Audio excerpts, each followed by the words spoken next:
ever broadcast of the Monster Series. Today, we're going to take a look at event number 9. Now, I am one of your commentators, Jaime Staples. I go by Poker Staples here on Twitch, and joining me on the show today, Henry Killbane. Henry, it's nice to talk to you, man, and thanks for joining me for the Monster Series action. Yo, Jamie, thank you for the kind introduction, man. And yeah, I'm looking forward to it. It's our first time working together, so let's get it. Let's get This after is it actually for the the first Monster time Series. that we've spoken together for all of what, about 5 seconds now. This is the first time, so it's a pleasure to meet you. I think it's going to be a lot of fun. What do you think we're going to see here tonight? $109 buy-in, right? Monster Series. It's a smaller stakes series. This is the high roller. What are you expecting going into the poker? What do you think we're going to see in the $109 buy-in level in today's day and age online? Well, it's an interesting one, right? Because you have just so many amazing like step-by-step satellites on Party Poker where people can qualify from like as little as $3.30. So we're gonna have your regular 109 crushers. Those guys we're gonna have to keep an eye out for. You know, they're gonna be bringing all the moves. Then you're gonna have the people that are qualified, maybe playing a bit looser. But it's gonna be fun regardless, man. It's a Monster Series high roller, right? Absolutely. I think it's going to be great. I'm looking forward to the big field as well. Now, if we get into sort of the nitty gritty in terms of how this tournament is set up and the structure of the event, I believe we're working with 12-minute levels, 12-minute blinds. We started with a stack of 100,000 plus. We got the information going on here. And 109 buy-in, like we said. This is a high roller tournament for the Monster Series, which has buy-ins all the way down to 10 cents, 20 cents, $20 buy-ins. I was playing a few on Sunday. So well-structured event, but it's affordable, like you said. It'll be quite different than maybe what we've seen on this channel, broadcasting some of the WPTs, the 30 to 100 buy-ins. I expect to see some interesting poker play, not the by-the-book stuff that we might be used to seeing. You're doing some Galfon challenges, some higher stake stuff. We're going to see some weird plays, and I'm looking forward to it. Man, what I'm looking forward to the most is the bubble. I just love the FT bubble, and I'm excited to see who really goes after it and who wants that Monster Series title. That's it, right? I mean, it's a different time. When I got into poker, you weren't allowed to consider the bubble. That was a weakness. Now, is that still how we are today? Are we going to see players like ease off and try and get those pay jumps, or are they just going to go for it and try and go for the title? What do you think? I don't know, man. It really depends, who's in the final 10, who's in the final 11, whether you have your 109 regulars or whether you've got people that are qualified and then the money means a lot to their bankroll. I remember watching Pav make a deep run in one of the WPTs. I think it was the mini main, and he was just going for the win, man, and it was beautiful to see. It really is nice to see someone who's just like there to try and win it. But then you have other people that, they've made a deep run and they're there for the pay jumps because it just means such a huge increase to their bankroll. So I guess we'll find out. And I have another question for you because you're fairly familiar with the player pool, being a good player yourself. Go on, man. So how how do you think we'll see? Like, what sort of final table do you expect to see? Obviously, this is a big field event. We have 578 entrants or so at the moment. But are we going to see those familiar names in a 109 buy-in, or do you think they're going to be relatively unknown to you and me? For me personally, I think they'll be unknown. I play Pot Limit Omaha for a living. I don't play many tournaments, unfortunately, but we might see a couple of recognizable names. So people are going to want to get out there and get a Monster Series title. There we go. Well, we have 350 players left, as you can all see in the bottom right-hand corner. Blinds are 1,400, 2,800 now as we pick up the action. But I'd like to welcome everyone out there from Party Poker TV on Twitch, on YouTube, on Facebook. It's a pleasure to have you all from all over the internet. If you want to get in touch, of course, use the chat boxes. I got them open. Happy to answer any questions or talk about whatever you guys would like. But then also Twitter. I love to take this opportunity, Henry, when we're on shows like this, to promote my own Twitter. At Jaime Staples. Go ahead, man. Tweet. Go ahead. Drop a follow. Henry, what's your Twitter, man? Henry Killbane, my man. There it is. Yeah, just Henry Killbane. Give him a follow. Tweet the question. Why not, guys? I know the chat's easy, but drop a follow. Okay. Man, you're gonna make me multitask first stream together. I'm terrible at like following Twitter and following the action and trying to keep up with chat. Yeah, you're a veteran of the Twitch streets. I'm just a mere mortal. To be fair, I've never done the multi-chat thing. I've always been a Twitch exclusive, so having the YouTube and the Facebook open at the same, this is new to me as well. As we see the raise here, ace 10 of hearts in middle position, and the call from 6-8. Anything to say there on the 6-8? I mean, if you might be new to poker, tuning in like, whoa, that's kind of not a great hand. You okay with it? Yeah, I mean it's on the cusp versus what was it, a min open? It looked like it was a min, so I think it's fine, Jamie. First hand we'll give the real Grizzly a pass this side. Look, if he starts defending like 6-3-0 or something, then maybe we'll have to have a word with him. But 6-8, yeah, I'm okay with 6-8. It's fine. But anyway, man, have you been grinding? You've been grinding these monster series. You've been out there in the streets battling. You know, I played on Saturday and Sunday. So I played the big $33 version and a $22 version on Sunday.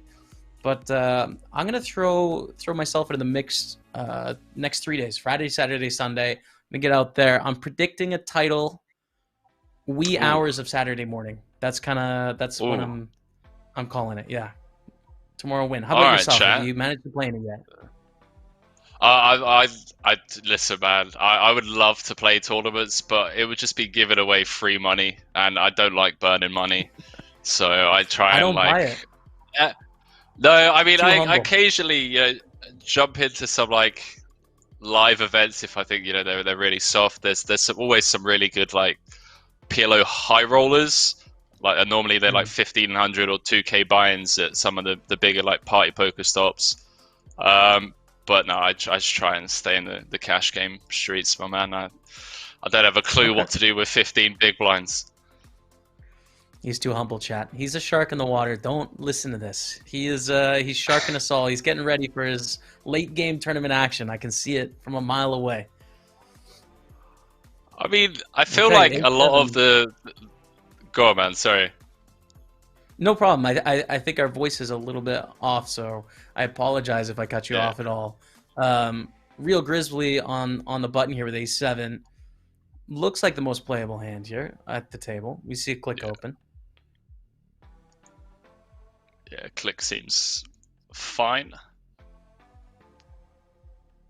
See if Gordon Banks wants to defend the 6-3-0, man. I told you we'd be having words with people that are defending this wide. I'm rooting for it, actually. I'm rooting for action. I have an early fan out of Real Grizzly 1. You know, they're in the mix. I like it. So are you you're streaming on Facebook and YouTube as well, right? I think Party Poker does have it open on YouTube and Facebook. I can drop you some if you want to get some chats open. I'll drop them to you.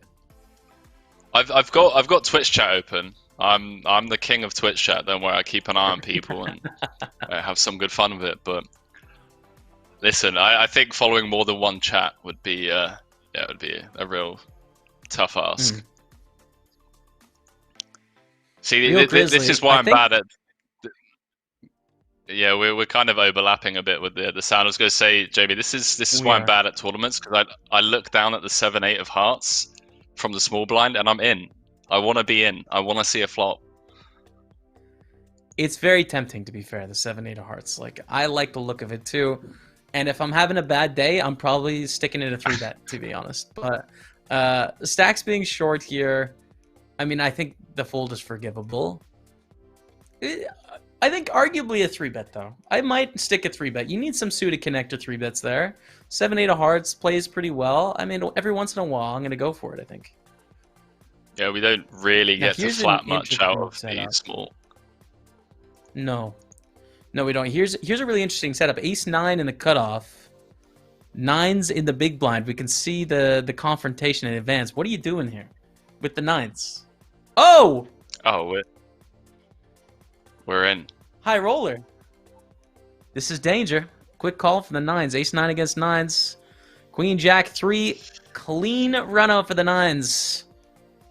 High T roller. Not today, my friend. GG's. First one down. I feel like that's a pretty standard spot, right? Was that cut-off jam? 15 effective? Ace 9-0? Seems fine. Yeah, was it 15? I thought, I was feeling that was like more Like, 16, 17, which was getting iffy. yeah, But might have 15, I been. think, Yeah. yeah. Yeah, a lot of Now people this is don't a like nice to setup here have where we have the king eight of clubs. raise folds off of 16 bigs, even though they should. Yeah. This is nice. I like two suited hands here. King eight of clubs, queen 10 of diamonds. Deep stacks as well. We are over 100 blinds deep.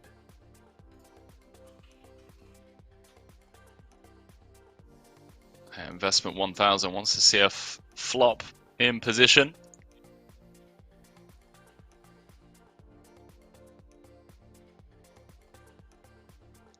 Interestingly, both Okay, players 4-3. with...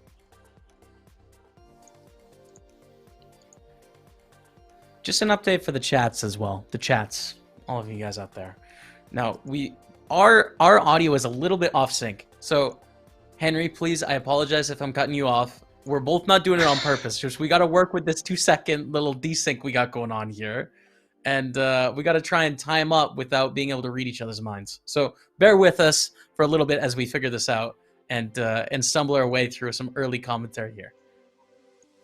Sorry, man. Listen, it's Twitch, it's poker stream, and it wouldn't be the same without some technical hiccups every now and then. Now we have a comment here from Supernova. I'm looking through the entrance, and the first standout name I found is Tonka P. Now I have some bad news to break here. I can confirm this. The screen name on Party Poker, Tonka P, is not Tonka P. It is clearly a Tonka P fan or imitator. I've played with them. I've played with the real Tonka P. It's a fake Tonka. But a Twitch fan, nonetheless. You can still root for him. Have you had anyone try to impersonate you with some online screen name gimmick? Yes. One of my biggest fans took the old classic Jaime Staples. G-A-Y-M-E Staples. That's the one that's out there. So there's a Jaime Staples on Party Poker. He's playing a lot. I wish him the best, and I hope he can live up to, I don't know, big shoes. Gotta say, man, big shoes. So good luck to you. That's right. It's got to step up to the plate. I missed the pre-flop action here. Is this min open? And then Bill's called? There's 14k in the middle. Okay. To be honest, I missed it too, but that's a nice little pickup with a 6-3 in the big blind. That'll work. Ooh, okay. Couple of hands. Giraffe Ganja and Gordon Banks. Big hands, suited, big aces. Now we got 350 players left. Is it going in here, Henry? What's happening? With 30 bigs effective, it goes open 3-bet, and then it's on us if we want to 4-bet jam. Yeah, this could be trouble for Giraffe Ganger. Or Ganja, I don't know how we're pronouncing that one. Yeah, I think that's a Giraffe impersonator. Similar to the Jaime Staples, I think this is the Giraffe Ganja. Close. Close to the original. So Gordon's going to make it like, what, 17.5? And it's going to be on Giraffe whether he wants to just run it for 30. Mm-hmm. I still go for like the 2.8 kind of sizing here because I just figure, man, no one gives me credit for bluffing under the gun +2. Like, no one thinks I'm doing this with a balanced, like ace-4 suited. They just know I've got it, so I give them a slightly better price. I go for this, the 16-8. I think that's right. Well, I'm really excited to see when this folds back round to Giraffe, whether the money is going in the middle. Hurricane Higgins saying, hi, JB, hi, Henry, what's the buy-in? $109, my man. 50k guarantee prize pool.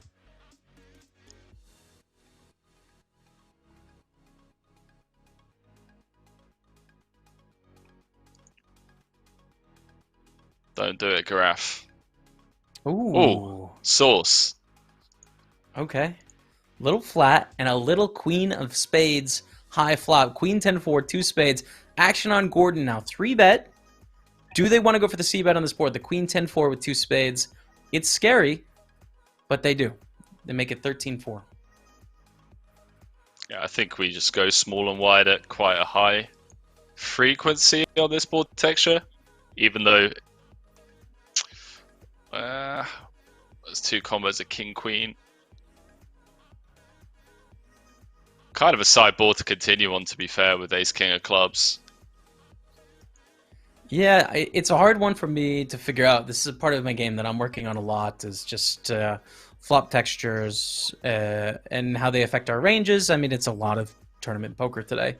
And this queen 10-4, I mean, yes, it hits our 3-betting range. We have the aces, we have the kings, we have the queens. Oh, wow. Gareth doesn't necessarily... Oh, my goodness! Wow, that's disgusting. GG's. I mean, it could potentially spin, Jamie. It's got two bigs left. It's got queen jack suited, but that one hurts. No justice for the ganja. No justice. Damn, man. Brutal.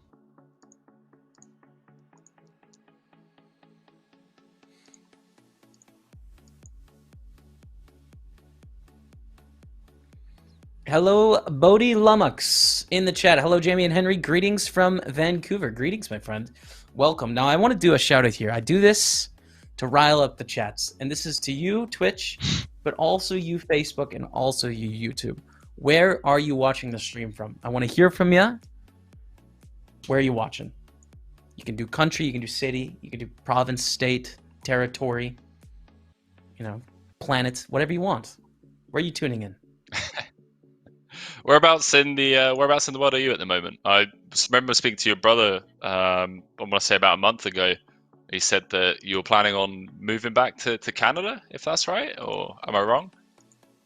Yes. Yeah, I'm on my way to Montreal, Canada soon, within the month. Right now in Edinburgh, Scotland. How about yourself? Are you in Edinburgh?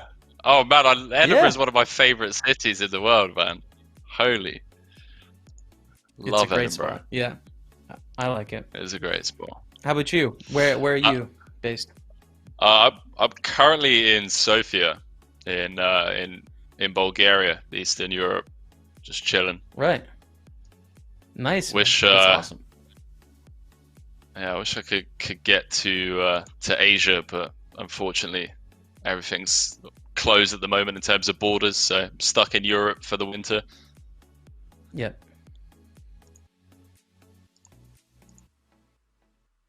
Open here from the ace queen. It doesn't look like they're going to get any customers looking at the hands behind. Probably just take it down. Got a few answers coming in. We got Ireland from Steve Shen on YouTube. Harry, Cambridge, UK. Slovenia from Sasso. On Facebook, we have Winnipeg, Canada. Let's go, Winnipeg. Shout out Winnipeg, man. That's a spot. Marshall, thanks for tuning in. Oregon from George. Oscar tuning in from Sweden. Drinking some beer and watching some poker. All right, man. Good luck out there. Norway from Sunny Poker. Sat outside, dust till dawn in the UK. I'm at work. All right, there you go. Maybe 73. Thanks everyone for tuning in. Oh, it looks like King Brit's in Bulgaria as well. So Ruse here, Henry. Oh, thanks for tuning in, my man. It's a bit late in the evening for you.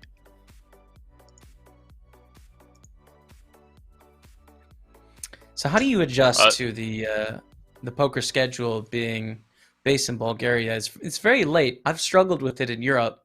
How do you play late hours? I tend to grind during the day. I've got a pretty solid schedule because cash games are just running pretty much any time of the day. I used to be like the guy that would grind until like 9, 10 o'clock in the morning and then sleep all day, but it wasn't, right, too great for my my like social life and whatnot. By the way, Garaf Gadger on a bit of a spin from those two big blinds back up to over 10. Let's go. I love an underdog. He's back. He's back. Real Grizzly. Listen, dude, it's nothing personal. We like you too. I'm kind of rooting for Real Grizzly, but happy to see the Ganja chip up there.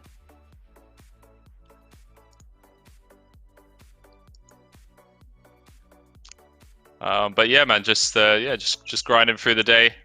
I would love to like live somewhere like Mexico or Canada, because obviously it's just like the perfect grind schedule.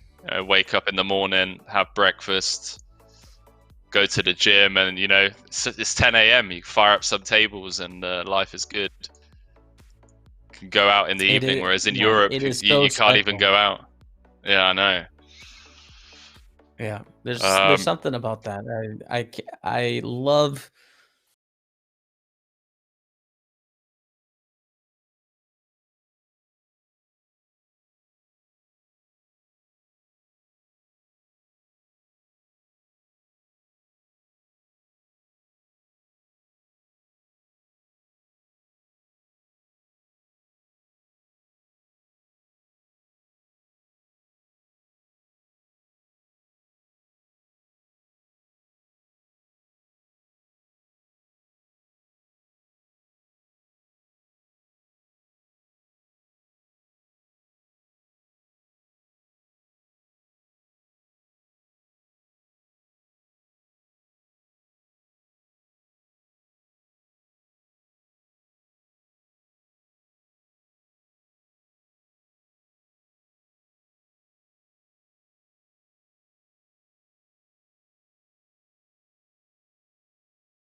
I remember that as the play back in the day as well, though. I think it used to be the old, if you're under 20 big blinds, you just rip in every suited Broadway and every pair and every position, and that's basically the rules. It's become a bit more nuanced, maybe. Yeah, just ask James Dempsey how he won the Five Diamonds tournament, the WPT Five Diamond back in the day. Just four bet ripping it in with pocket fours, because like you've always got two live outs. Such a luck box. Real Grizzly going for the raise here with the 9-7 of clubs to 6,400. And yeah, Grizz.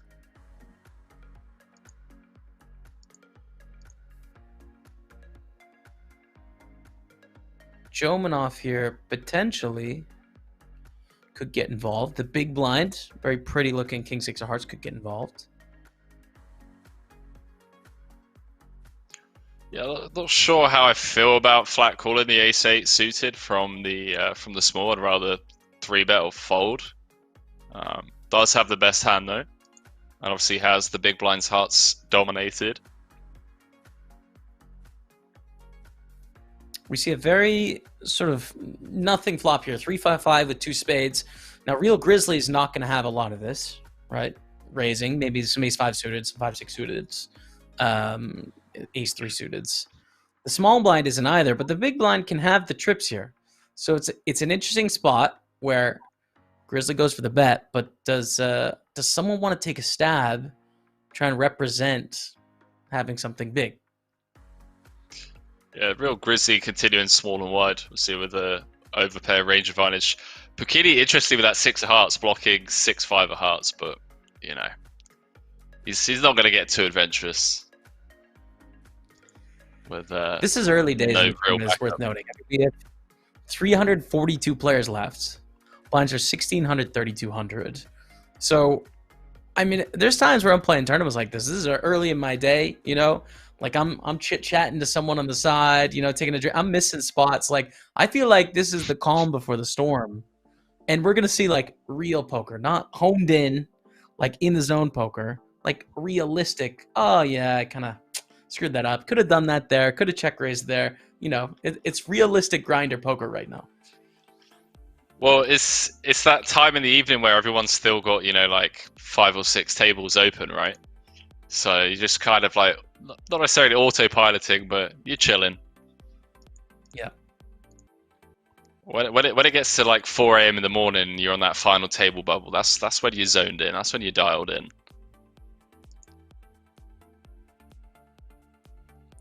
Mr. Ganja is all in here, and Bill in the big blind with the King Jack offsuit has a decision to make. 10 blinds. Are you getting it in? Nah, let's go. I think What do you think of Bill there. Yeah, I mean, there's no real. I was about to say, well, when the bubble is, I guess we kind of want to preserve our stack a little bit so we can abuse on the bubble, but I don't think it makes that much of a difference. Especially with like how wide Giraffe's going to be jamming.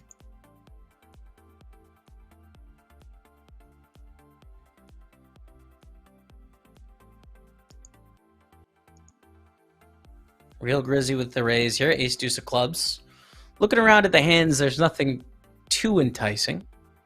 Maybe Mog Vision, seeing the suited hand, wants to peel one off, but we'll see. Yeah, the real Grizzly's getting after it, man. He's like VPIP at like 60% at the moment. Let's go. Yes.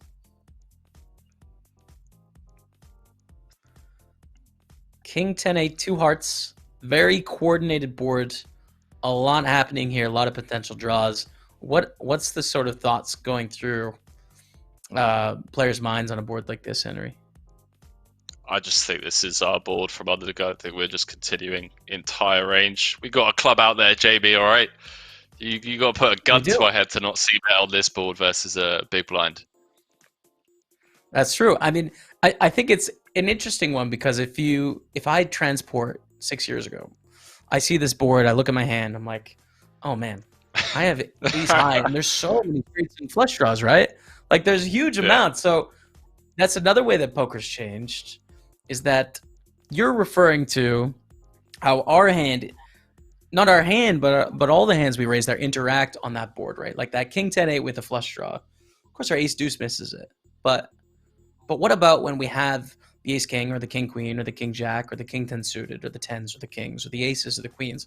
All of that is going to be a lot better than Mog in the big blind, who has like, you know, 7-5 suited, that is going to miss it, like has all those junky hands. So I think it's worth noting that for all the new players out there, that this is a big change in poker nowadays, is how good is our range of hands?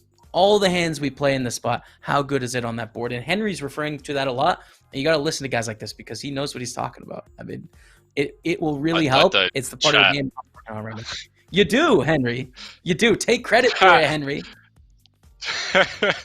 Chat, don't listen to him, all right? It's been a roller coaster of a year. It's all relative in poker, Henry. That's my opinion, right? It's just, listen, maybe we're not the most elite. I don't know. I'll speak for myself. Maybe I'm not the most elite in a room of professionals. But when we're out here on Twitch, bro, you've got some amazing things to say, Henry. I believe in what you're saying out here. I appreciate that, my man. I do appreciate that. got an interesting hand developing, by the way. I love spots like these. So we got the middle pair. Investment 1,000 with the gut shot, backdoor clubs on the flop. 6 of hearts is, I mean, a pretty terrible card for us to continue barreling on. I would actually hate seeing some leads from the real Grizzly on this 6 of hearts turn, because we just have so much more 6x than investment does, and kind of want to deny equity against hands like ace jack, ace king. Grizzly going for a big bet and takes it down against investment up to 200,000, beasting it up. Yeah, Grizzly's going after it. Contender for someone to run up a potential big stack early on, getting involved, seeing flops. So what part of your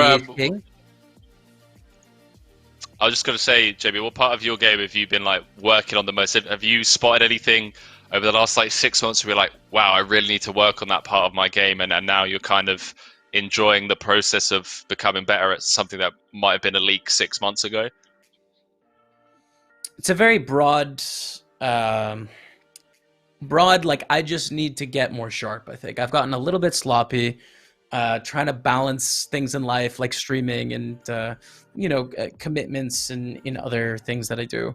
So I've been working a lot on trying to visualize my range in relation to other people's ranges, and determining when I have advantages and the sort of strategies I want to choose when I have advantages. So just honing that in, and getting better at that, because I think that is a lot of tournament poker nowadays, is that whole concept.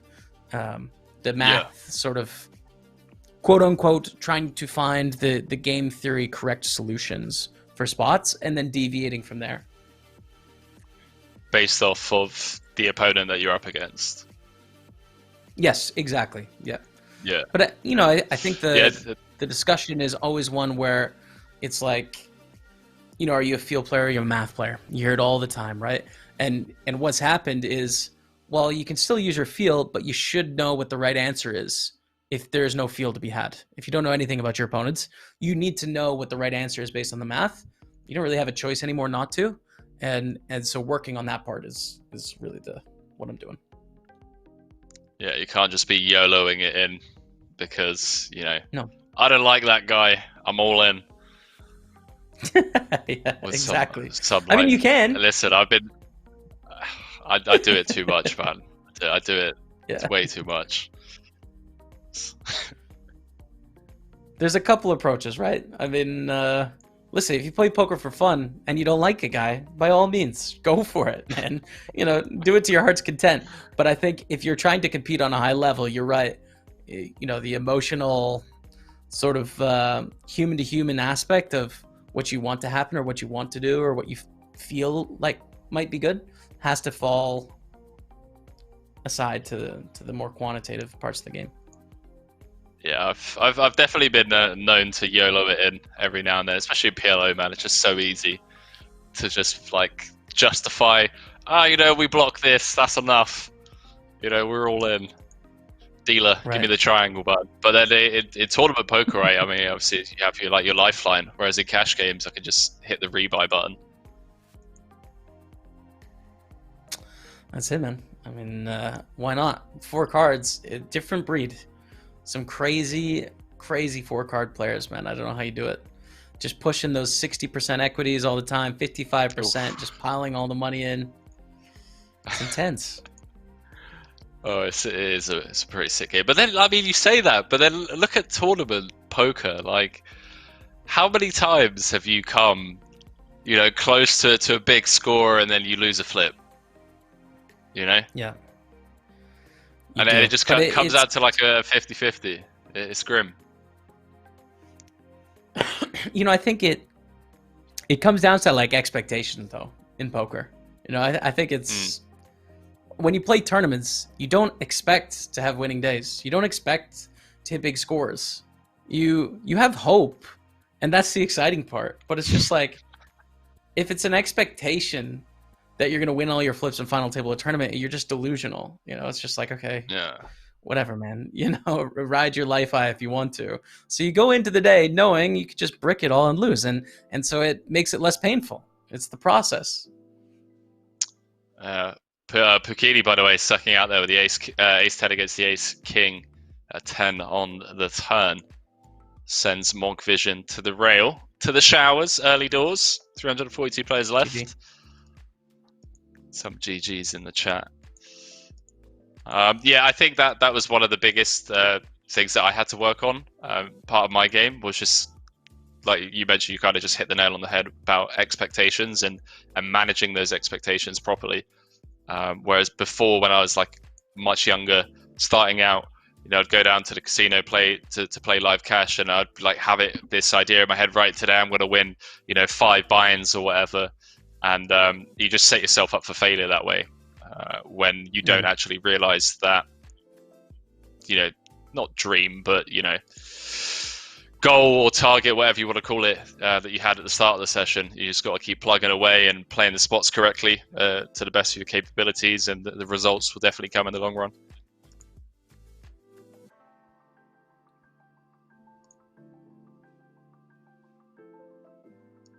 Man, I'm loving this music in the background. 342 players left here. Man, I'm bumping my head. I'm vibing to it the whole night. I'm into it. So chill. Yeah, we just need a glass of wine, Jamie. Just need a glass of wine and just sip it on the red wine, enjoying some poker. What day is it today? Thursday evening. Love it. Thursday nights. Why not? Why not, man? Make this a regular thing. Oh, listen, I'll tell you what we'll do. After the Monster Series and the CPP, I'll just come on and commentate on your poker. We'll play some music like this in the background. Just have, a couple of glasses of wine and enjoy the Thursday evening. You know what we should do, Henry? And I like your idea, but what we should do is we should get Matt to stream for us Cards Up, right? So he'll stream for no one. Okay. Cards Up. And then we'll take his feed and do commentary on his feed with no delay in the chat. That would be right? amazing. And we'll do it on his channel. Me and you can have a lot of drinks, and we're real time with the audience. Oh man, that would be amazing! What a great idea! That is a great idea. Can you imagine how tilted he would get though? If like we're looking at a spot, we're like, don't know what Matty Ice is thinking right now. Yeah, just like he's got a fold here, and he just clicks call. It's just like, that's a disaster. That sounds amazing. It's an idea I've had in the back. Yeah, that's a great idea. I've had it up there for a while, but I haven't done it yet. Yeah, it'd be fun. Yeah, solid. What I actually want with that idea is find a site that will let me bet on the results at a 1-to-1, level, so that basically I can have 100% equity in a poker tournament, be doing commentary on it, and be on no delay. That's the idea. Sorry, say that again. So you want to have 100% of yourself on a tournament? Of the action, basically. Let's say we could buy 100% of Matt in a tournament, right? Like we said, hey, Party Poker, listen, match whatever you pay out Matt today, and also we'll pay you what he loses. And they're like, okay, we'll take that bet. That way we could sweat it as if it was 100% action. Like we would have emotions because we'd be swinging like him too. You know what I mean? We'd be one of the chat with money on the line. That's pretty grim. I feel like I'd get tilted pretty easily. Good. That's part of the show. Just sweating every flip. We got to ask Rob Young. That's what I have to ask Rob Young. Will you anti-sweat Matt? I'll make you a bet, and let's make it happen.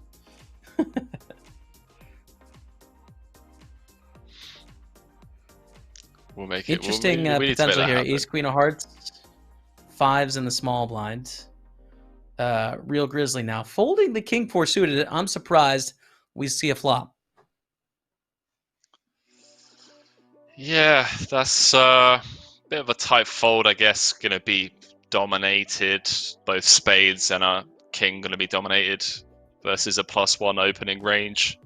And interestingly as well, a small blind flatting range. Small blind going to have, king, queen, king, jack, those types of hands. Suited, obviously, of the world. 5-ball. Easy 5-ball on the turn. Bill picking up the set. Do you like a lead here? I think a lead is okay, actually. It's a very connected board, not a board that's going to help Gordon's hands. It is still optimistic, though. I mean, Bill doesn't have a lot of strong hands. What do you think about the 5 out of position? I probably on this board I probably just play as check, because our opponent's going to have a lot of this, going to have a lot of like King X, Jack X. They're going to continue barreling.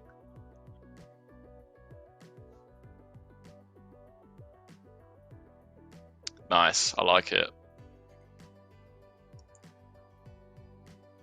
4 hearts on the river.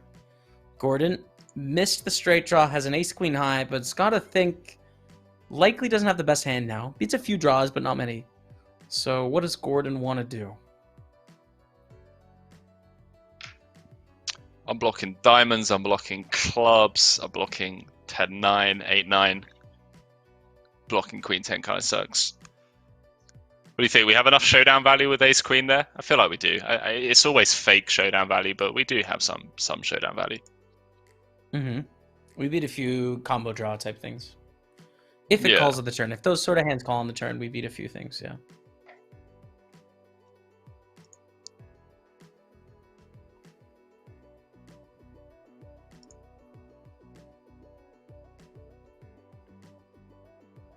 Ace 10 of diamonds, investment 1,000, raising it up.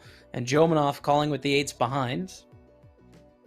And pretty deep here. Both players over 50 blinds deep.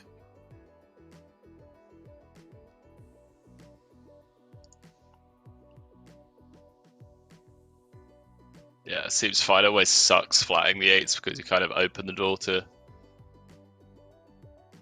allow someone to come in for a squeeze behind, but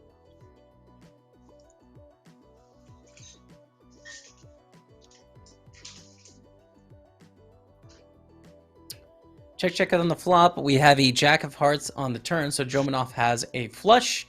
We can see the best hand investment drawing dead.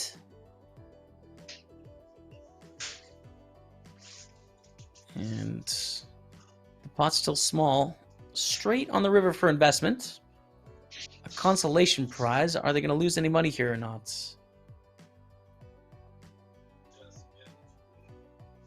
Block bet at 10,000. yeah, I have some very thin value.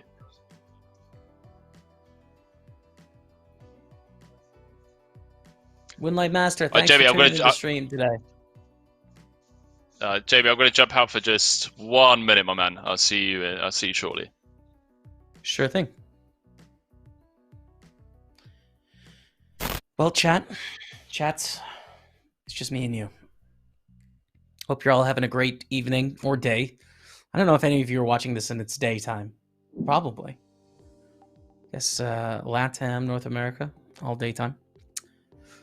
But it's a pleasure to be here with you this evening, sweating some $109 Monster Series High Roller action.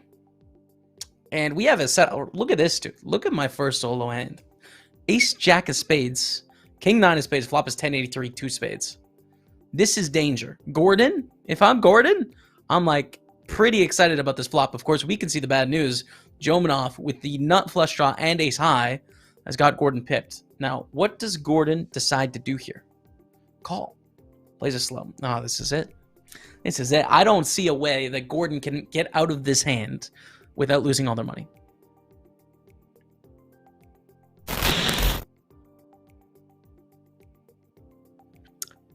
The firework sound is in. Does that mean Henry's coming back? He might be coming back.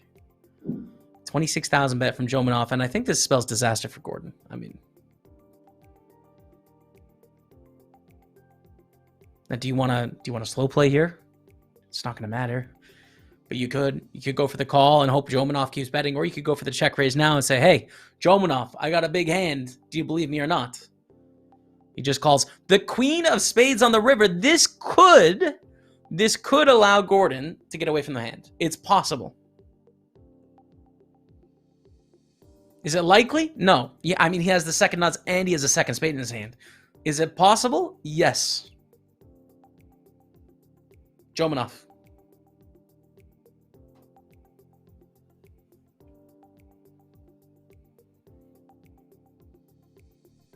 Thinking. Over but jam. Back on Gordon. Tough one. Henry, welcome back. You seeing this? Hey, man. Yeah, just back in time for an absolute cooler. Gordon, disaster.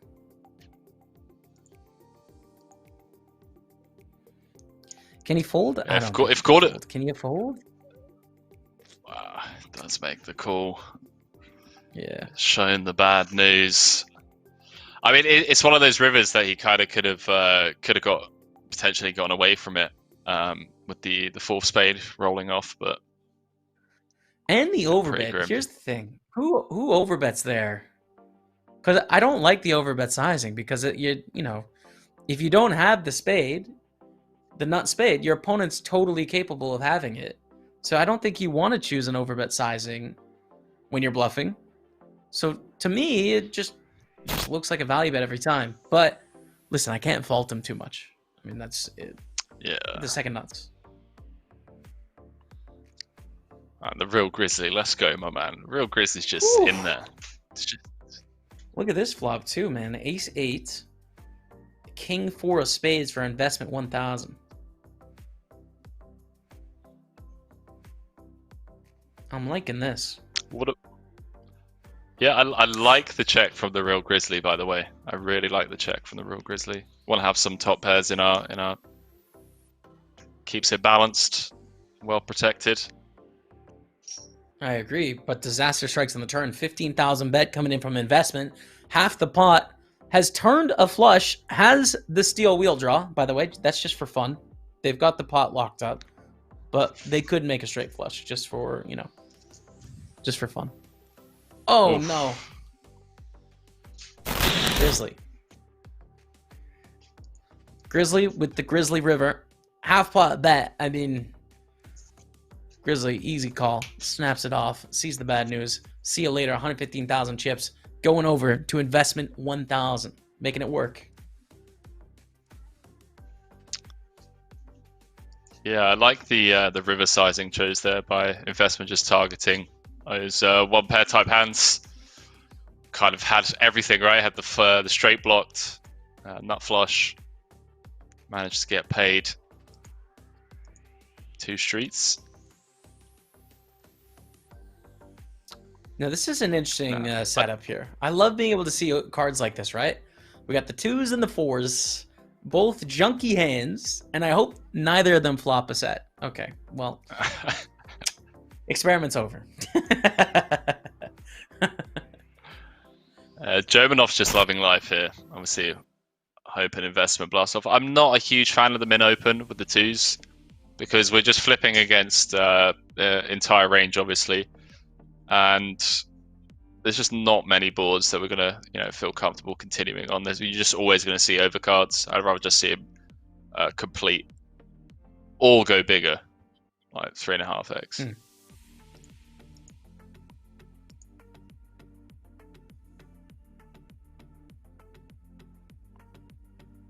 So we got the payouts in the chat, Jamie. 10.7k up top. Oof. Let's go. Payouts posted on Twitch chat, Facebook, and YouTube. Let me catch you up to speed, okay? First place, as you said, Henry, 10.7k. 8th place, which is the final table, is paying $1,074. And I think the last spot to be paid out is 72nd place, $247. I think sub 250, I say bucks. So $247. Is that all right? Are we okay with that? I'm okay with that. I like using the term European dollars. It always tilts someone. Right. European dollars, yeah. Always. That is, you sent everyone off the rail, man. Where are you from originally, What's this guy talking? Born and bred in London, and grew up in Bulgaria my teenage years, and been traveling around playing poker for God knows how long now. Right. Awesome, man. Feels like 247. 247. Would you say quid or pounds? Where's the cutoff for quid? Yeah, I'm testing it. 247 quid. Yeah, I think I could say 247 quid. I just don't know where the line is because I'm a Canadian. I've spent some time in the UK, so I'm trying to figure out what's the number where it becomes pounds? I think the line is a monkey. So a monkey's 500 pound in the UK. So I'd say the line's a monkey. Okay. So you say 500 pounds. 500 pounds, 490 quid. Okay. I'll stick with it forever from now on, Henry. Thank you.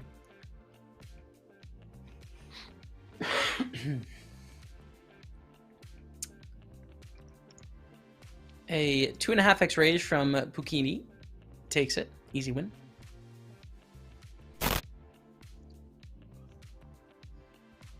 You must have battled with a lot of these people. I mean, I'm sure that the screen names obviously don't come to mind because on a yearly basis you're probably playing with close to over, well, I'd probably go out on a stretch and say over 50,000 different players on a yearly basis. More, but there must be some people. Yeah, I was gonna say, yeah. I mean, so should we get really nerdy, chat? And ask JB, like, on average, how many tournaments do you normally play per session? Would you say on average?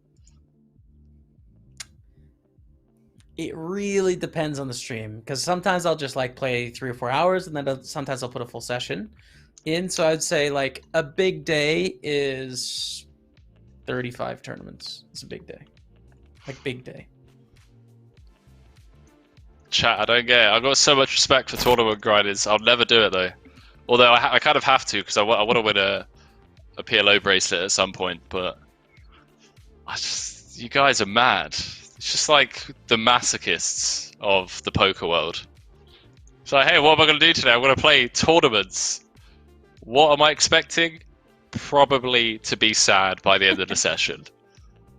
Most of the time, even the best tournament players in the world. It's not how it starts. It starts as we're the dreamers, bro. We're the dreamers that want to become something. That want the big score. They want the big moment. And then you learn, like, oh, you can dream, but most days you're going to be a loser. And you just have to accept that, but you can still be a dreamer and you can hit it. You just got to work hard. It comes in the right stages. No one goes into it saying, I want to lose 9 out of 10 days. You don't figure that out until you're already somewhat decent. Until it's too late. Yeah, and then you're in. Like, I'm hooked now. I've invested too many hours into studying. I'm a tournament player. You know that scene from Shawshank Redemption? Have you seen Shawshank Redemption? Mm-hmm. Yeah, where Morgan Freeman's just like, listen, hope's a dangerous thing. All right, that's how I like envision tournament players. You know what I find, dude? That's actually a very UK perspective. Don't get your hopes up so you don't get disappointed. But in Canada, and just me personally, I think you got to ride the emotional wave. I mean, get hyped and get disappointed. Get your heart broken, chat. You got to risk something. You have to risk something in life, or what are we doing out here, dude? I don't think I'd buy the keep calm, carry on, Henry. I'm not into it. I agree, man.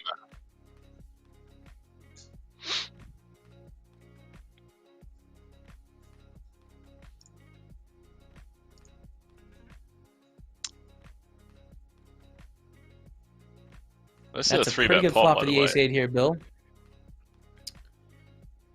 Jomanov with 1 club and not a lot else here.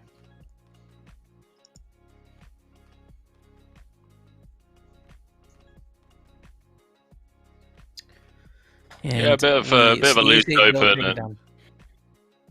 Yeah, a bit of a loose and an optimistic. But see, that's me. I'm like Jomanov in that spot. I'm like, Jack 9 of clubs, so much potential, man. Let's see a flop. Potential nice hand here. Gareth Ganja with the ace-10 of diamonds. Oh, 2.5 blinds. I didn't notice, to be honest.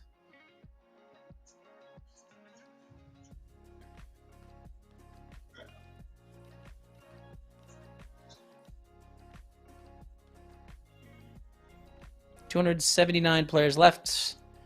Gareth Ganja is all in for the remaining 12,500.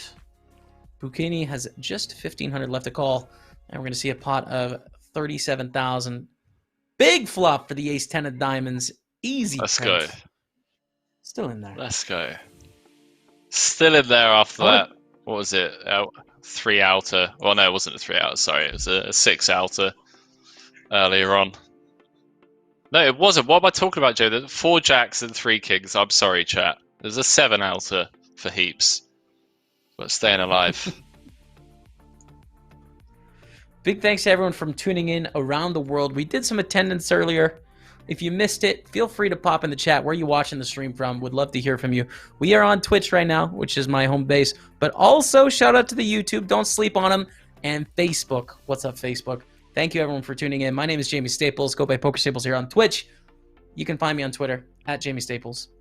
And joined by the fantastic 4-card crazy Henry Killbane. What's your Twitter handle, Henry? Just so they can get at you, bro. What is it? Henry_Killbane on Twitter. And same on Instagram, I think. Oh no, GTO commentator on Instagram, I believe.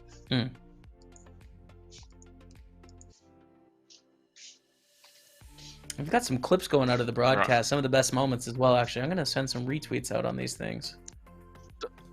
No diamond, GG, giraffe. We do want highlights. Oh, that's it? That's it, man. GG, giraffe. See ya. No more ganja. Okay. If you say so, man. Ace 9 of spades. On the button. Potential? Marlin. I'm not chat. Don't jam 60 bigs effective with ace 9.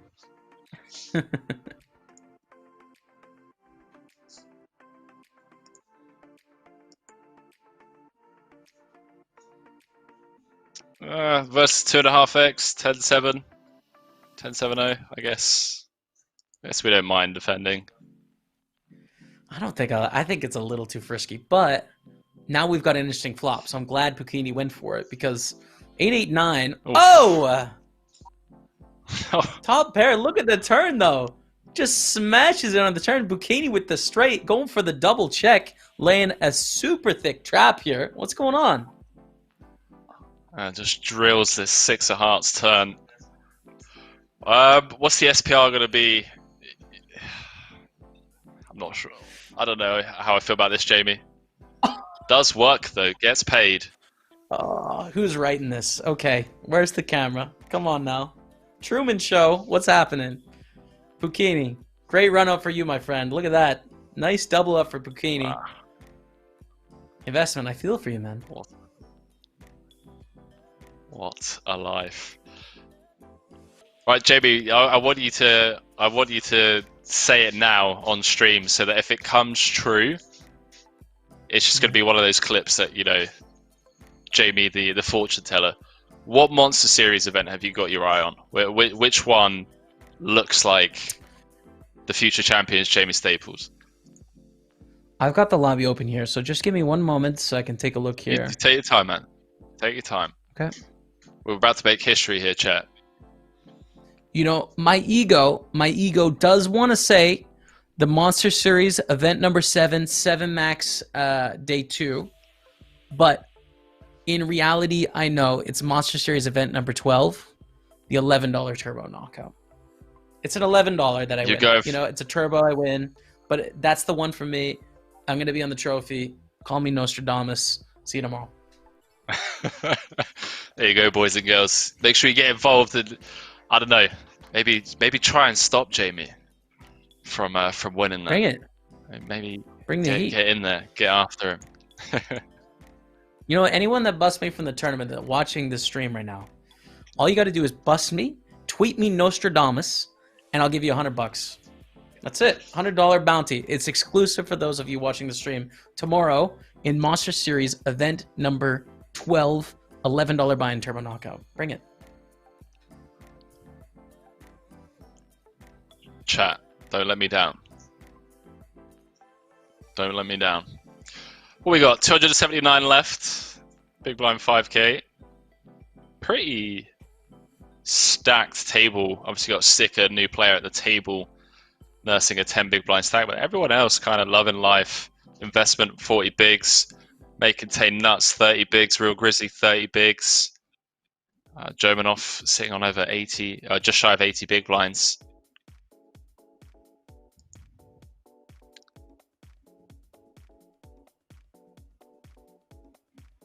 I'm loving this music, chat. It is a vibe, actually. I need to ask them where they get this, and I'm going to use it on my stream now. Is that okay? Party Poker? I hope this isn't like their music. You know? I hope they license it. I want it. Yeah, man, saying hi, guys. Love Cards Up Poker. Yeah, man. Hopefully see you on our screens at some point if you're playing any of the Monster Series events over the upcoming weeks. You just got to say their name. That's all you got to do. Yemen. I like it. It's good. Yemen. So I got a question, Jamie.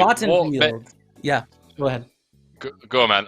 I was just gonna say, what made you choose Edinburgh of all places? My fiance's from North England, and okay, we wanted to go to a new spot. She'd never been to Scotland.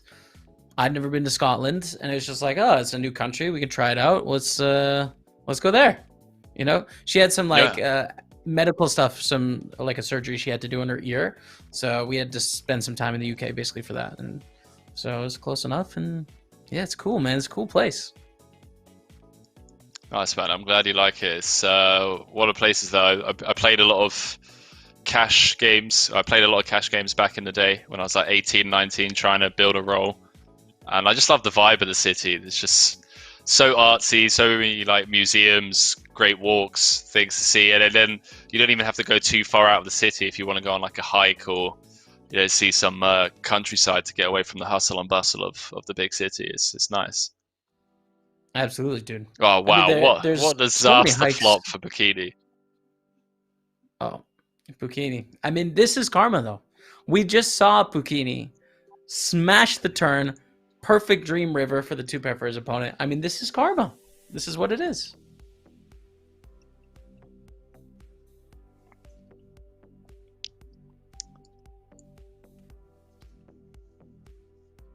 I wonder if we go broke here. We've we've under-repped our hand massively by just flat calling. I guess we are up against a +1 opening range, so maybe some room for caution. I think Puccini's put themselves in a difficult spot here. Does just go for the call. Jack of clubs on the turn. Now, it's probably not that scary. You know, it's an overcard for the 10s, but you don't think like, oh, he's probably got a jack. Of course not. It's pretty unlikely.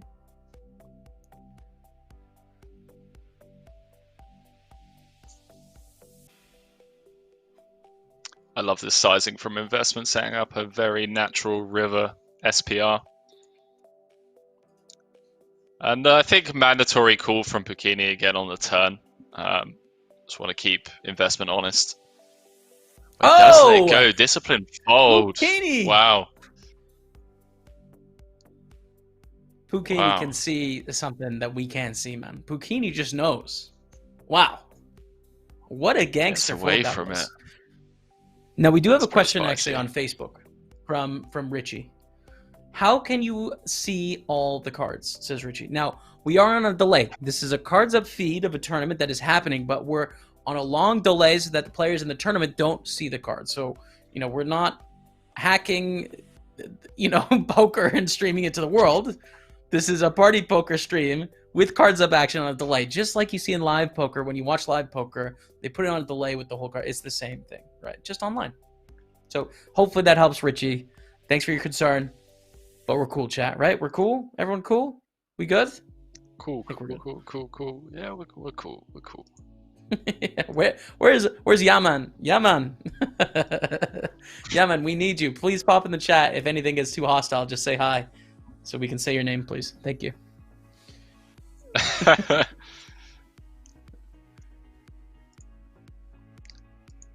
You go, Broke point out, big fold. King Brit said nice laydown. It was a very solid laydown. Fair play. Don't know if I could find a fold in that spot.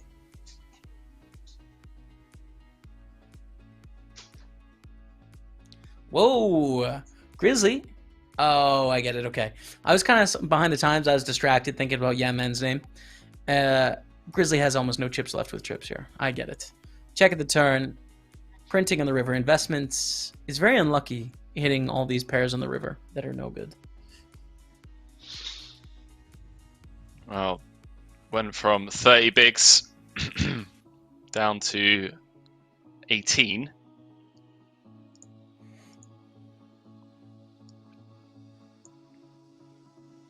Striker, 67. All in for 44.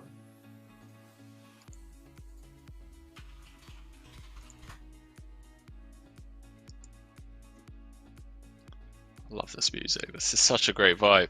How's the fiance's ear situation now? Is that all sorted?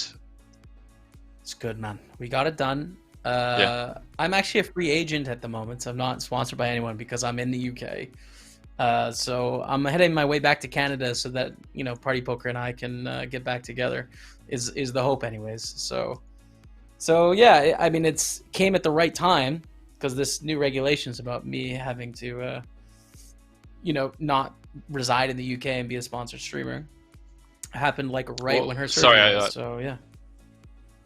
Could you explain that to me? What does that mean? Why can't you be a Party Poker and streamer I in the broke UK? up, even though I'm doing commentary here. There was like a new rule basically where I wasn't able to stay in the UK and be like a sponsored streamer. So that was going to be a concern because we're in the UK because of her surgery, right? But it literally just happened. So we're like, okay, well, I guess we're moving to Canada now then. And it all worked out, basically. So the timing was just like boom, boom, boom. I mean, it's not exactly fun to move in December to Montreal where it's minus 20, especially at this time in the world. But, you know, we're doing it. So it all worked out okay. Oh, man. What are these regulations all about? I don't get it.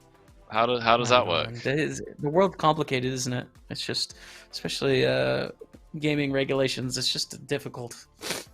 But at the end of the day, poker is a great game, and poker should be shared by everyone that can share it responsibly.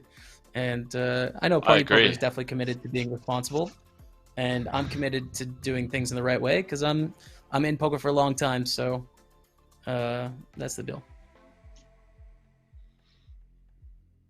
Yeah, I got mad respect for anyone that can. Wow, the jab gets through. That's pretty gangster. That feels a bit naughty. President Poker getting a bit out of line there with the ace jack. Gets Bikini to fold the flop top pair. But yeah, Jamie, I was about to say I got mad respect for anyone that could stream cards up of their own play. Like I'd get too distracted. I'd get too tilted at people telling me, "Oh, Henry, you should be polarizing on that turn or whatever." Except, nah, come on, man, I can't do that. Can't do it. Usually the criticism does not involve the word polarizing because it's usually just like, you know, like you go all in so much, you're a bad player. Like that's usually the level of the criticism, to be honest. Like all in poker, you should be more patient, like Phil Hellmuth. But it can be frustrating at times, chat. Listen, Twitch, I love you, but our relationship is difficult. It's a two-way street. We need to keep working on it. It's not always easy. I love your setup, by the way. That looks gangster. You're gonna have to move all of that to Canada. Yeah, honestly, let's not talk about this because I am gonna stress out. I'm gonna explode, and I'm gonna leave the broadcast thinking about having to figure out all this stuff behind me. I don't know what to do, man. I leave in 15 days. What am I supposed to do? 15 days. Man, you'll figure it out. You'll figure it out. Yeah. Wow, absolute cooler situation here. Nines, Bikini obviously going to flick it in with the queens, and then Sticker sub 10 in the big. He's going to say, yes, please, dealer. Triple up? Anyone? Oh! Whoa. Puccini. What a gangster, Puccini. Nice full house, my friends. 382,000. We have a pretty empty table now. Dude, Puccini with a double KO. Ed K said polarized for bounties equals hunting and punting. Oh yeah. Get that money. Get that bounty money, man. Ed K knows. Ed K must play. If you ever see Ed K, he has some legendary runs on Twitch. He's a legendary part of the community. Twitch Open champion a few times, but he's also entered some community contests for like big packages, like like 10K packages. And so yeah, Okay. Ed K must play. You'll see him out there. Ed K's shipped some like 10K packages and whatnot. He hasn't won one yet, but he's been very unlucky. He's very due a 10K package.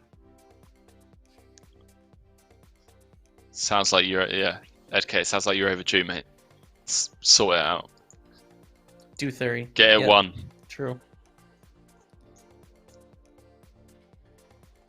So not yet, Henry, working on it. Looks like we got a new table, by the way. Some new names. Down to 279 players. Oh, Dottie. Dottie only has 2,000 left, Dottie. Oh, we must be on the bubble if Jack. Dottie's folding 1/3 of a big blind. We're not. With Jack. I think Queen. Dottie is sitting out, to be honest. Okay, because that makes sense. we pay, I think, like 79 or something like that. Something around there, 72, 79. So we're a ways off still at the 2,500 5K level. Dottie just had work to do, I guess. I don't know. Dottie's busy. Dottie reg, so then it was like, nah, I can't be bothered. Yeah, had enough. What other things to do? Ed K says 80 paid. The man is right. I have the lobby open right now. I can actually see it. $235 is the min cash, chat. Now, first place, $10,703. What would you buy? Boom, 10K. What are you getting, Henry? 10K.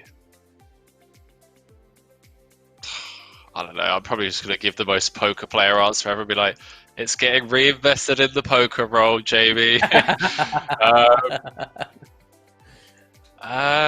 Here's the rule, man. I'm going to put a rule in, okay? You can't reinvest into the bankroll. You have to buy something. And I'm extending this to the chat as well. All of you out there, you have to buy something with your 10K. What's it going to be? Go ahead. I think I'd probably get a nice timepiece. That would be a nice little, souvenir. Oh, look, what a monster series, and this is what I got to show for it. I'd probably rock something. I like it, dude. I like it.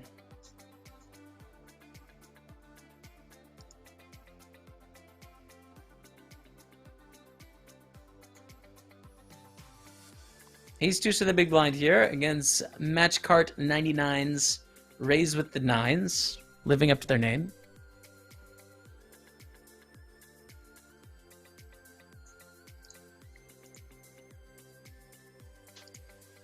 Takes it down.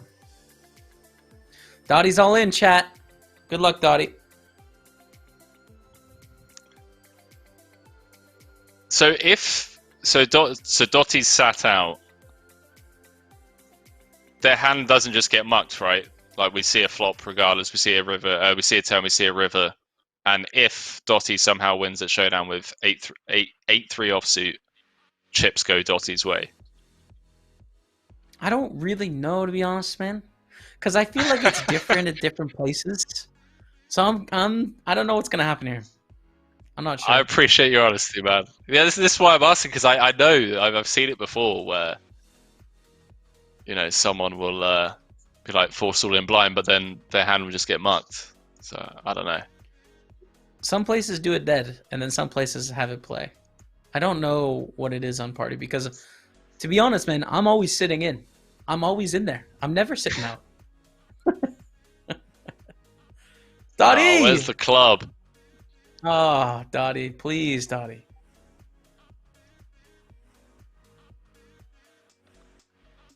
Jeez. Well, in fact, no, I take that back, Dotty. Come on, man. You can't register a 109 Monster Series high roller and then half-ass it. You know, let me down.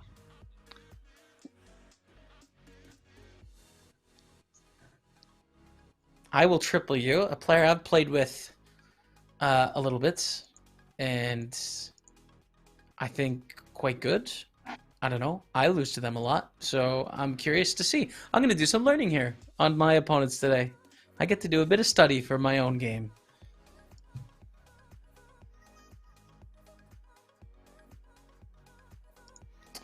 Shout out Chris McGabe on YouTube. What's up, Chris? Welcome to the stream, my friend. Thanks for being here.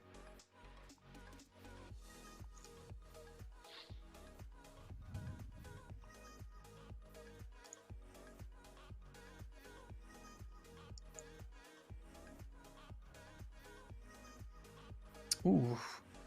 10 of diamonds in the turn. I will triple you. Gotta like what's going on here. And match cart going for the half pot. Quick call, 6 on the river. Match. Do you pull the trigger or not, my friends? What do you think? That's a spicy one. That is a spicy one.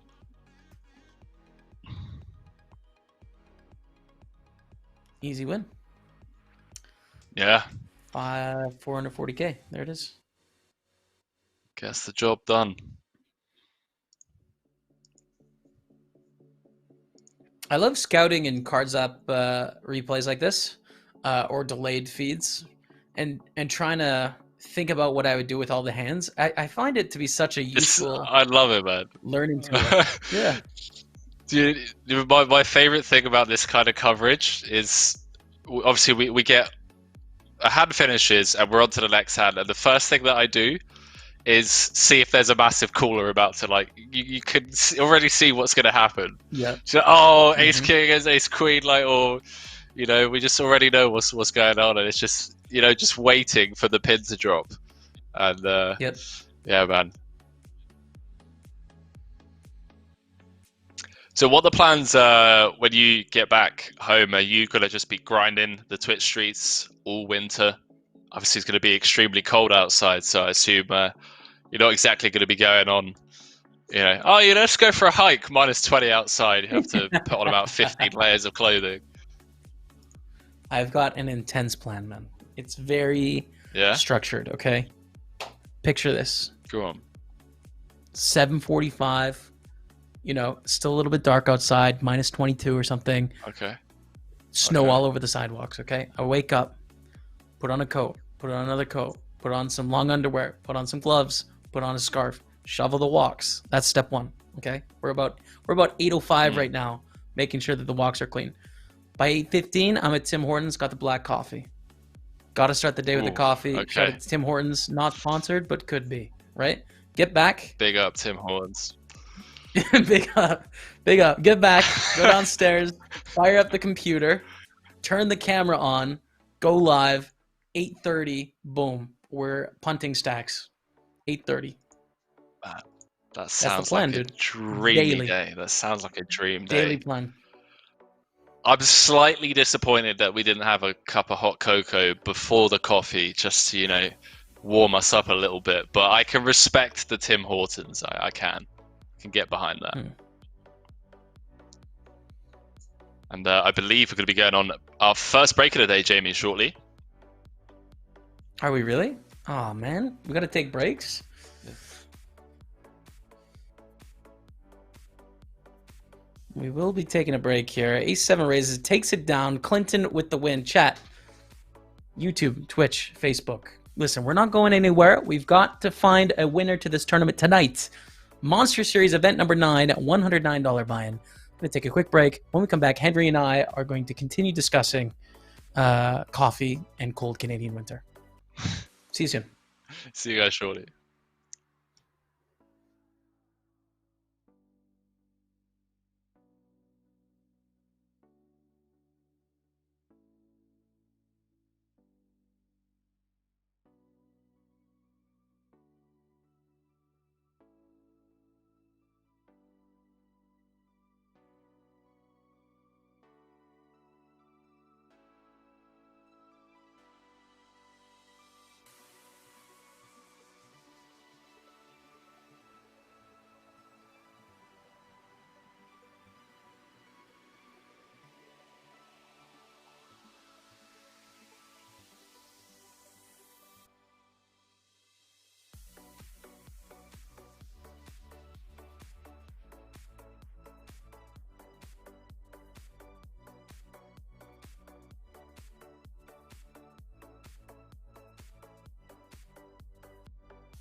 Welcome back. We are here for Monster Series event number 9, the $109 High Roller. My name is Jaime Staples, joined by Henry Killbane. Henry, you ready for the action? I am indeed, my man. Got myself a fresh cup of OJ, and I'm ready to rock and roll. Let's play this baby out. There you go. I have As he water. sips It's not water. It's not water. You drink. Don't tell him, man. Have you been turned, Jamie? Are you drinking British tea? Good man. I respect it. We'll go with that. Sure. British tea. That's what's in the cup, chat. That's exactly right, Henry. Chat is a tea drinker. No, dude. What was I going to say? Drinker, oh, yeah. By the way. Pinky. You got to get the pinky out if you drink tea, man. This is true. That is true. I'm digging the top knot, by the way. I don't know if I could pull that off. Chat, what do we think? Oh, man. I don't know. The top... I feel like... I have to be honest. The top knot... Go on. The top knot is kind of out of necessity. It's not really a choice. It's kind of a lockdown haircut that I got going on right now. You know, okay. It's an acquired look, okay, an acquired taste as well.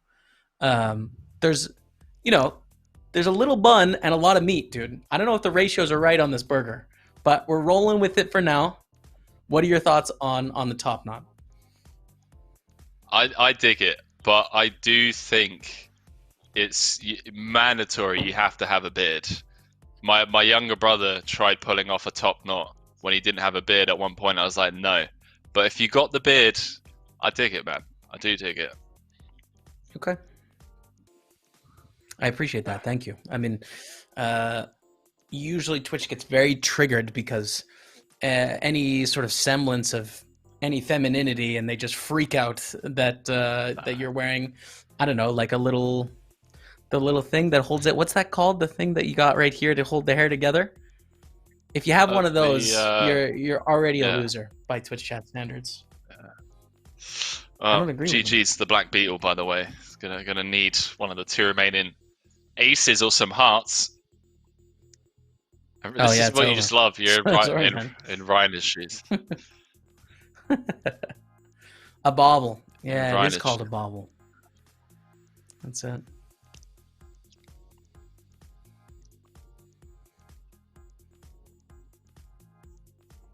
Dr. Payer is thinking a long time, and I don't really know why. Just hanging out, I guess. Increasing the drama. He's just making Yeah, he's making Reiner sweat, mate. It's like, I'm gonna make this guy sweat. I'm blocking kings and blocking. It's gonna make him think that I've fired a big hand out of the small, and then he's eventually gonna click the fold button. Only an ace, not to be. Black Beetle is dead. Reiner Zufall chips up to 247,000. Oh! Chat, it's a lie. We're still here. Look at that. We get to go full screen again. Henry, what is the longest haircut you've ever had? I'd say like twice of what the length of my hair is at the moment. Just like being lazy and couldn't be bothered to cut it when I was younger. But summers get hot in Bulgaria when I was younger, so I was always rocking like a short cut. Right. It's too hot, but in the winter though, like Montreal or anywhere where it's -20, having a bit extra on the top, it helps during the cold season.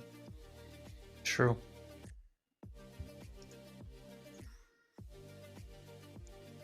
No, it looks like we got Pukini back on our table. What's up, Pukini? Yes! Pukini's back. Let's go. Fold your edge going for the rage. Banana Joe calling behind with the 4s, and fold your edge picking up the top pair with a queen kicker.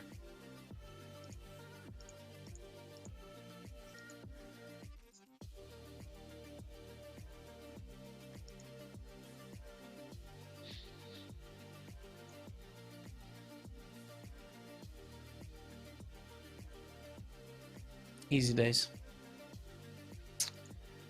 Welcome to the chat. Weighty call. brand new to the channel, welcome to the stream. Rachel, welcome to the stream as well over on YouTube. What's up? Chris is Autoglass God on Twitch. There you go, Chris. Good to see you in the house, man. Welcome everyone tuning in. Let's do another attendance, guys. I know we did it earlier. Where are you watching the stream from in the world? City, if you want. Province, states, territory, country, anywhere. Just let us know. Where are you watching the stream from? Take your attendance. I want to hear from you. I love doing that. It's always fascinates me, man. I mean, obviously we know poker is a worldwide game, and it's just always amazing to get people tuning in from all over the world. Yes. We've got British Columbia, Montreal, UK, Kent dining table. Very specific. I like that. We have tuning in from Sweden. Thank you for the show, and go Pukini. We've got Pukini fans in the chat. Facebook loves Pukini. It's official. Scottsdale, Arizona. We've got India, Nottingham, the home of Dusk Till Dawn. There you go. Damn. Ireland. I wonder when we'll get back to another party poker millions at DTD, man. God. What's your line? Playground. Oh, man, Yeah. I'm hoping it's like March, April next year. I'm being really optimistic. I honestly don't think there's going to be a WSOP next year, but you know. Yeah, I don't know, dude. I think it. You know what? I think it'll happen. I do think there will be a WSOP, but I think the numbers will be quite low. That's my take. Yeah. And I got off to a great start this year. Went to WPT Germany. Just like there with all the party poker guys. FT'd the opener. And this is for someone that doesn't play tournaments, by the way. And then I remember texting my friends afterwards, like, "Oh, tournaments are easy, guys. Like, what is this complaining?" You know, and they're like, "Henry, listen, we don't all just reg one tournament a year and then sun run it." I was like, "Listen, all right, it's all skill, all skill." I ran so pure in that tournament.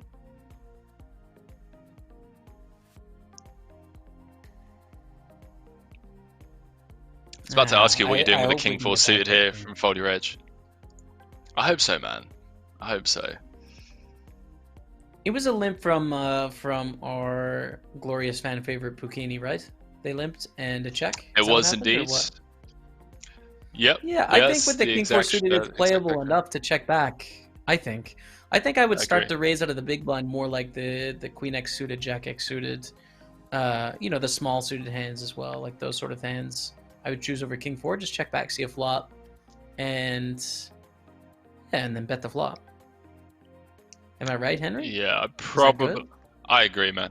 Yeah. I'm probably like 3xing the offsuit combo. King 4-0. I think King 4 suit is just too strong.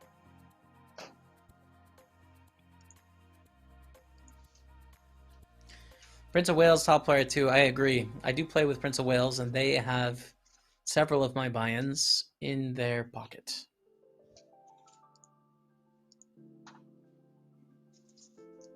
Baltic Balls, recognize them. What's up, Baltic Balls? On the table. Toledo. There's a few of them out there, man. It's an interesting table we got here. And my heart is with Pukini. Not gonna lie.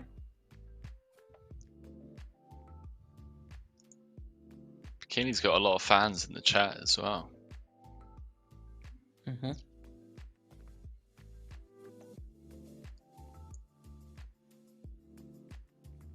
That's a great name, Prince of Wales. What a great screen name. Well played, sir. Well, and Banana Joe as well. I mean, come on. What's your screen name online? If only you knew, my man. If only you knew. I'm one of these. I try and stay unknown. Because... Oh, you're an anonymous Henry? You're an anon? Just Henry, if you have a barcode screen name, I'm gonna lose my mind, man. I'm gonna lose it. No, no. It's I like my screen name, but just because of the game that I play, Yeah, I get you it. know, PLO it's a pretty unsolved game, and I don't want people to be like, oh, I'm playing against Henry. Because I mean, it could work both ways, right? There's going to be people that think, oh, Henry's an absolute fish. I'm so glad he's at my table. But then there are going to be other people that are going to just like sit me out. The only screen name that is known of mine is my screen name on Party Poker, which is GTO commentator. But all my other screen names are anonymous. There you go, chat. So the key is play on Party Poker, and you can know when you're playing against Henry. That's what we've learned here. That's what we've learned. That's a good selling point for them. They should honestly be using that in their marketing. The only site where Henry is known, Party Poker.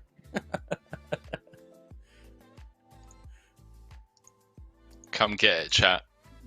Man, I dropped a lot of money during lockdown on Pi. I was stuck in America. Got a hand developer. I'll tell the story afterwards. Got a middle pair against the bottom set.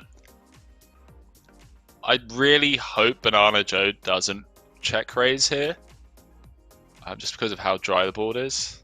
Wait, let's go for the check raise all. Too late. He wants to put in the check raise.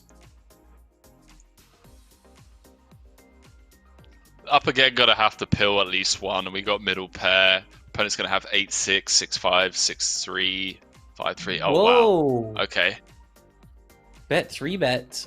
Very dry board. This is very weird. Banana Joe's in love with everything happening right now, but I am hoping for their sake they just call here. Cool. There we go. Oh, Jamie! Oh, see ya! What? Banana Joe!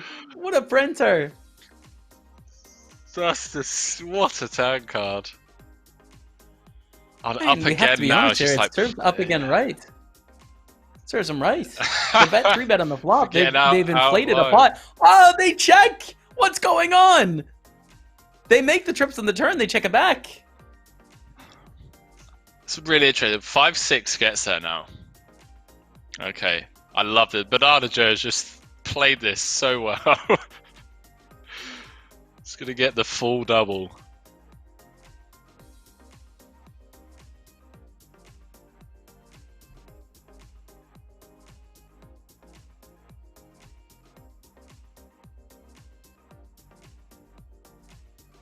Up again just has to vomit now. Cycles it off. That's a cycle. That's Look at that, such dude. a cycle. 911,000 chips going to Banana Joe. Huge stack on Banana Joe. Wow. That's a big pot. Tough one for up again.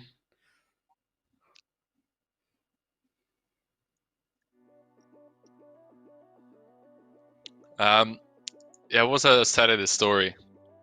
Yeah, so I was stuck in Miami and Chicago due to obviously the Corona pandemic at the start of the year, and then I finally managed to get back to Europe, and I couldn't get back to my home in Malta because the borders were closed.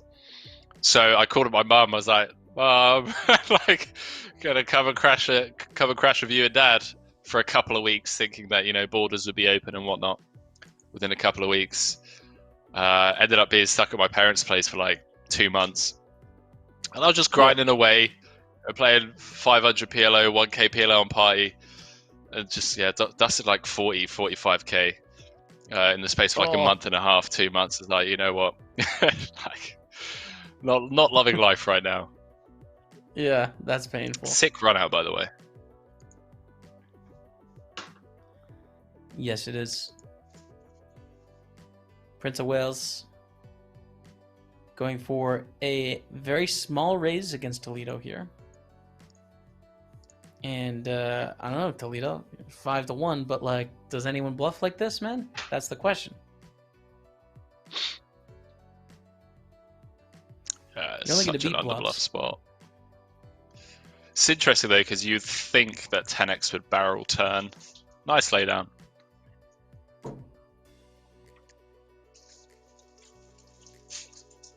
Maybe 10x would realise against the big blind range. I don't know, Jamie, you tell me, man. I don't have a clue what I'm doing in tournaments. I think you'd do fine, Henry. I think you'd really do okay. If you got out there on the tournament streets, put in a week or two, you know, I think you'd be doing great, man. Don't get my hopes up, man.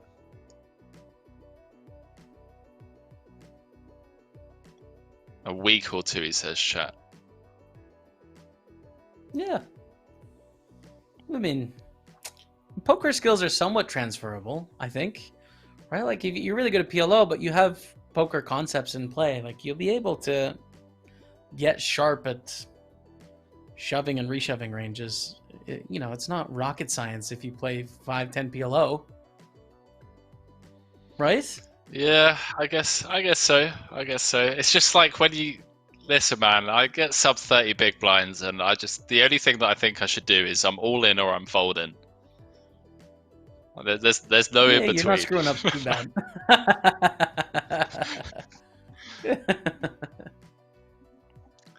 Yeah, man, said do it, Henry. PLO tournaments are soft. They are super soft, man. Oh my god. I love going to just like live events and jumping in some 2K event because, by the way, I never cashed one in my life, chat. so maybe I'm the soft spot. I've only played a couple, but you just have all the Holdem regs. Yeah, let's fire this PLO comp. Why not? It's beautiful. Yeah. That is me, dude. My only live poker win is in PLO, €550 PLO tournament. No way. Yeah, man. I was the Holdem reg that just fired it and got the victory, dude. That's amazing. True. Wow. Well, do you remember the hand that you won with? No. It finished at like 5:30 in the morning in Barcelona one year. It was just I don't know, but it's a fun game. You know what's interesting about PLO tournaments, I think, and you can tell me where I'm lacking perspective here, but I'll just be the fish in the water for a sec. Go on. ICM, right? You got to adjust to payouts.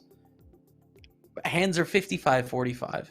It's just like the ICM pressure in PLO tournaments is just ridiculous. Like, you just can't call all-ins ever. What's going on with that? What are you supposed to do?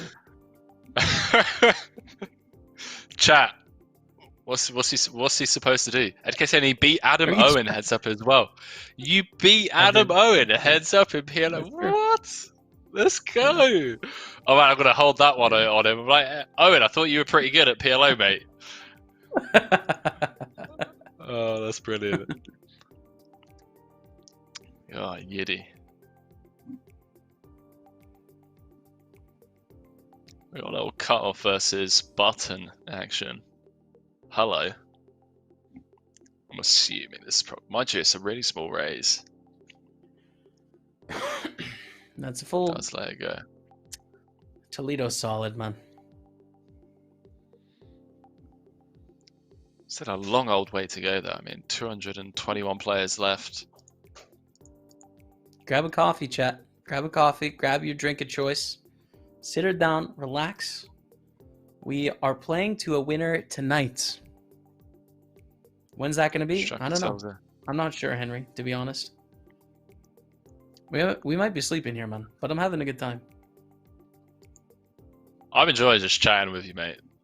To be honest with you. I love a chat, running some poker. And honestly, and I'm not just saying this because I mean, you know, I cover a lot of events, but the reason I love covering series like this is just because, like, you know how much it can mean to someone with these like $3.30 satellites, these $33 satellites into some of the bigger buy-in stuff, and it just gives me like flashbacks to when I was trying to build a role and how important opportunities like that were at the time. And it's just so cool to see because you know, okay, we might not know directly because we don't know the players playing behind the screen names, but think it's safe to assume that there's going to be a couple of players on each final table, which is it's a pretty huge spot in the start of their careers and whatnot. Absolutely, man. I mean, I bet everyone out there watching has that moment in their own poker journey where they've had that spot, that deep run, that opportunity to do something special. It's just like, especially the first few times you've been there, there's nothing like that. For me, that's the 3 rebuy, the old 3 rebuy. 10 years ago, it used to be a huge tournament. Right. Insane. What about you? What are your standout moments early in your career as like, wow, this is a spot that I'm in here? To be honest with you, I'm not as disciplined as you, Jamie. Like I would win something for like 1K or $700-800, and then I would be just really dumb with my roll. Bust my bankroll on more. I can't even count on my fingers how many times I went broke when I was between like the age of 18 to 22. But the main one that stands out, I went on a poker trip to America in Atlantic. I went to play in Atlantic City with about 5K to my name, and I played 2-5. Played 2-5 with a 5K roll, and over the course of 2 weeks managed to win like 45-50K. And then that was it. Never really like looked back from there. That's pretty ridiculous.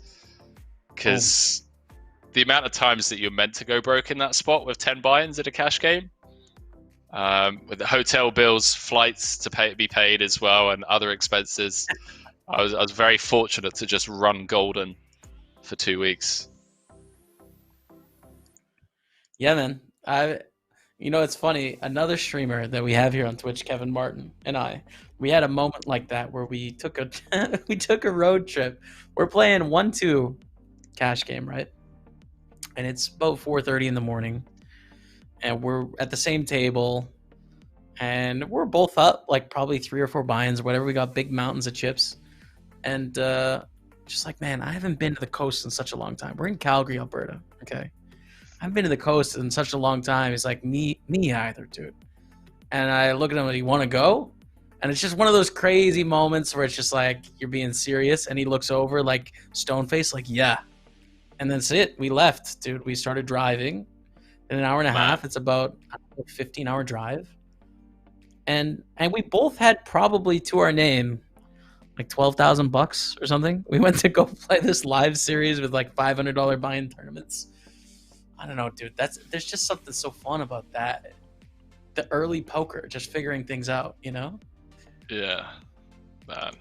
I miss it. There's a sense of innocence about it as well when you first start, and just how naive you are to money management and the value of money as well. Like I remember when I first started out thinking, 5K is nothing, like. I want to be like Helmuth. I want to be like Daniel Negreanu and whatnot. And just not valuing the amount of money. And now that I've kind of grown up a little bit and I've had to like build a role and be disciplined, I'm like, holy shit, dude! Like I was 21, like 5K was a lot of money, kind of thing, Yeah. And just understanding how much it is in the real world outside of our little poker bubble. Yep. Absolutely, man. See if Puccini gets paid here, by the way. 3 ways down to the river. Check 3 on the turn. Puccini bet 1/3 on the flop. Prince of Wales the only person to fold. Interesting one for Toledo. I mean, diamonds, brick, but how many offsuit diamond combos are there in Puccini's range?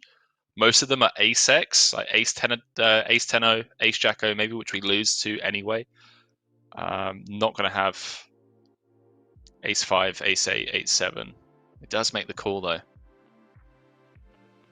It's showing the bad news. Puccini. Our favorite Puccini on 600,000, just shy. Doing it. I believe in the Puccini. To get back to that feeling, man, about poker, early days, the innocence, right? As you're figuring it out.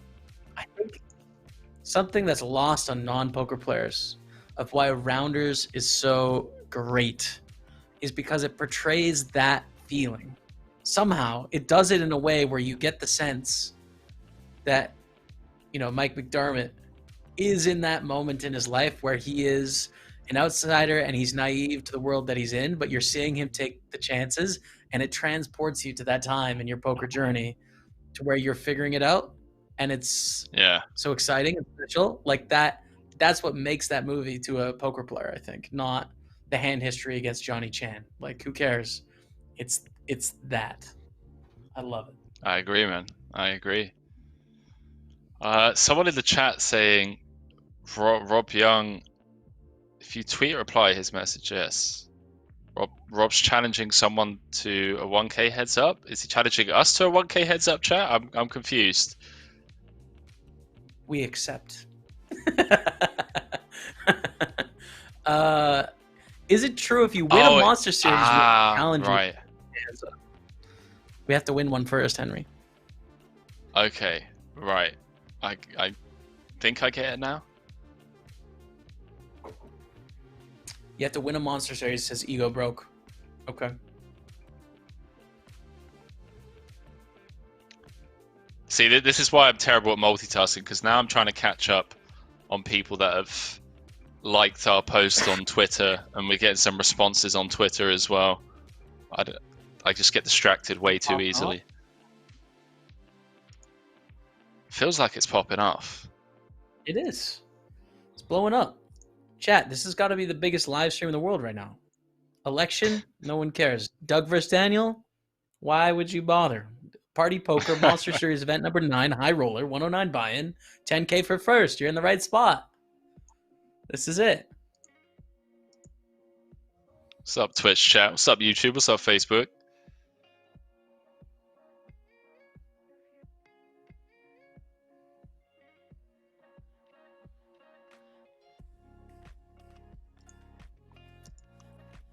Queen 9 going for the, I think, kind of a frisky open here.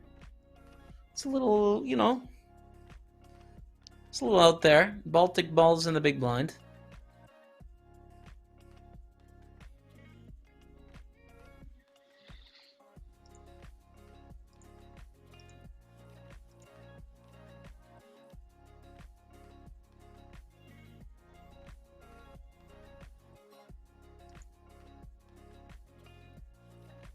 Bet and a call on the flop, ace of hearts on the turn. So we can see Baltic Balls has a pair of kings here. Banana Joe bluffing on the flop. Interesting to see if they continue on the turn. Now, they just have queen high. They don't have any straight draws. They don't have any flush draws. They just have a bad queen high. But they could reason like, maybe I have some aces here that I could value bet. In which case, maybe I'll bluff with this hand. Now, are they going a little too crazy here? It's tough to say. Baltic Balls making the correct call with the king 8, and I think a good choice in a theoretical sense, but a difficult call to make in actuality. But they do call on the turn. River's a 9. Banana Joe picking up the third pair. Check, check. Hopefully I win. Hopefully they missed a draw, but gets the bad news. Baltic Balls with the second pair of kings up to 350K.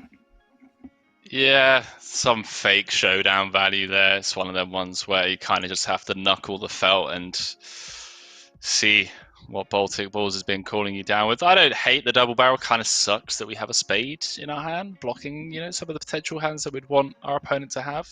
But I appreciate the aggression. An ace rolling off on the turn. Bit of a scare card versus a big blind range.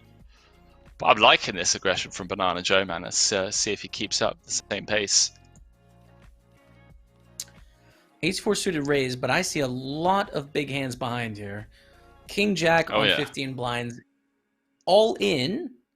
I dig it. I'm into it. Oh, boy. But we can see the bad news. Ace-King behind. Cold calling.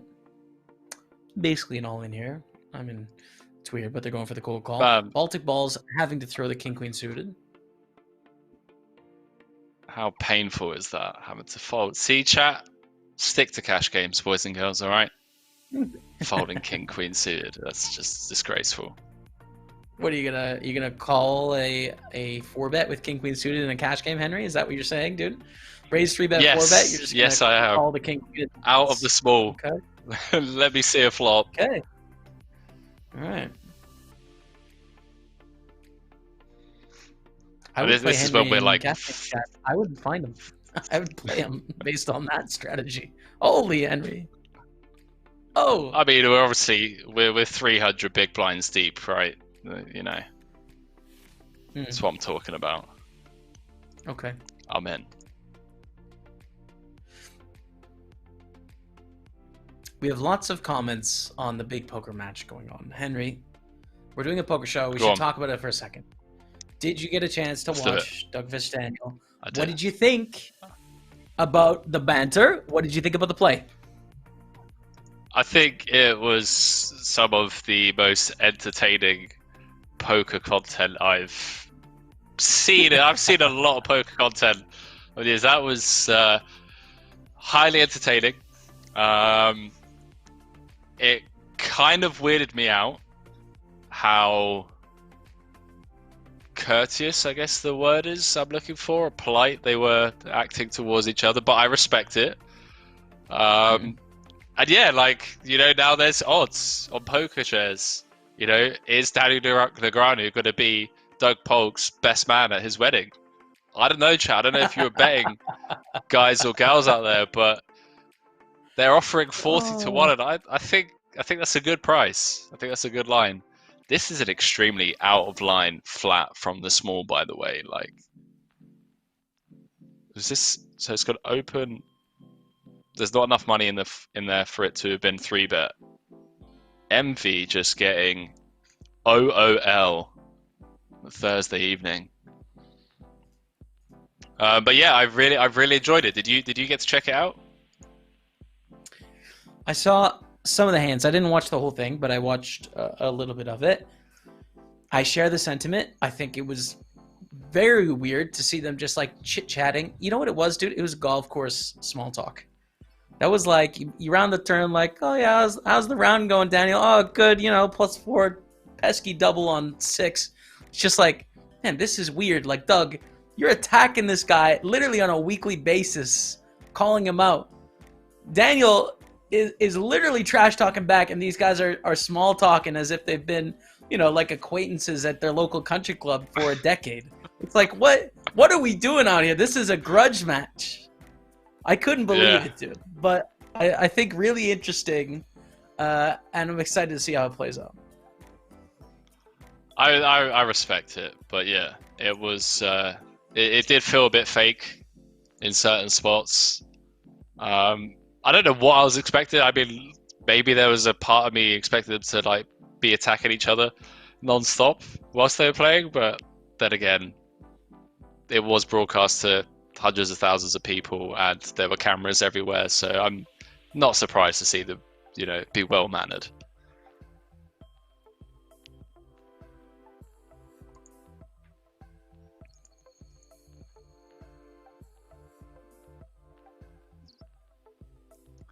Ego Broke said Doug forgot where he parked the truck. Yeah. Yep.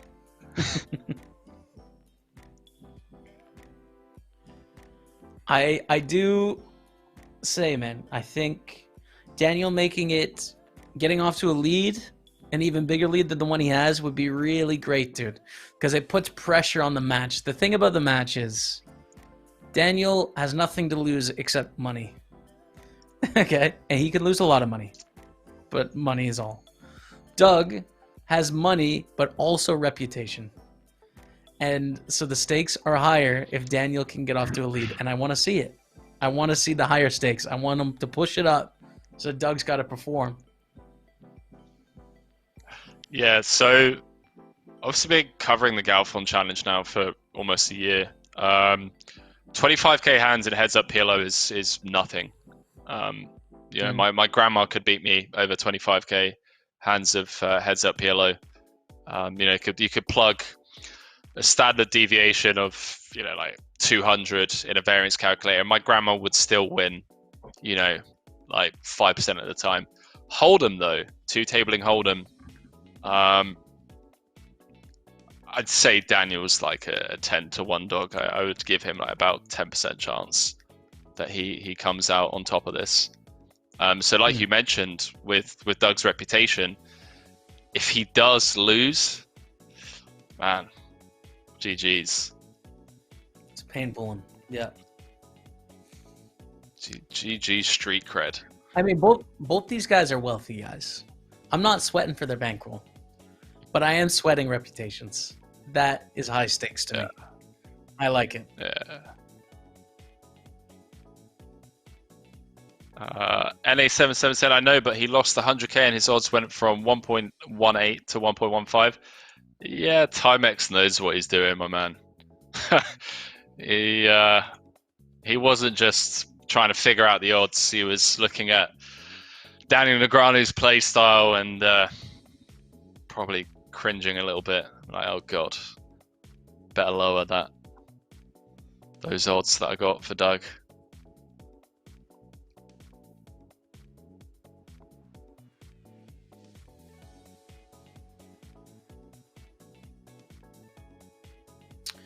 What's up, Spud? How's it going, man? Spud BCFC is a regular in my channel. We have these squads that people make.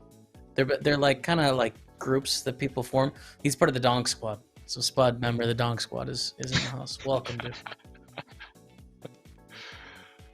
Oh, part of the Donk Squad. Yeah, man. They're self-formed. I think there's 7 members. Mostly Canadian and English, actually. The Donk Squad. We do have a Scandi Squad and a Chi-Town, Chicago Town forming. So it's really starting to divide. Yeah. Splitting up, ganging up against each other in the Twitch streets. Can you imagine, like, when you start streaming again, when you go back to Montreal, you just got these different squads. Like, this is our turf. Like, get out of this Twitch chat. All right. JB's stream is our stream. Go back to Matty Ice's stream or something. You know. That's my hope, dude. I want a turf war. I do. I want all sorts of teams to be playing. You know, I want them to own different tournaments as part of their territory. I want it. I'm interested. Have you seen Anchorman? The movie. Yeah, so you know when they just all show up and start fighting each other, that's what's going to happen when you go back to streaming. Like, everyone's just going to come after. What I think needs to happen, though, is there needs to be a poker showdown, right? There needs to be a rumble between all the squads that put up a head, and they play in a sit and go to see who is the leader of the squads. You know, the most powerful. That's my idea. Make it happen.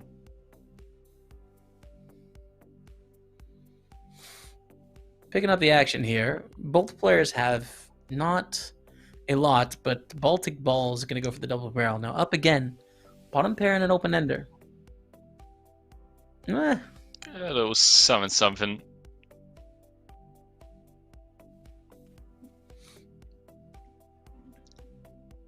Was this UTG Open? It was.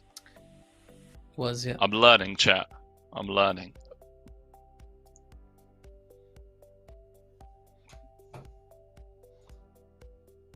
Man, does Baltic Balls find the trigger here? This feels like a really dicey board. Sure, we block King 10. Has got to be worried about... What?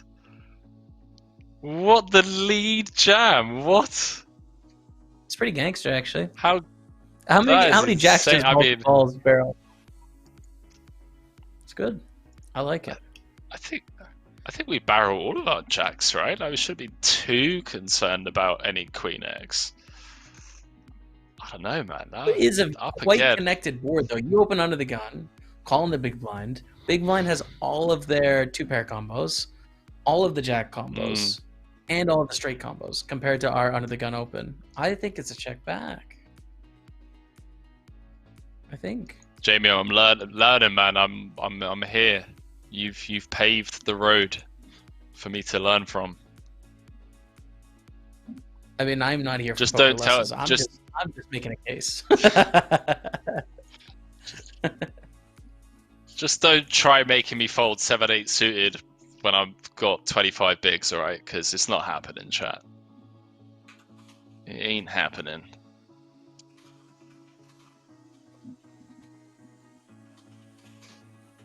Nice to see the viewership slowly increasing. How's it looking over on Facebook and YouTube, Jamie? Facebook is much more calm, I would say. We have 38 strong in Facebook. Holdem strong, I see you representing. We love you. YouTube, I would say second place on the hype train. YouTube second place, respectable second, doing okay. So shout out to YouTube. But Twitch is king as of now. You're gonna have to pull up, you're just gonna have to do better in Facebook and YouTube. Sorry, you just gotta be better than this. Sort it out, guys. Let your neighbors know. Let your doctors know. Let your parents know. All right, we're live.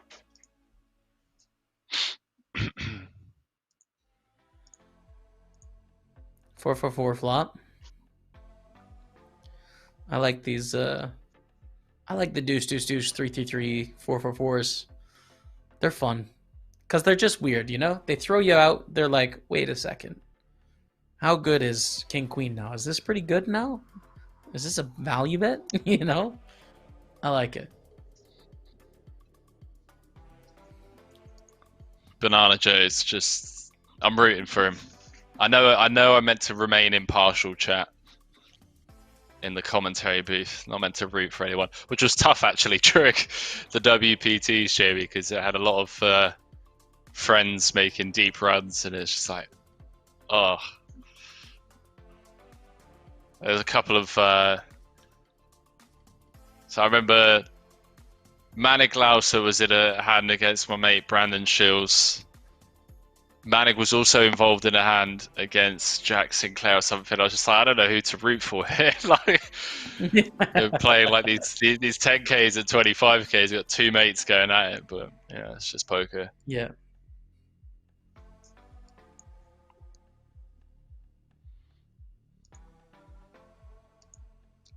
Ooh, you must have had a lot of situations like that, right? Where you're like playing against friends or other Twitch streamers, or your brother even, playing against your brother in a tournament. Like, you just got to stack him. It's a good opportunity to stack ice. Whenever you get a chance to take Matty Ice's chips, you should take it. I'm telling you. Yeah, I mean, a lot of friends of the stream. I mean, those are the hardest ones, I think. When you have people that watch you regularly, you're on their table, and you're deep in a tournament, right? Let's say at 27 or 55. And like, you want to stack them, but this means more to them than it does to you, So it's just like, those are hard when you bust a friend that watches your channel and be like, GG, man. And you have to give them a moment where you don't sully, and then you get hype again because you got a show to do. You got 1,000 people watching you. Like, oh, GG. Okay, let's go, chat. Like those are the tough ones. Man, this is an out of line. MV is here to play. We saw with the 7-3 suited out of the small. Cool. So under the gun open, +1 3-bet, flatting the fours. Let's try and flop a set. No dice, although only 1 over to the fours.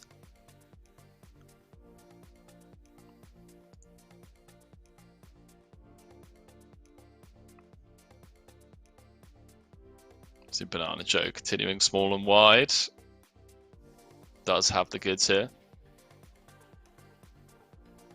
I say the goods, Jay. I mean, spade was coming on the turn. Yeah, I mean, basically. Oh yeah, 100%. Hashtag rig chat.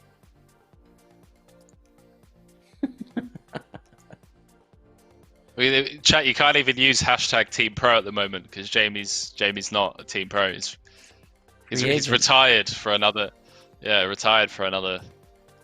few weeks. It's just like he never wears a tie to dinner, chat. Who is this?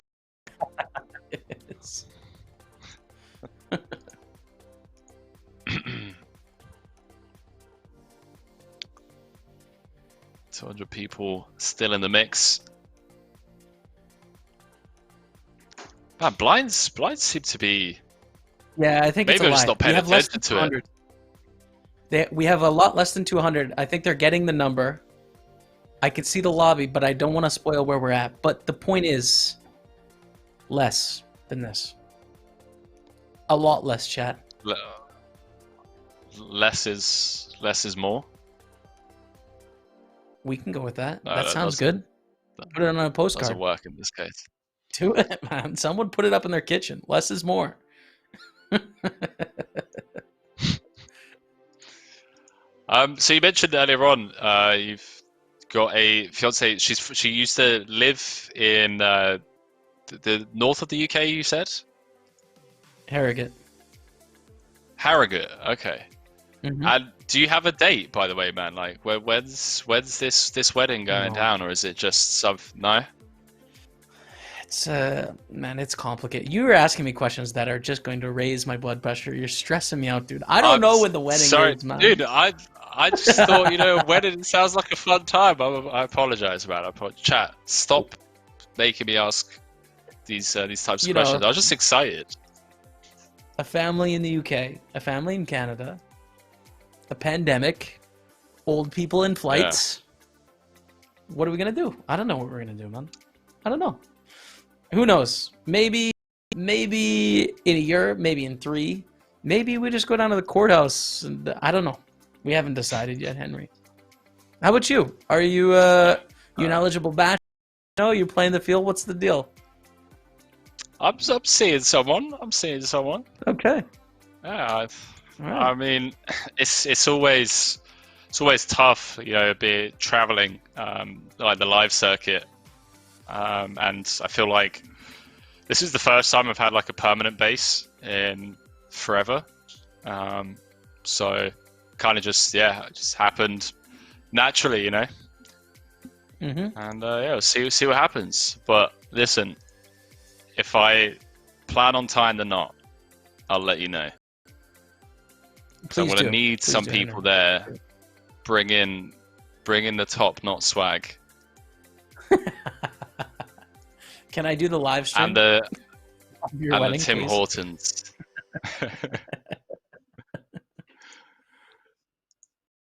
See, English people just don't appreciate Tim Hortons enough. They just don't know it. I mean, English people know Greg's, know Costa, but they don't realize Tim Hortons is both, but better.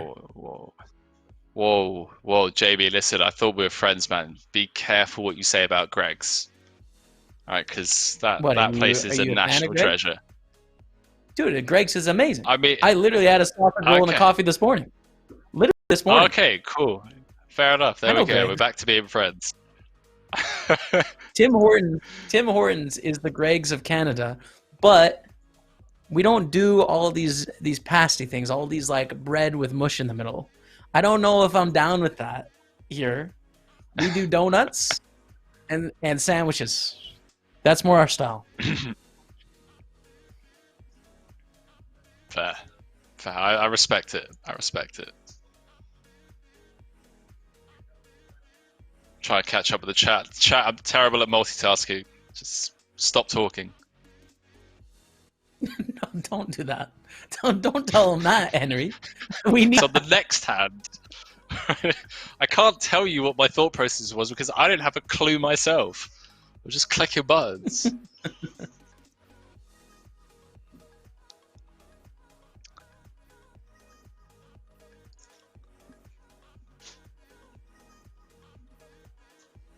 Prince of Wales with a big hand here under the gun. Queens raising it up. Looking around, I mean, there's a lot of junky hands. The only one with a chance may be Puccini in the small blind with the Queen 9 suited, but even that's a little risky against an under the gun raise.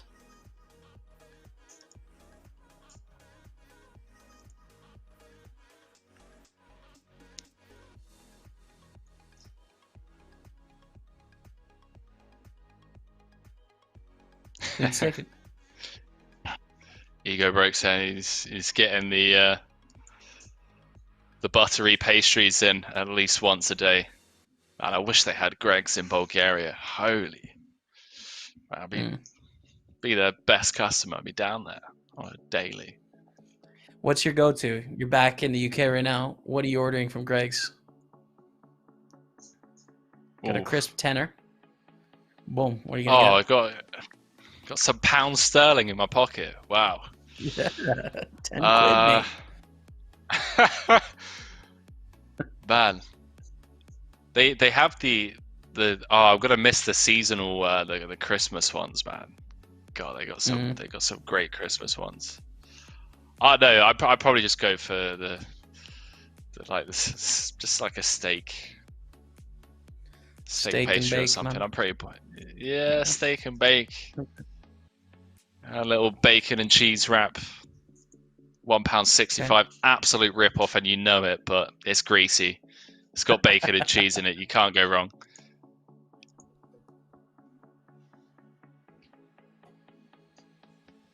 I think less is more, to be honest. I do. I think sausage roll, black coffee. I don't know if I'm about the flat white life, which seems to be the way everywhere north of Birmingham.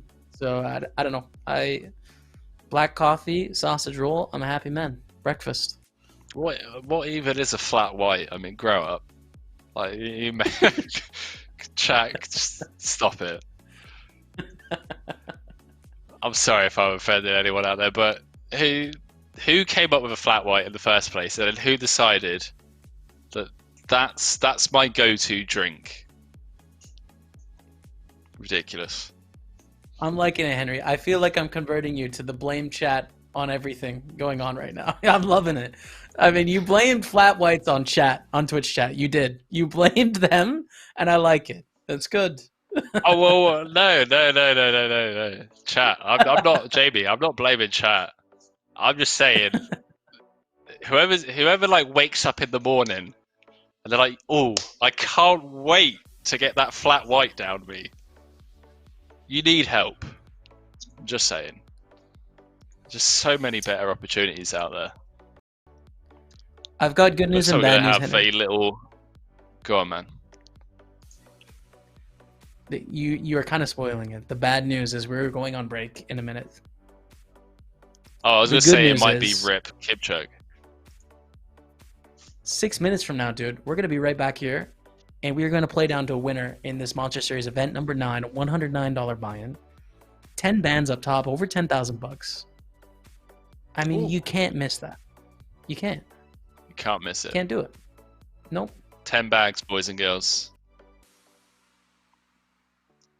10,000 European dollars for first.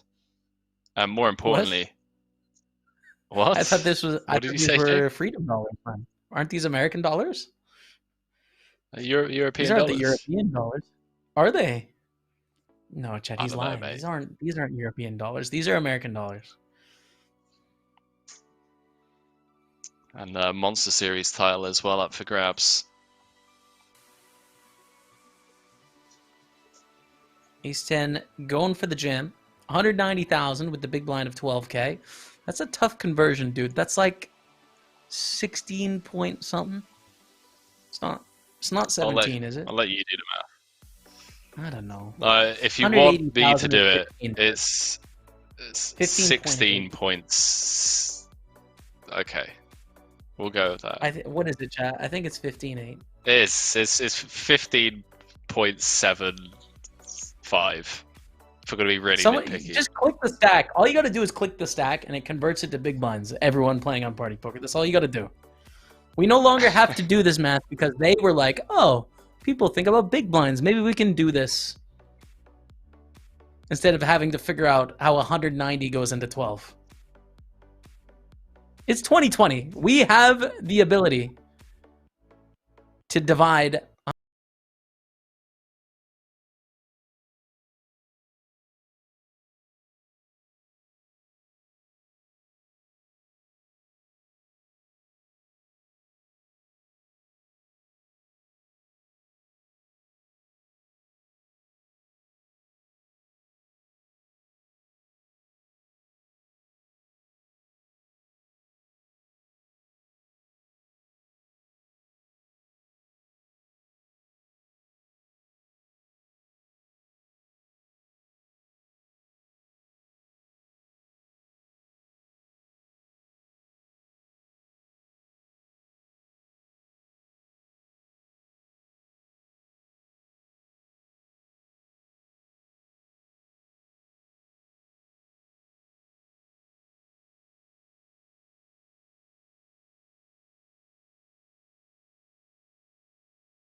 Hello, everyone. Welcome back to the Party Poker Monster Series, event number 9.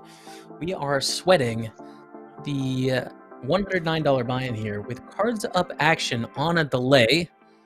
Blinds are 6,000 and 12,000 now. It says 198 players left. That's a lie. That's a stone-faced lie. There's less left than that in the tournament. Henry, with me here, Henry Killbane, at Henry Killbane on Twitter, right? Or at GTO Commentator. That's What right, is right. it? I keep forgetting. I'm sorry for the confusion. It's Henry Killbane on Twitter, GTO Commentator on Right. Instagram. But if you type Henry Killbane into both, you'll find me. Thank you There it is. once again for the kind intro, my man. Happy to be here. We're getting down to it. 6K, 12K. We're not messing around. It's action time. Yeah, Bikini going after it. Look at this, taking the ace-5 suited out of the small, saying, have some of that, Banana Joe. Would you like them apples? We do see it updated. 150 players left here. Now, 80 spots pay, 80 spots pay in the tournament. So we're kind of getting down to, like, in my head, I'm thinking, okay, half the field is making some money here. Half the field, a little bit more. Yep. Bubble time. What's going to happen? What are you feeling if you're 150K, 200K stack, Henry? Then what are you feeling if you're a 900K stack? What's the general approach for the newer poker player? Well, we're going to see, I assume, large stacks like Banana Joe, Bikini up again, potentially start getting after it. And we're going to have to tighten up, in the shorter stacks, sub 20 bigs. Going to be a bit of a disaster to obviously end up going home empty-handed after making it so far. Kipchoge saying, Henry, you know nothing. Tens. Let's rumble. 12 bigs. Fist bump. Get it in.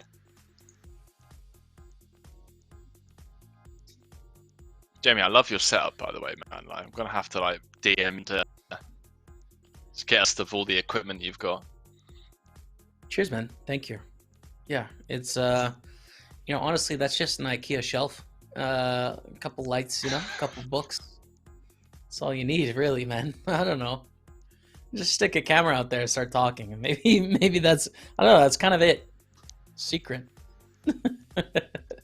What's your story? I'm assuming that a lot of the regulars in here, obviously know all about your story. But for the few that aren't regulars here who've stumbled across the stream, how did you become Poker Staples? How did you get into Twitch streaming? And I mean, how long have you been doing it for, man? I feel like you've been doing it for, I mean, as long as I can remember, in terms of like the amount of years that I've been watching poker streams on Twitch. 6 years, dude. Yeah, I've been at it for 6 years now. I think the longest poker streamer on record, I would say. So yeah, I don't know. I've been playing poker for 10 years. Started playing play money and trying to get more chips than my brother. Found my way to real money sites. Found tournaments. Started making enough money to support myself. 18, 19, 20, 21 in Canada, and then Twitch Poker started, and I was like, you know what, I'm gonna do this. I started and kind of thought this is the future of poker and poker sponsorship and poker's way to get into the modern age of what we do for fun in the world. We didn't really have anything like that. We had stuff on TV, but no one was really making YouTube content. There's a few people maybe. Twitch is brand new, so I started and kind of never stopped, and that's really the story of my career at this point.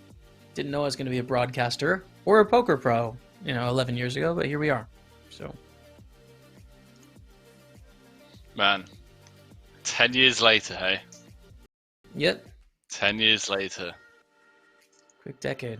How about yourself? What's your poker origin story? Why did you decide to get into it, and how did you get to where you are now? I mean, for me personally, it was just something I stumbled across. I used to play Counter-Strike for money when I was like 12, 13, and I used to skip classes. I know, chat, I apologize, I shouldn't have done that, but My teachers were making me study English in Bulgaria, and I was like, "Hang on, you do realize I'm from London, right? I kind of speak the language."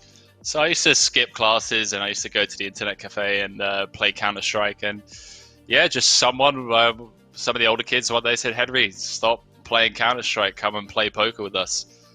And I remember being like 14 and just having it in my head that, right, a royal flush is the hand that I need to make. Like, that's a good hand. I can't lose with that hand. And that was my strategy for like the first God knows how long of playing like 1 cent, 2 cent with my mates. It's just like, right, royal flush. We're trying to make a royal flush. Okay, that's the hand that we know we can't lose with. And well, I tell you what, you can lose with pocket fours against jacks, and we can see 2 fours dead, by the way. So Baltic Ball's going to need some help with, well, almost finding help. No Doesn't dice. do it though. Jacks win 417,000 for the Prince of Wales. Baltic Ball's pretty short now. Anyways, continue. Making the royal flush. Want to do that. And then what happened? Yeah, man. And then, you know, a few months passed, grinding on Zinger, you know, just like playing for play money, and then playing 1 cent, 2 cent with friends, and built it up to like a couple of $100. And it was pretty evident that me and one other friend were the best out of our little group. Had like a couple of $100. I was like, okay, I'm going to give this a shot. And yeah, I came home from school one day when I was like 15, 16. I think I was just turned 16. And I told my parents that I wasn't going to school anymore. I was like, yeah, I had a word with the head teacher. I had a massive falling out with the head teacher. I'm pursuing poker as a career. I remember my parents were just like, "You're what?" I was like, "No, you're not." I was like, "Yes, I am." And it went really well at first. It was like, yeah, 16. And my parents were like obviously extremely against it. And then one day I showed my mum my online balance, and she was like, "Oh, is that real money?" I was like, "Yeah." She's like, okay, cool. Yeah, mate, I guess you can keep playing it. And then I lost my role when I was like 17, in a game that I shouldn't have been in. It was a rigged game, and lost my role. And my parents were like, "Right, here's your ultimatum. You either get a job or you move out." And I was stone broke, so I went back to the UK. And yeah, worked for a couple of years. I told my parents I was working. Every time I'd get a paycheck, I'd head down to the casino and play 1-2 with like 2.5 buy-ins to my name. And yeah, just built it up, man. Yeah. Ego said I had over 100 million on Zinger. You crusher. Absolute crusher. East 5 of clubs here. Banana Joe in middle position. Probably going to raise this up. I would if I was Banana Joe. Big stack. 150 players left. Yeah, we just saw MV get there with the King 10 against Banana Joe's King's fourth club on the turn, given him, I believe it was the King High flush. Banana let go of the Cowboys.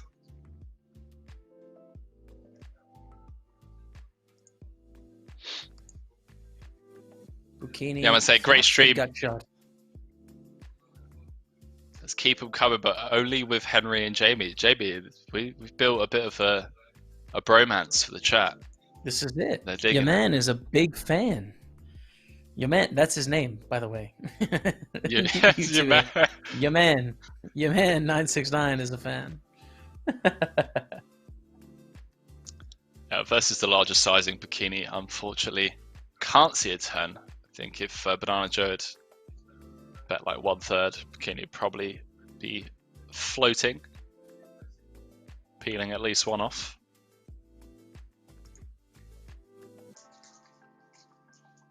Rachel on Facebook also says that Zynga was her first experience in poker. First time playing. Oh yeah, you guys know. I knew you guys would understand. You know, I can relate. I know what Henry went through. Your friends, dude. Yeah.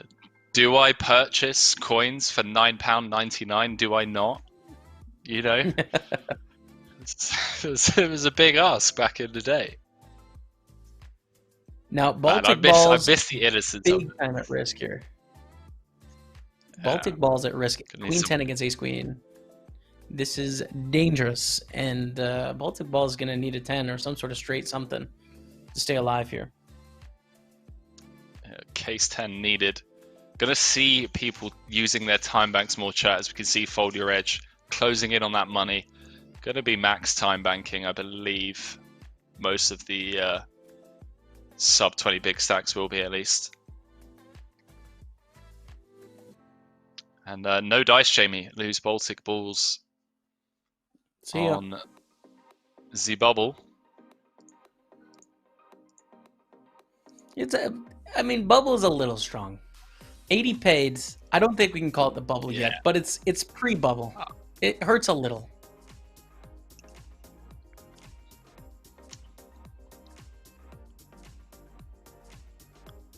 Puccini and Banana Joe round 2. Ooh. Yeah, Puccini. I didn't even see the jacks, actually. Whoa, going for a flat call, which is not normal. Yeah, it's very sneaky, but it's also scary because jacks have so many overcards that they're vulnerable to. You know, it's not like kings where you only have an ace. With jacks, it's an ace, king, and a queen. Allow a lot of hands to leapfrog ahead of you in equity. So, Puccini flatting. Flop is king 10-7. Joe checks.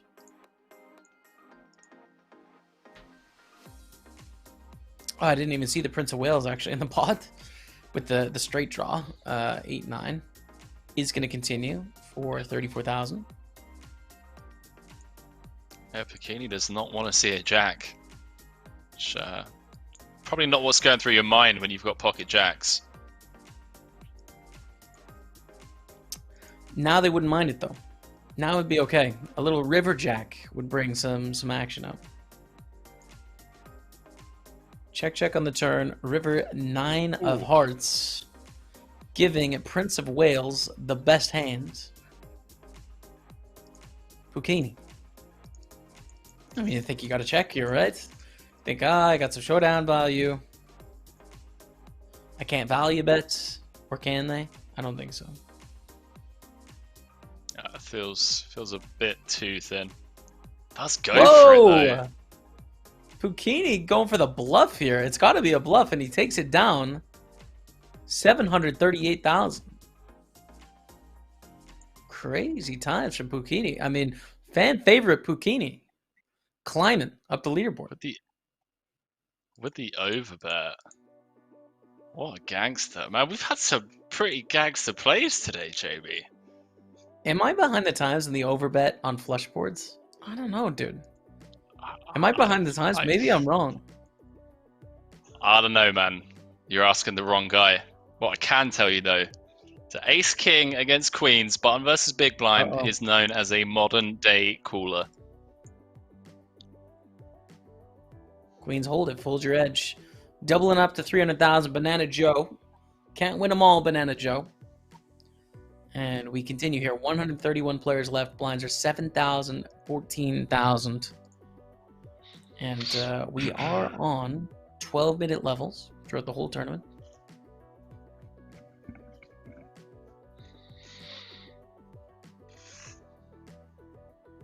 And you just get I assume, you get a time bank increase. Like, depending on how many levels are played, it gets like replenished or 30 seconds added and whatnot. I think so. I think that's how it works. To be honest, that's another thing I've just never really learned because Jamie, mate. Like... I don't know. I don't need all of my time bank. It's just not much of a bank. You know, it's like I think people are way too wealthy with time banks. Too much. Spend some of that. You know, get rid of some of that. Distribute the wealth from the time banks, Henry. That's what I say. Chat, am I asking the wrong questions to the right guy? I thought, you know, Jamie, it's like, you know what, I got someone that grinds the Twitch streets, grinds the poker tournaments on Party Poker. Gonna get to ask my man Jamie a few questions that I don't know the answers to. Chat, what's going on? I don't, yeah, I don't know. It's alright, man. It's alright. We forgive you. Man, you need to play some live PLO cash. That's when you really get itching. When a hand takes like 15 minutes, you're like, oh, come on, man. I have a game for you, Henry. It was one of my first games. It was known as the big game in my hometown, Lethbridge, Alberta. At the casino, and every Friday and Saturday, and I think it was Tuesday. Monday night. Yeah, was a dealer's choice game. 1-2 buy-in, no cap on buy-in. So people would buy in for $1,000, right? And it was Holdem, Crazy Pineapple. So you get 3 cards. You pitch one after the flop. Pot limit Omaha, and PLO high-low as well. Pot limit. So I mean, talking about slow hands, dude. Try and get a dealer from Lethbridge, Alberta, trying to divide a pot into a half and then 3/3 on the other side. You know, while 7 guys are just yelling and trying to tell her to do it a certain way. That's a long hand. That is a long hand. That's painful. Live PLO8 is really difficult to sit through. Yeah. I have to say. I do feel sorry for dealers, especially Omaha dealers, because it can be brutal. It can be brutal. Got a cooler. Got a massive cooler. Yeah. To be fair. Kipchog in a lot of trouble here. Banana Joe. Once again, like we've seen throughout the tournament, with the best of it. Yeah, on the bubble as well. Disciplined laydown by the 10-9 suit, by the way, chat. I'm in there. I'm in.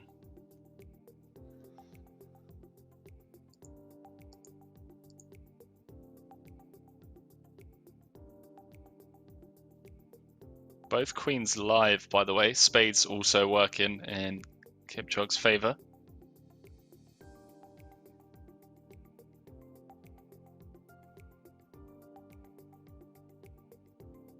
No dice, Jamie. Queen run out for the kings. That's it. Banana Joe, the winner. Up to 921,000 now. And we are quickly approaching the money bubble here. We are indeed, my man.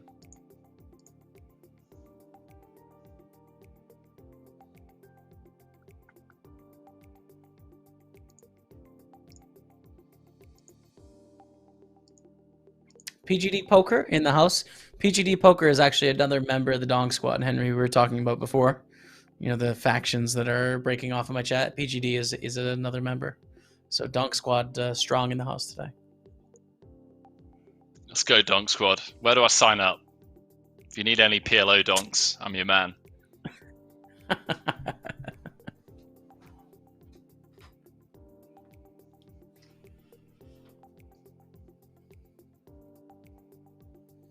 Race from the King 10 calling the big blind MV. And top pair of jacks for MV here. Gets out flop, Jamie, but from what we've seen from Banana Joe, if there's anyone that can find a way to win this hand, it's him. Might be tournament favorite, Banana Joe, to be honest. I believe in him.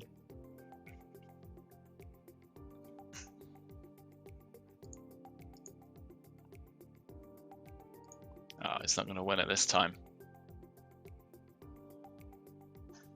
MV takes it down, 377,000. Wants to end the hand there. I get it. Ooh, kind of another cooler here. I mean, I don't know if people are going to get away. Prince of Wales with a decent ace-10. Up again with 10s. And Donkey Fish 19 with queens behind. So I'm curious how this plays out. Because I think we're going to get a raised call from up again. Squeeze from Donkey Fish and a back raise, and we're all in. Nope, 3-bet. Okay, so that was 3-bet. Okay, so we can get away from this now, in my opinion, when we get the cold 4. But yeah, as you mentioned, had up again flat, and then Donkey Fish, the big stack, we're on the bubble, or coming up to the bubble, then squeezes, we're then back jamming. I should be able to get away from this.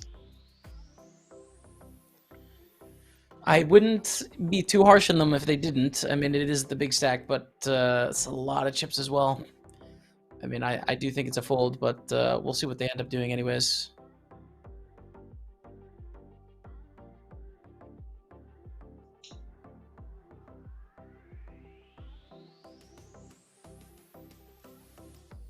$30 bigs can fold and be dealt in another hand, boys and girls. Live to fight another day. Or do we want to be the big stack on the bubble? Makes the call, needs help, does not get it. Donkey Fish up to 1.1 million. Table chip leader here. Up again is gone from the tournament. GG 2.1 million. I'm a fish at reading stacks. That is a massive stack for Donkey Fish 19. As we are losing players very quickly here, getting kind of close to bubble time in this tournament. Oh boy. Yep. All right, Donkeyfish is going to be... Just going to be, I mean, assume abusing this bubble situation now. Oh, as we get a new host of players coming in here. A brand new one, Golden name, with the Ace King and 10 blinds. And we can see the car crash waiting to happen. We can indeed. Rachel Thorpe on YouTube says, I'm going for Prince of Wales, an outsider to win. Chat, who are your favorites? Facebook, YouTube, and Twitch. Type your favorites on the table here. Call your shot. Who do you want to win the tournament? And you get to be the smart person if they make it happen. Who's your fave? Who wants to be the smart person? Who does? We all do, Henry. We all want to be smart, don't we? It's not me, chat. It's definitely not me.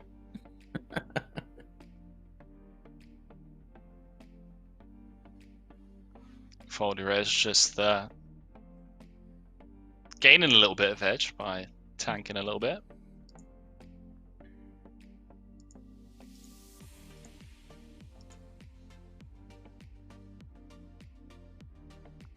Here you go, Brooke saying Ace King against Queens. Classic coming up. It is a classic indeed.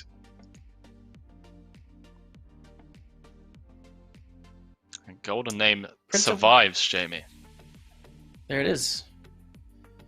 There it is. Golden name up to 300,000. I'm happy to have him around, to be honest. Nothing against MV. I just like it. Prince of Wales always beats you, Jamie, so I'm rooting against him. It's true. Spud knows.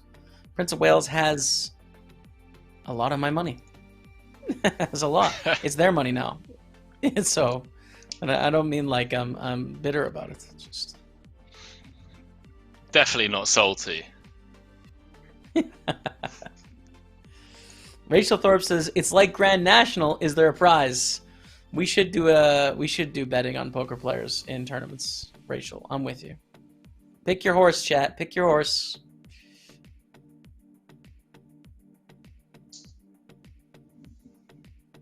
My cheeks are hurting from smiling so much. I'm like, is that weird, boys and girls? Is that a bit weird? I think it's normal, dude. The itchy nose as well, because you talk and your face is vibrating. You get the itchy nose sometimes. I get it. Chat think I'm on some sort of substance because I'm always doing this or something. They're just like, oh, jeez, guy's so hyper all the time. It's just like, I don't have a problem. I just talk too much, okay? I just got a big nose. Deal with it. That's the thing, though, about streaming, right? Like, you just have to be engaged all the time and hyped up. You can't just, be sat there saying nothing, doing nothing. Yeah.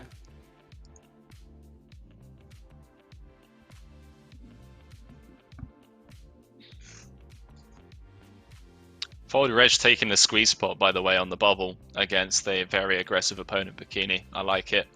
Just understanding the dynamic, chat. Case of knowing that Bikini's aware that we're closing in on the money, going to be opening very wide from the cutoff, and Ace 9-0 going to be performing just fine as a rejam for, I believe, was about 18 bigs at the time. Jack 10 of clubs here, Prince of Wales.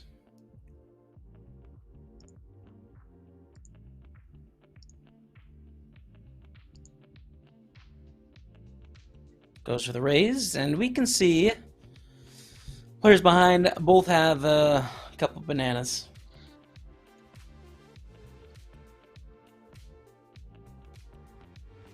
Interesting one. I wouldn't hate seeing a limp there with the Jack 10 suited, having a very aggressive opponent out of the small. Yep. The only thing that works to the advantage of Prince of Wales is that Banana Joe is going to have to probably jam it in there because of the stack behind having 20 blinds. So Prince of Wales before that hand had about 320,000. I think 3-bet fold is a little bit rich, and you are risking a lot against the big blind. So it's a big risk for Banana Joe to go for a jam. That's some of the stuff in the sub 30 blind level where even just like 1 or 2 blind variations can make a big difference, you know? Like someone raises with you know, someone raises in the cutoff and you're on the button with 20 big blinds as opposed to 16. Well, it's a big difference, you know? The frequency you're going to get 3-bet at 20 blinds as opposed to 16 changes a lot. And so those little factors change strategy quite a bit.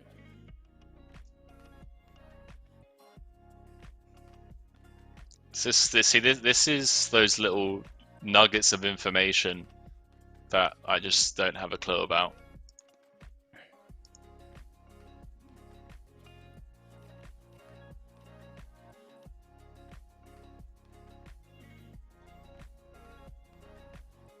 Both players with a bunch of nothing. 10 high technically in the lead, but it's one of those pots. Who wants it more, really?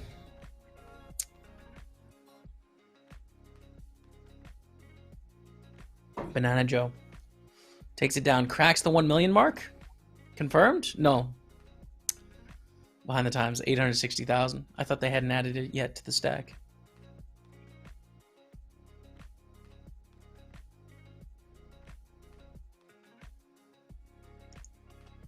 Oh, chat. We're just gonna have to log off Twitter for the next week.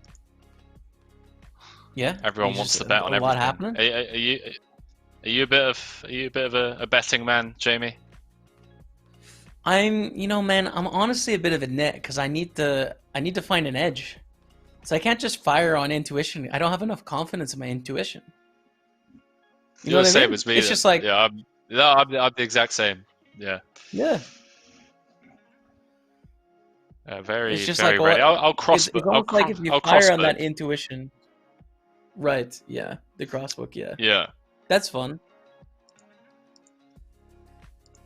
I've never done that, but that is a fun concept. That's cool.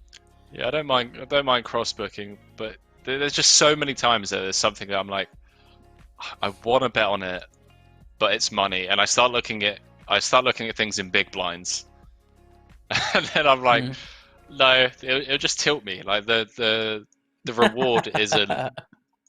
It's just never worth the downside of it, which is, I really want to lump 50 big blinds on this in order to return like 120 big blinds? No, I don't. I'd rather just fire up 6 tables and, you know, win it in a way that I know I can, rather than having someone else let me down. I think we're slightly different on the perspective in that. For me, I don't think the money is the money isn't really a factor. It's like I don't have enough confidence in the side that I think is winning, and I have too much confidence in the other people betting it, you know, like Doug Daniel or Election, right? I have some ideas about like Doug Daniel, who I think is going to win. I think Doug is the favorite, but I'm just like, well, I don't know. There's like 200 smart people that have established this line where it is. I think it's an efficient line, and like I have no information to think that I am gaining an edge over the line of these 200 people that have decided the line. Like, why? Just because I thought it in my brain? Yeah. That's way too, like, you know. Yeah, but like you could, so like for example, I hedged on the Doug Dnex match, right?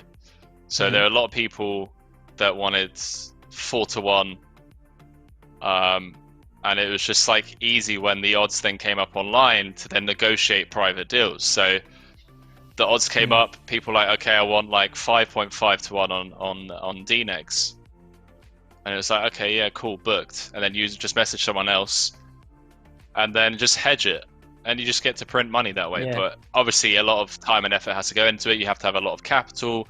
Your capital then gets tied up because you have to escrow and whatnot. Yeah. But yeah, it's just, you just keep making the money the way that you know how to make it, man, and leave that to the DJs out there.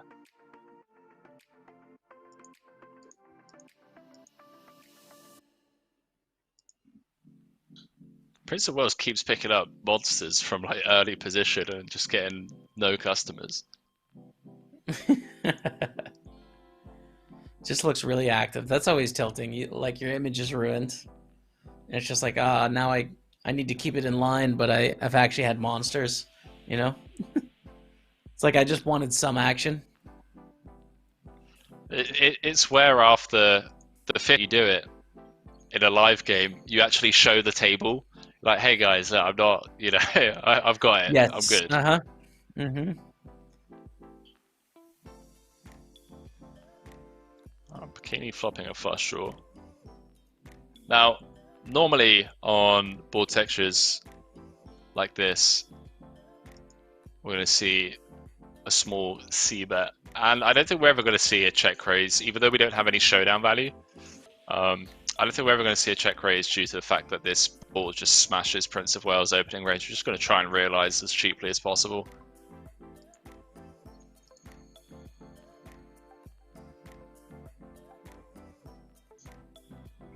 Okay. Gonna lead for half.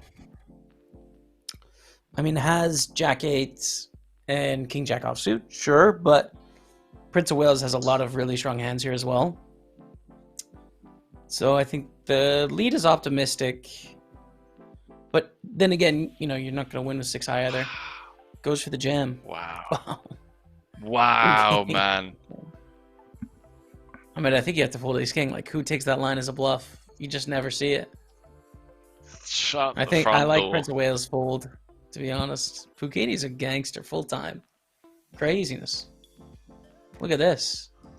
You guys seeing this, chat? Chat, we now know how to exploit Jamie. Yeah, I guess it's high enough up in your range, but maybe not, dude. I don't know. I guess so. Like, computer against computer, you're just going to call with ace king, but against human beings, you're just lighting money on fire calling there, I think. Because you're going to see 2 diamonds, but not all of the 2 diamonds. And the player pool, how often are they going to lead with like second, third, fourth pair in this 109 buy-in and turn it into a bluff? I mean, it's just not happening. It's not happening, Henry. That's my opinion. I'm sticking to it. I agree. How do you get pop-out chat on Twitch? There's a gear button in the bottom right-hand corner. Click that, and then there's pop-out chat.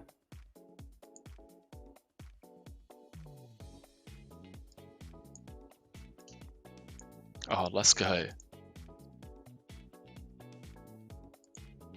Boom.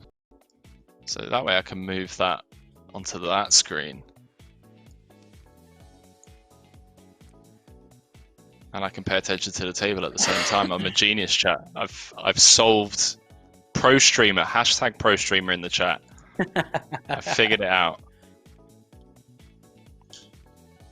There's a lot of info, man. I mean, online poker, I don't know if you guys are anything like me, but you know, you got your tables, but your Twitch chat, your Facebook chat, your WhatsApp, your Skype, your Discord, your party poker lobby, your internet browsers, you got the table we're sweating. I mean, there's just a lot happening. There's a lot going on. Yeah, What's I your can setup, imagine when Henry? you're Are you a 2-table when or you're 2-screen or a 3-screen guy? 3 screen at the moment. I've got 2 though. Mm. But I can imagine when you're like streaming, you got OBS, you got Twitch, you got the chat, you got your tables, you got social medias up. Well, that's Shove. What's it? I blanking on his name. Max You know the app? Silver. Yeah, Max Silver, right? Max Yeah. Silver. I saw Max Silver talking about how he's really getting into sports and how he's really passionate about it and stuff. But then I also saw him tweet like, I got a limit on my account of $1 that I got put on and stuff, and like, I don't know. I kind of saw him go through the progression of like getting really hype about sports betting, and then hearing about like, you could see the reality set in of like they don't want your business. I could just see it happening over Twitter, and I was just like, yeah, dude. I hope he makes it though. He's a great guy, but I kind of knew that happened at books. So for him to like experience it, I'm like, oh man, I hope he's factored this into his life plans that books are just gonna ban him for being too good. Yeah, because he's retired from poker. Yeah, he's done. What a legend! Chat. He did a lot. No one ever retires. All right. No one ever truly retires. I retired. Yeah. People that know me, they know that back in April, after losing like 40k on party poker, I was like, that's it, I'm retired. And then 2 weeks ago, I unretired, chat.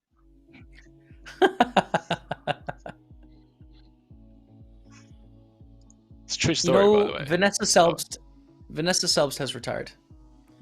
She plays one event a year, like main event. She's retired. She's not retired. You can't play the main event and then say that you're retired. You can. It's like the Masters in golf, dude. You can come back and play the Masters if you're a champion. It's the same. You're retired. There was me thinking, yes, no more golf chat. I've got Jaime Staples sharing the booth with me today. No Dempsey. That's the second time. That's the third time you mentioned golf now. Just can't escape it, chat. Maybe you know what they say: if you can't beat them, join them. Maybe that's what I need to pick up the clubs. You do. It's a great game. It's a nice. It's similar to poker in personal pursuit. The games don't share a ton of similarities, but the feeling of trying to get good is the same. In that it's an impossible task. It's just like a huge mountain of game. Both of them are just crazy large. Overbet from Envy. The Ramazzotti called flop.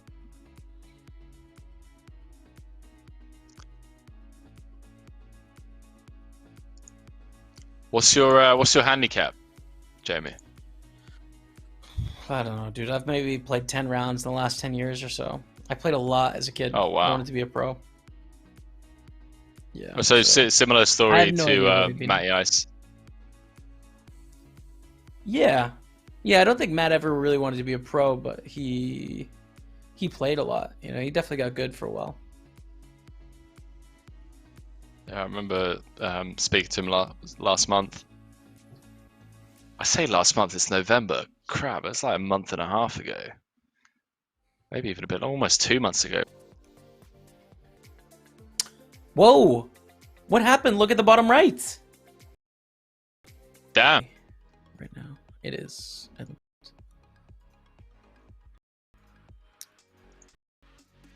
But we are down to 63 players on the delay here.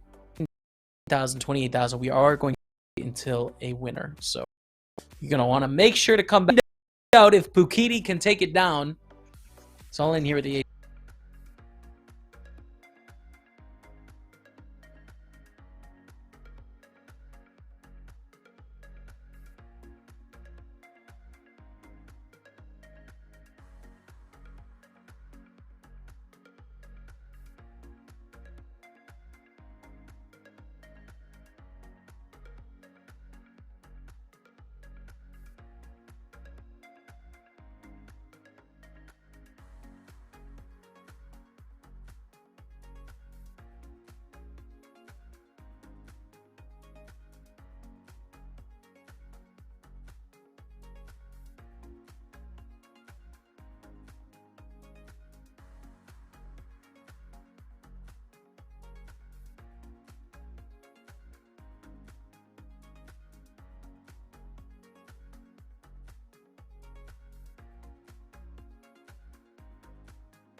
the Facebook chat up.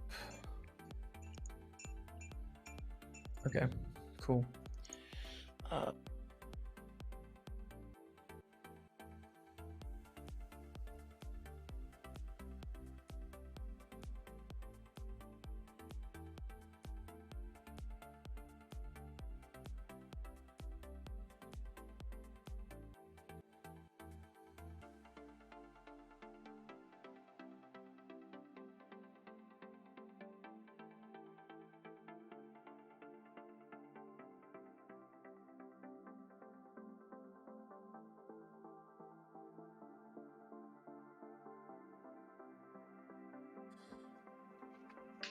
Hello, everyone. Welcome back. We are here for Monster Series event number 9. I'm joined by Henry Killbane. Henry, how you doing, man? I'm good, man. I got a fresh cup of coffee, and down to the final table, 10K up top. Let's go. Let's do it. Not quite final table. We aren't at the final table yet here, Henry. In real time, it's not even at the final table. You trying to time travel with me here, man? Long old way to go, but you know, I'm strapped in. I'm strapped in. I'm ready to go. Let's go. Perfect. Me too. Wait, you call said, let's go. We are back. We are indeed. We're back, chat. Well, yes, welcome everyone. We have Twitch, we have YouTube, we have Facebook, all sweating the action today. 63 players remain, which means every player is guaranteed $259. But first place, as you said, is $10,700 for the win. So let's get some action going. Let's see how we do. Super Cyan, look at this. Kings. Yeah, potentially see some big stacks clash here. Got Duncer with the Queen Jack suited, Toxicity 6-6 in the small with the Queen 10 suited as well. Potential car crash situation. We've also got Navarro with the, you know, if it goes open flat, we get the 3-bet squeeze through with the ace deuce. Yeah. Who knows, chat? Bunch of potential. Navarro has an interesting stack as well, like 23 blinds. So if it goes open call with ace deuce suited. Oh yeah, could increase our stack by like 40% if it gets through. So are we just all in? I mean, it's pretty risky for 23. This is where you wish you had 18, but yeah, I mean, I guess so. I'm all in, chat.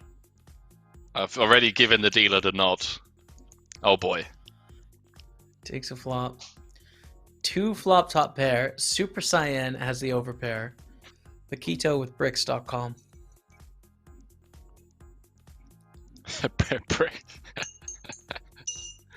Bricks.com. That's it. Super Cyan with the check. Okay. Bet call. Okay. I mean, it's interesting 3 ways to the turn, right? Super Cyan is not going to be able to put a ton of money in with their hands. They have to be somewhat concerned about an 8. So probably a check call. Check on the turn. Bet the river call, and then who knows? That's my prediction. Oh! Everything's ruined. How mad is Super Cyan?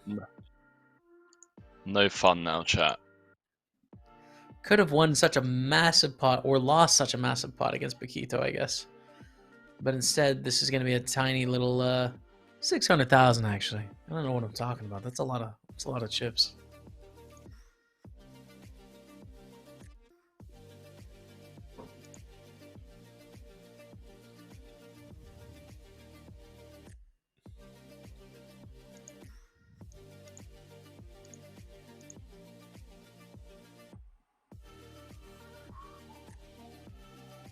This might actually work.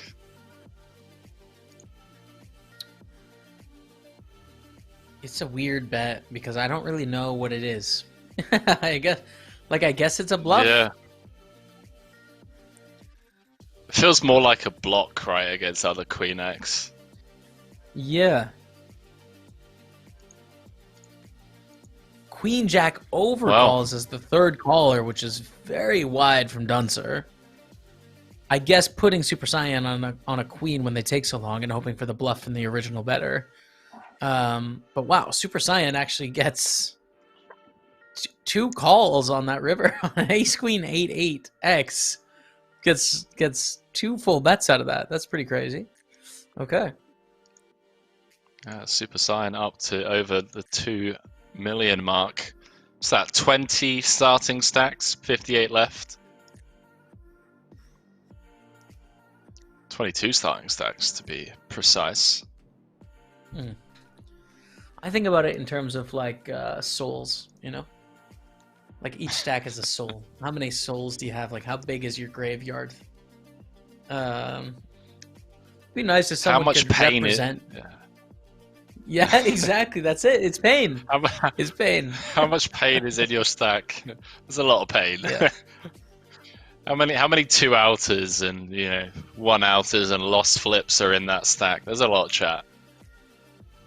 Wouldn't it be nice if there was some visual representation of the chips in your stack, and if you could see like in a family tree basically where they came from, like what your chip stack was representative of? It'd be great. I'd love it. Yeah, you just had like a bar underneath your screen name, like a pain bar. So whether it was just like lost flips, standard spots, it's like a nice mellow bluish color. But if the opponents that you want chips from had like gained their chips, acquired their chips from 2 outering people and 3 outering people, it's like a dark red bar. You just know there's a lot of pain in that. Yep.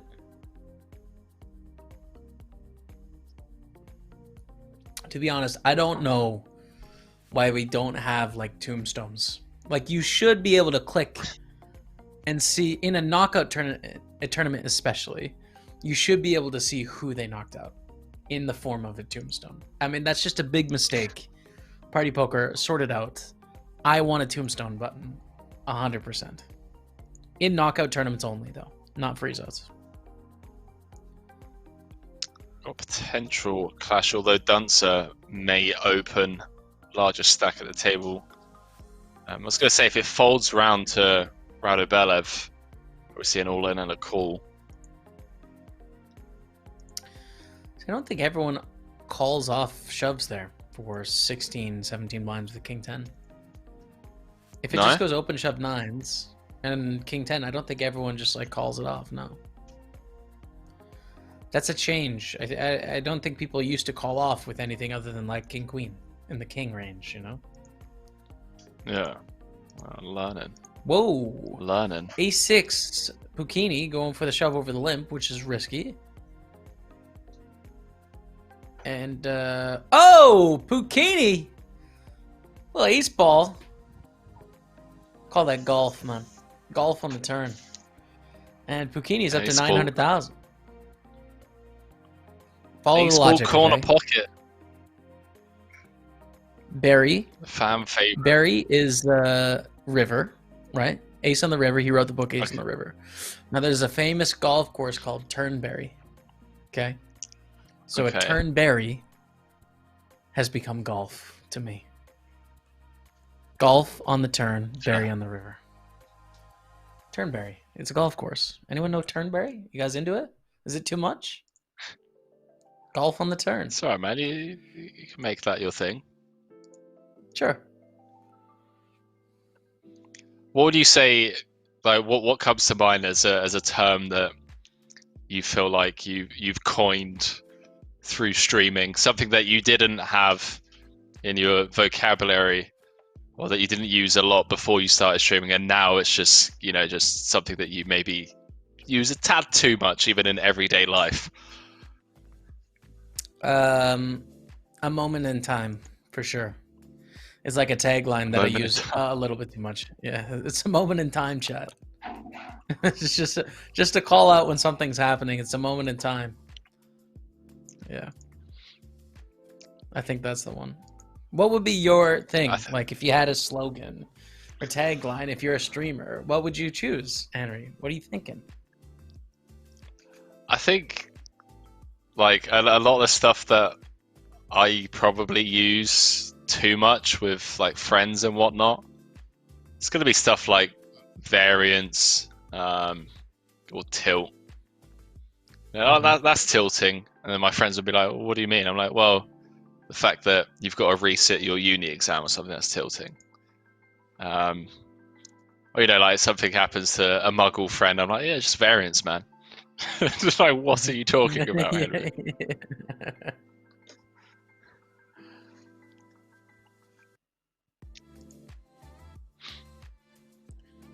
Has Prince of Wales gone? He's not on our table. I'm unsure if Prince of Wales is still in the tournament. I don't know. Definitely not on our table, so hopefully we see them again later on in the tournament.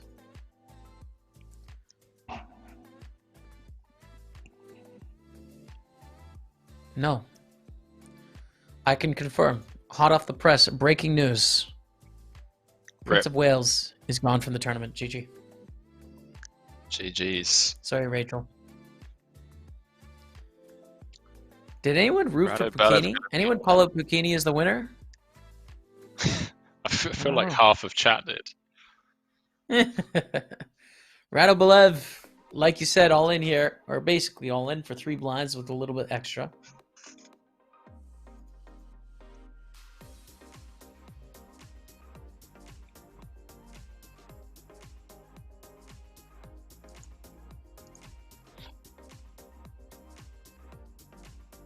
Is this like a any 2 spot for Dunster? Yeah, it says run it with the 8-6.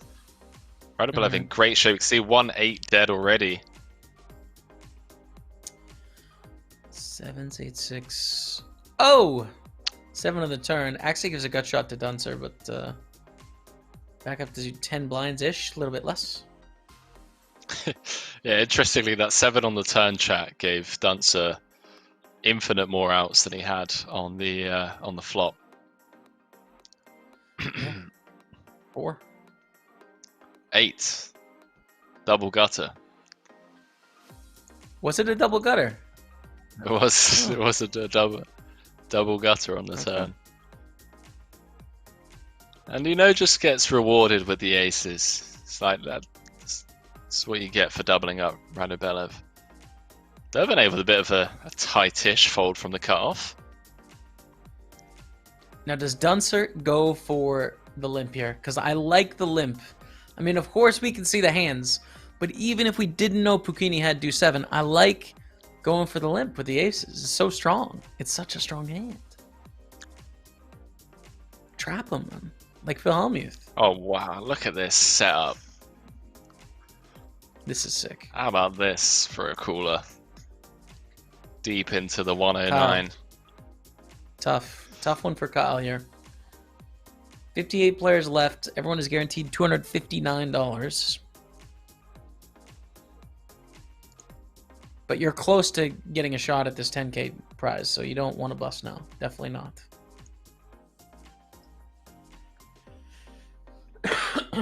Excuse me. Wonder if Puccini doesn't call it off, right? King Queen suited. I think Puccini should fold. No bounties, 2 all-ins. I think it's a rip, man. He agrees with you. And Rado Belev had 1 foot out of the door. Now back up to over 20 big blinds. A bit of breathing room and, well, 10s against 9s. What is this? Rado, you're crushing, bro. Final nail in the coffin. Involved, right? Rado with 18 blinds goes for the raise. Kyle's going to go all in for 5. Now, can King Jack or Queen Jack justify coming along here? That's an interesting question. Or Super Cyan even. No, they fold. Okay. Wow, Dunster flats. Get involved. Back on you, Rado.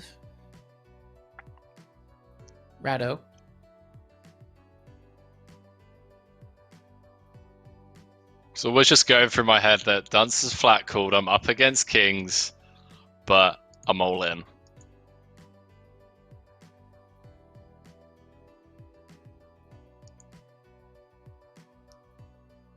Oh, wow. Nine's hit it.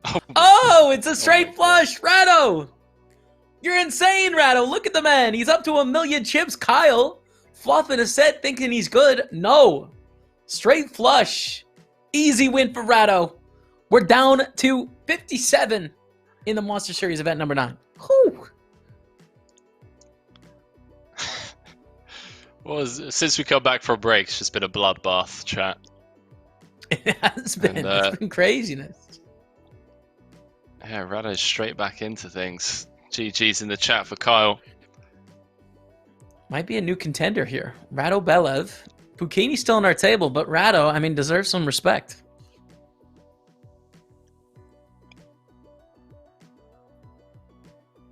When's the next page of it? Wait, hang on, I don't even know why I'm asking you this. I should know this, chat.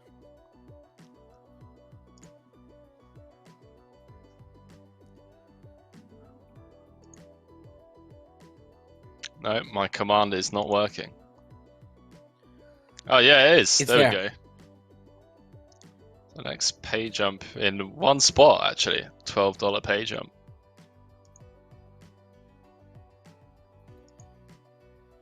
Limp from Dunster with the 10-9. Very intense limp. Bukini with the ace-king says, not in my house. Raises. Calling the big blind with the king-queen suited. Action back on Dunster now, who has put themselves in a spot where they call. I'm a bit surprised by the 10-9, but here we are anyways. 5-5-7 on the flop. What happens here? There's a lot of open-ended questions for all three of these players on this flop, I think. Whoa. Wow. Some street poker being played, boys and girls. Damn. Dunster's doing a Henry. It's like, oh, listen, I haven't played a hand in a while. I'm bored. Got to limp the 10-9-0 and then lead on the 7-5-5 because I have all of the 5x and 7x.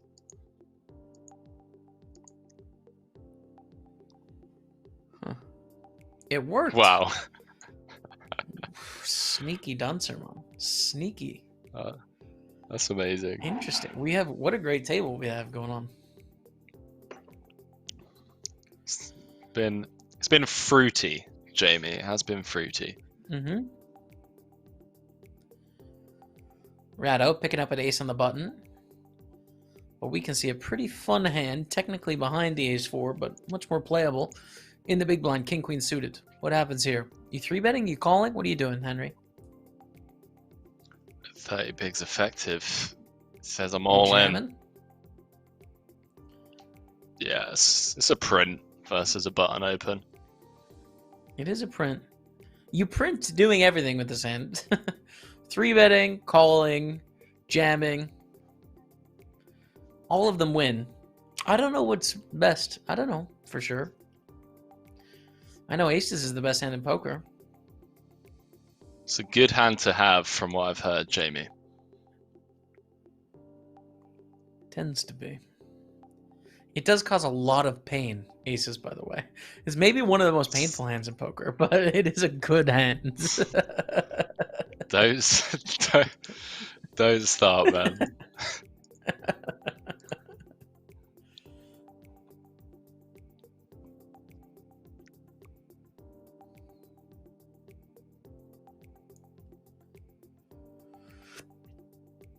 Dunster in the big blind. Dunster likes getting involved. He's in. Likes getting involved. Oh boy. Oh man, this could be fireworks. Top pair for Dunster. Schmuckus. Over pair. Kind of a dry board. I mean, king 8 deuce, there's a spade draw, but there's not any straight draws. I mean, we could get some money in the pot here. Bet 74,000. Oh my word.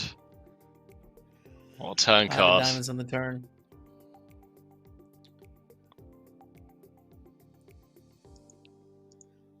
No, Schmuckus bet small. I think Dunster could even raise here just because I got a read on the type of player Dunster is. I think we could see Dunster raise, man.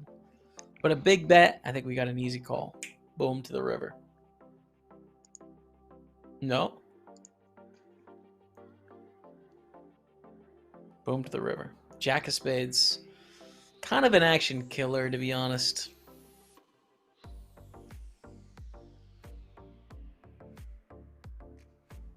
If you're schmuckus, you like betting, Henry, what do you think? Yeah, we see a block. I thought we was going to see a block. And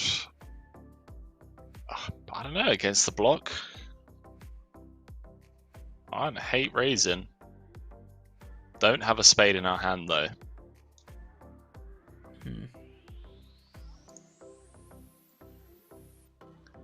Obviously never folding. Yeah, just clicks call. Up to 3.5 milli. Got a new sheriff in town. That's a lot of chips. That's a lot.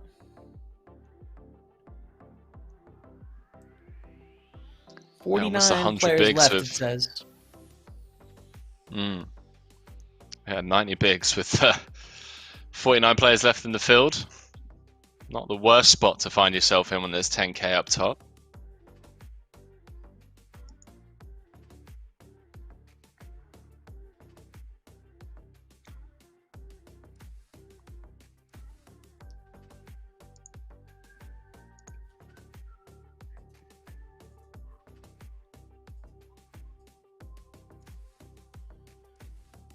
Three bet from Super Saiyan. And Rado's going to be put in a spot where they probably have to fold here. I don't know what else they're going to really do in this spot. Yeah, I agree.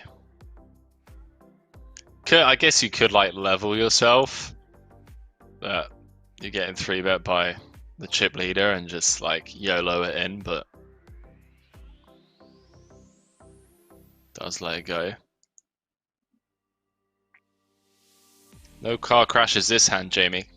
Can't be a car crash every hand. There can't. It's not allowed. Too much action. Now, does Dervinay find the open with the ace-8 offsuit? Goes for the folds.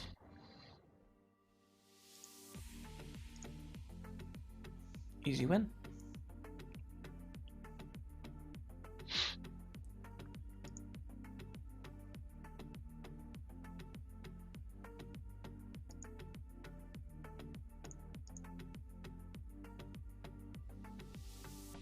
Oh man, coffee's not helping, Jamie. The eyes are getting heavy. It's that time of the tournament, dude, where it's like we're just on the edge of where it gets super hype, you know? Where we're at the final table, we got some crazy moments, some ICM, but we're right in the lull, dude. But I think that's okay. Listen, tournaments are long. You're allowed to relax sometimes and just chill out, enjoy the action. I believe. Why not? All right, fair enough. Chat, I'm gonna apologize in advance if I yawn. It's not early where you are. 2:30? Dentist appointment. Hey, dad jokes 101. I apologize, chat. That was terrible. Oh, I just put that together. 2:30. He's not bad. He's pretty good, this Henry. Got him.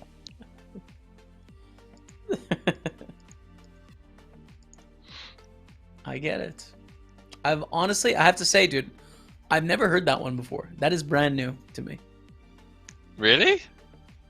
Okay. Well, I'm glad I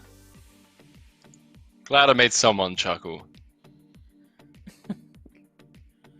What's up, Jal Brige?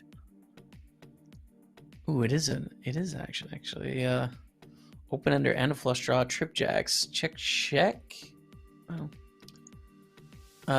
Gile, I am in Scotland, yes. I'm going to Canada at the end of the month, but I am in Edinburgh at the moment, bringing you this Monster Series event number 9 action. And how is there not more money in the middle on this turn card, man? Pretty small pot with trips. Pretty small. Yeah, trips and an open ender and a flush draw.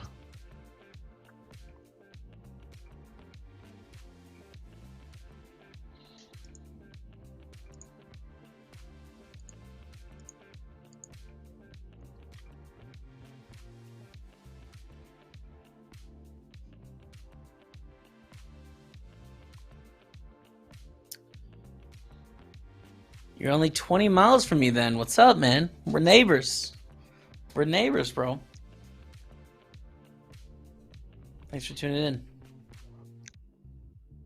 Yeah, shout out to everyone still keeping us company, by the way, at this Yeah. fine hour. On What's Friday up? morning or Thursday evening, depending on where in the world you are. Appreciate the rail.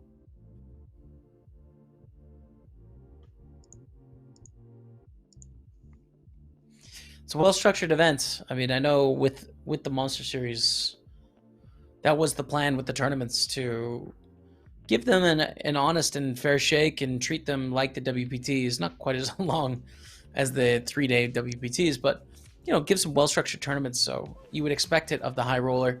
12-minute levels throughout, playing down to a winner tonight, and yeah, so we're in for some poker, Chad. Are a lot of these one days or? Yes, there is some 2 days. So there is some like $33 and $3 2 days, but most of the tournaments are 1 day events. But not like 6-minute level 1 day events. They're well structured. You know what they say, like chat? What do they say? 10K a day keeps the doctor away.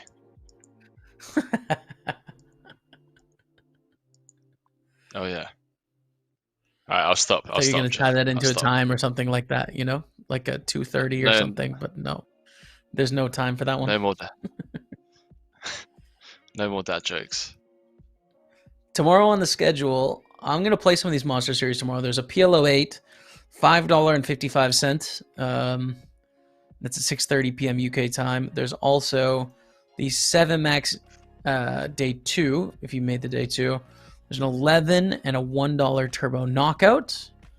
And so those are the two main events tomorrow, actually, is the PLO 8 and the turbo knockout tomorrow. Yeah. 9:30 p.m. here in Brazil. Still early, says Weighty Call. Shout out to Brazil. Vamos. Vamos, Brazil. So Schmucksel's opening the King 6. Super Saiyan defending. Ace 6 two-tone.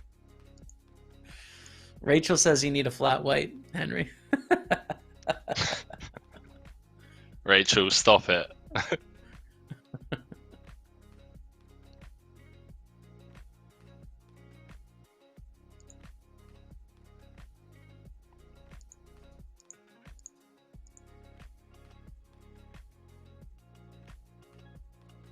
I assume this one's going to check down.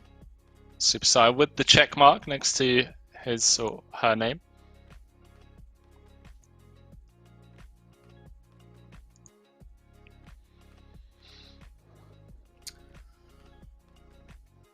Dominic Nietzsche is in Edinburgh too. Any other well-known poker players in Edinburgh that you know of, Jamie?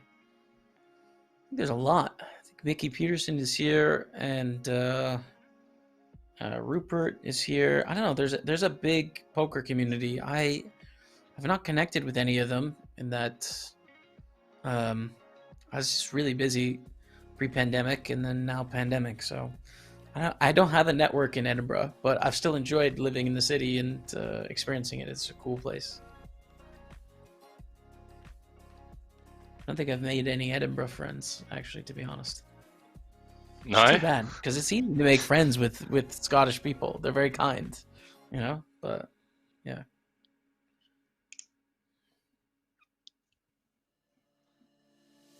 Just been enjoying lockdown life then, I assume. Man, that is a loose defend from Dunster, man. Holy moly. Dunster just wants to see position is nice, though. In position is nice. I mean, it's. I think it's actually better than defending like the 7-4 offsuits, of the world out of position. Like the 3x in position this deep, I can get behind it with the 10-6, Henry. I think I'm in for it. Oh, man. Sign me up. Sign me up, Jamie. Like 3x against the chip leader. Oh, someone that has me covered. 49 left. Nah, I'm not in there. Kind of an annoying spot for Super Saiyan. Doing okay versus one pair type hands for this sizing, and Driller, ace on the river.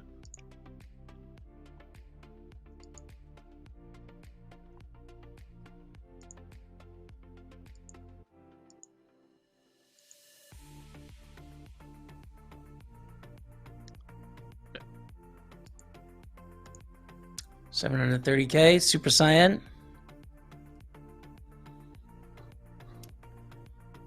We continue. Blinds 20,000, 40,000.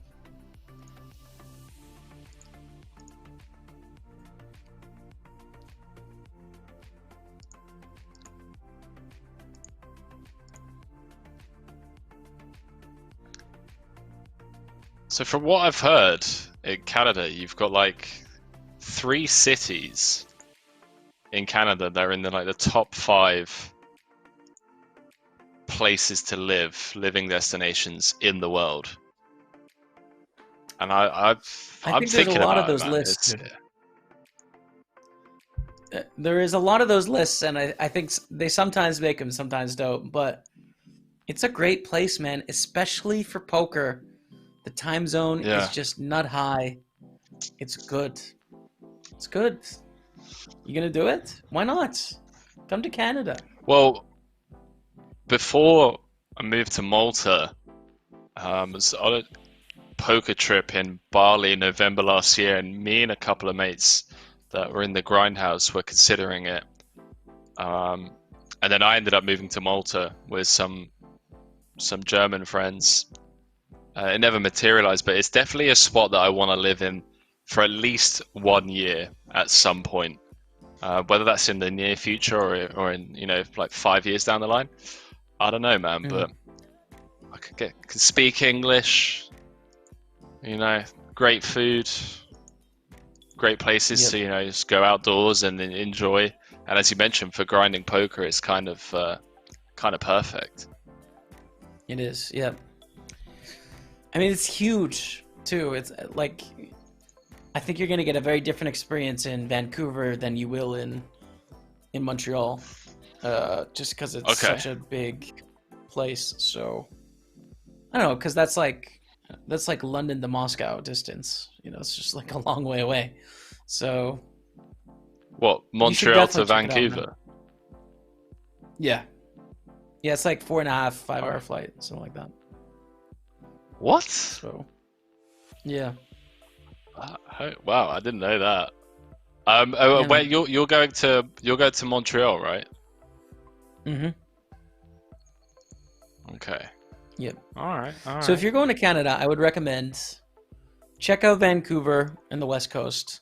Check out Toronto. Check out Montreal. People sleep on Montreal, and they're making a big mistake. It's the French part of Canada. It's like, it's very swag. It's cool. It's very cool.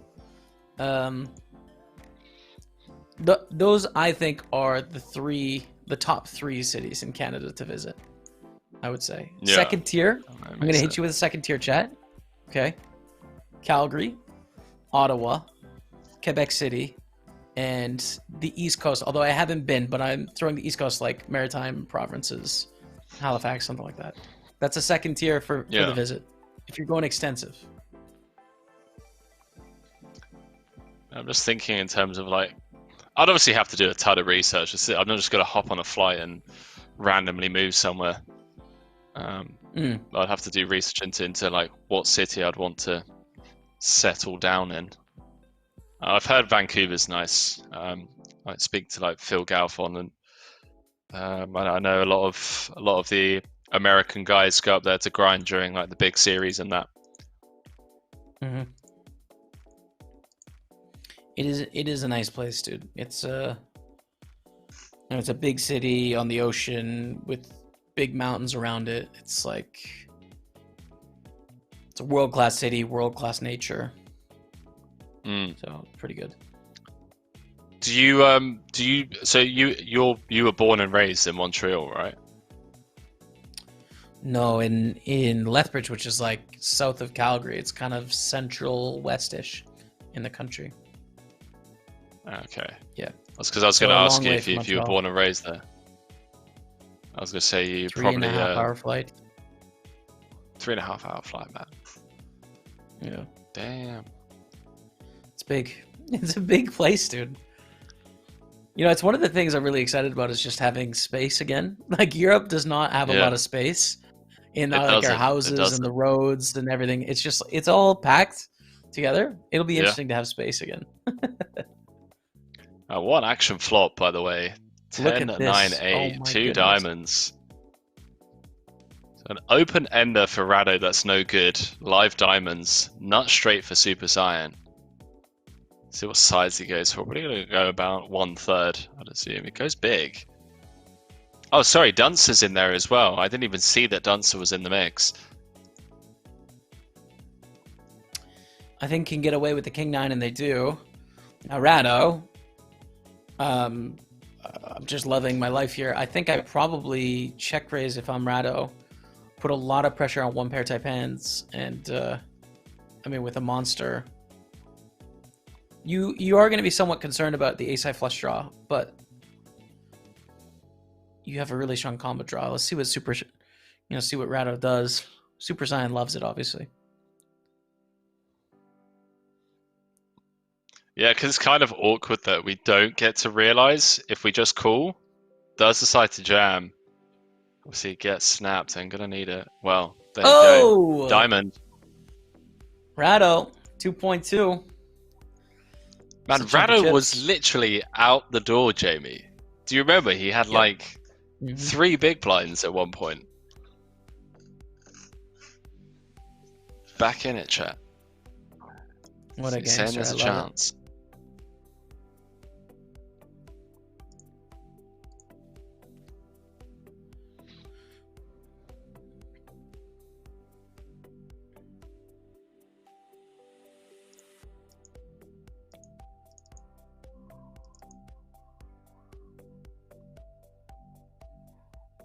Super Saiyan straight back in the action after taking one on the chin. Opening the ace-5 from UTG.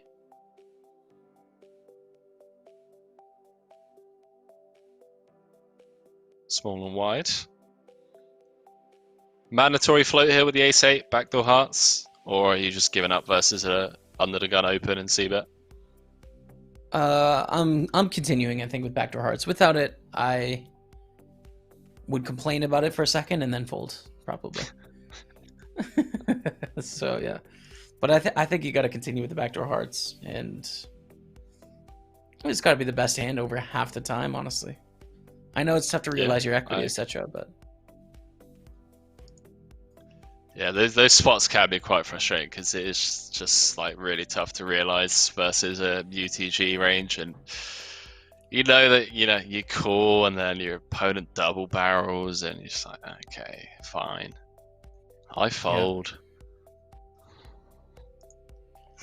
So what do, chat? You just exploit fold on the flop. That's what you do. OG. Aces with the open, ace-7 with the big blind. And queen jack 8, 2 hearts. Aces take it down. I've started doing that a lot in PLO, just like exploit folding flops. Even though I know that probably should be continued. It's it's like you're just gonna get double barreled into, triple barreled into so much. It's gonna be so tough to realize. The great thing about PLO though is that like people just over c-bet way too much. Right.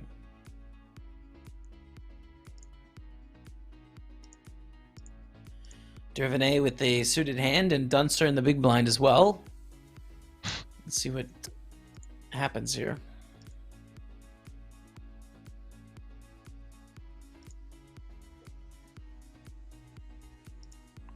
A dominated suited hand. Peels one off, 10-5-4, 1 diamonds. Both players pretty much miss here. Dunster has a couple backdoor draws. could be a spot to get spicy if they're feeling it. 41 players left.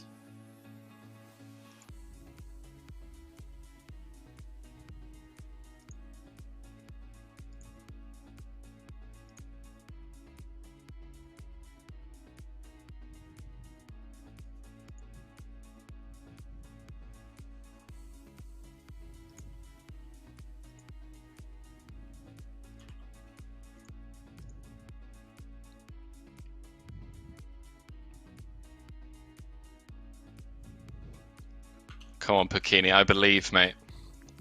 I believe.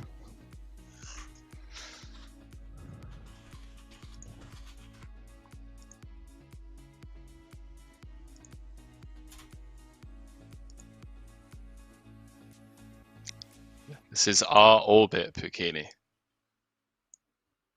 Gotta triple up. Can feel it. It's not gonna do it here. 10 blinds. It's getting down to it, man. 25k, 50k. Dicey.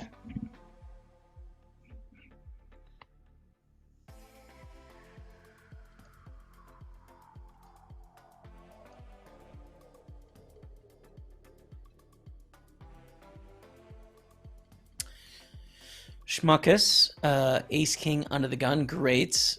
Scanning the table, I think ace 4 of hearts here can probably get involved, but Dervinay maybe with the king 9 wants to get into that. Let's see. No, okay.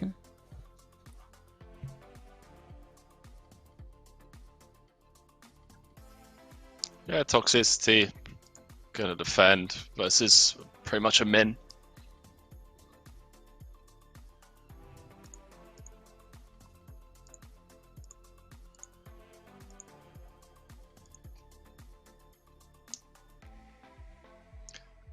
Kind of an awful board texture to continue on versus a big blind range. See if toxicity takes advantage of that.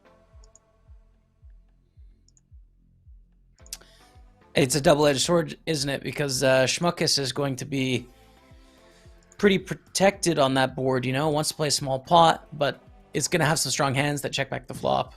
And so, you know, I can get being in toxicity's head and definitely worrying about, do I really want to, you know, bet the turn and like risk my whole stack or close to my whole stack on the river against a range that can still have some big hands.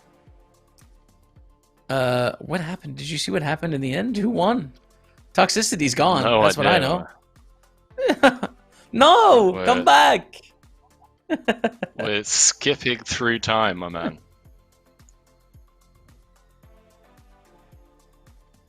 Schmuckus has 4.3 million. Schmuckus is loving life.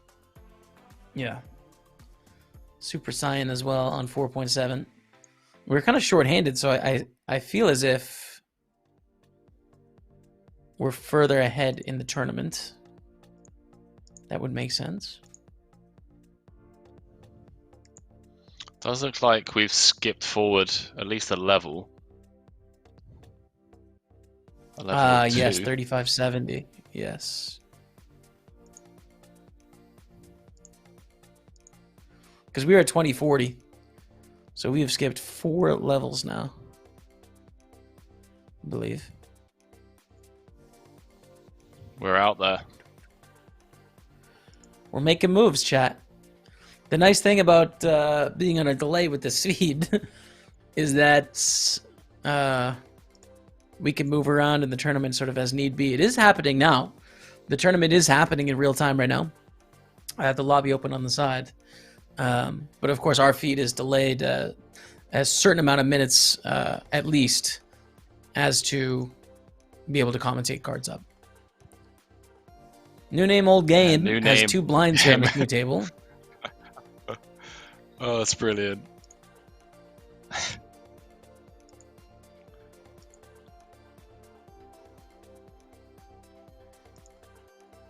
It's one of the things I love about doing commentary as well, just like seeing how creative people get with their screen names. Yeah, true. Gonna need a 5 or a 7.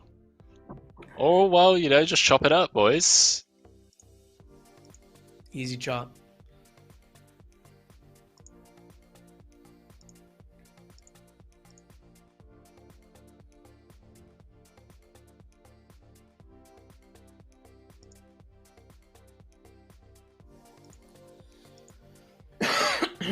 Excuse me. How you holding up, man? I'm doing okay. You know, I'm doing okay. I think 23 left now. I see. So the final 3 tables. That's good. How about yourself? What time were you up and about this morning? I think it was 11:30, but I went to bed at 5, so it wasn't a big sleep.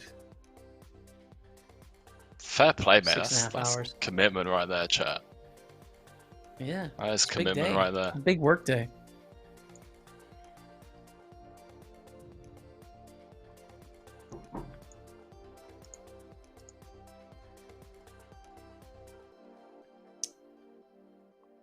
New name, old game is in the middle, and the door is closed for Mastro.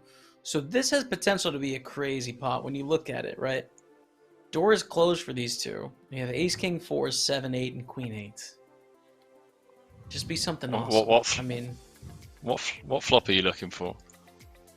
9, 10, 4, 2 hearts.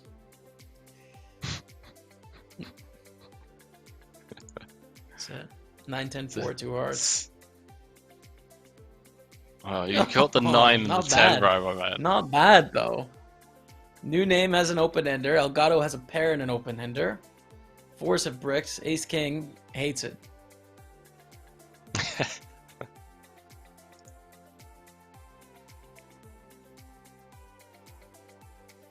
Next hand, please. Seriously wants the next hand. Yeah. Just clean ace on the turn. That's what they want. Yeah, it has to be like the ace of diamonds as well. Like there aren't any. You don't even want to see the ace of spades. I guess you don't hate the ace of spades, but.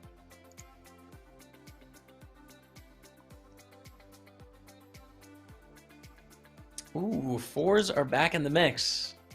Do they get to realize their equity? Can they get the showdown? Well, I don't think anyone wants to bet, do they? No. No one wants to bet here.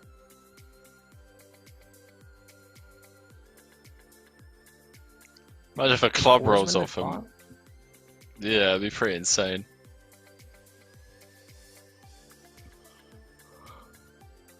New name, old game needs a 6, a jack, or a queen, non-club. There it is. There it is. The 4 is going to win this pot if it can get to showdown. But someone could try and steal this.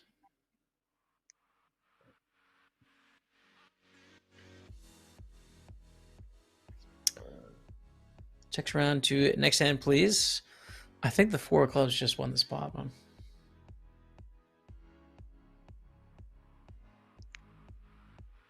That's pretty sick.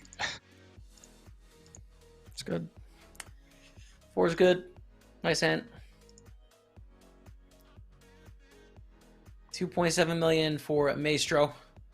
Schmuckus back at the table. What's up, Schmuckus? Welcome back. Egg Toy. Played with them a little bit. Follow Me. Played with them. Elgato. Played with them. These are all these guys that just get me in these spots. Welcome to the table. Man, down to the final 23. Into the business end of this tournament. Yes. Payouts we have in the chat. So everyone is guaranteed $477. First place is $10,700. But it is it's business time.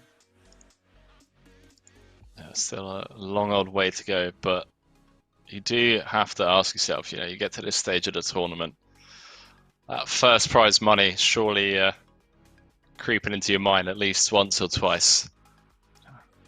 Eye up the lobby. Henry, I have to tell you, this is the worst time to bust a tournament. It is so painful to play. You know, at this point, they probably have played for 5.5 hours, right? To bust at this point, it's like, yeah, you 4x'd your money, but you could have 100x'd it, you know? You could have won a car, a reasonable used car, but instead you won an Xbox. It's like, oh, An Xbox. just 22 people between an Xbox and a car. That's ridiculous. Poker's ridiculous that way, man. Ridiculous. What's up, Mad Mash? How's it going, man? Waity call. Hello.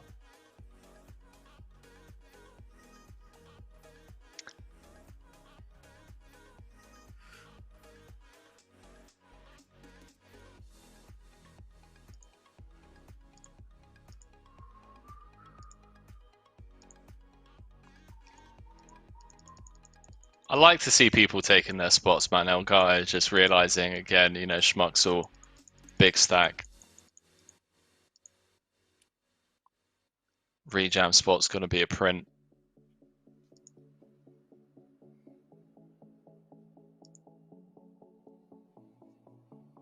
What's up, Risk It for the Biscuit? Welcome to the stream, my friends. Hello, everyone out there. Twitch, Facebook, YouTube. Thank you all so much for watching the show. We are 23 left here in Monster Series event number 9, the High Roller. And about to see some action, I think. Look at this. The King and the King. Maestro. Couple suited hands behind.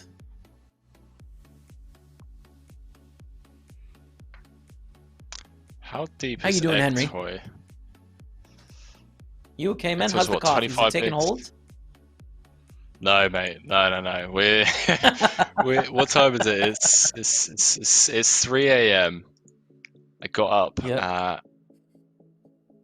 12, but had a similar situation to you where I was only slept like 6 hours. So don't worry about it. I've done because the heads up was going. I've done yeah, exactly. I've done a 17-hour stream, a 17-hour solo stream before, so. We'll survive. We'll make it. Yeah.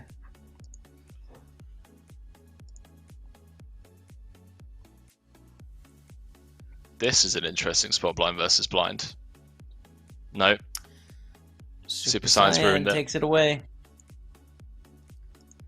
The King 10 offsuit. It's a risky open, but I guess with a big stack here, you can put some pressure on. So I get it. Yeah, and Schmuxel's not exactly gonna go after you unnecessarily.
Okay, I assume this goes check. Super Saiyan, big pot there, 5.2 million. We're going to take a quick break here. Don't go anywhere. We are going to play down to a winner tonight. 23 left in the Monster Series, event number 8. Henry, grab some coffee, man. More coffee. See you guys in 5.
Poker's coverage of Monster Series event number 9 here, the $109 high roller. Is it 8 or 9 we're doing right now, Henry?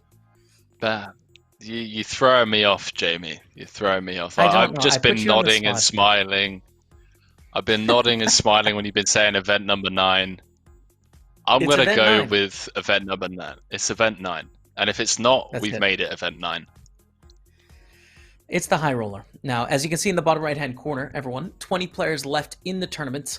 Blinds are 40,000 and 80,000. We are obviously seeing a cards up feed that is delayed from the tournament in real time, but this is happening right now in history. It's happening. Have the real-time lobby open. No spoilers. Now, the payouts left in the tournament with 20 left. 20th place through 17th place is going to get $477.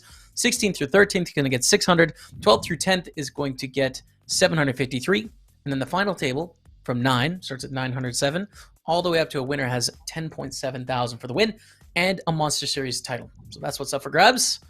Let's get back into the action and check it out. King, Queen, Deuce 3. Yeah, I like this from Super Sai. I'm going to take all of his weaker hands, and I like that even more from Follow Me. Going for the limp jam. No fear. With 20 left. Business end of the tournament, Jamie.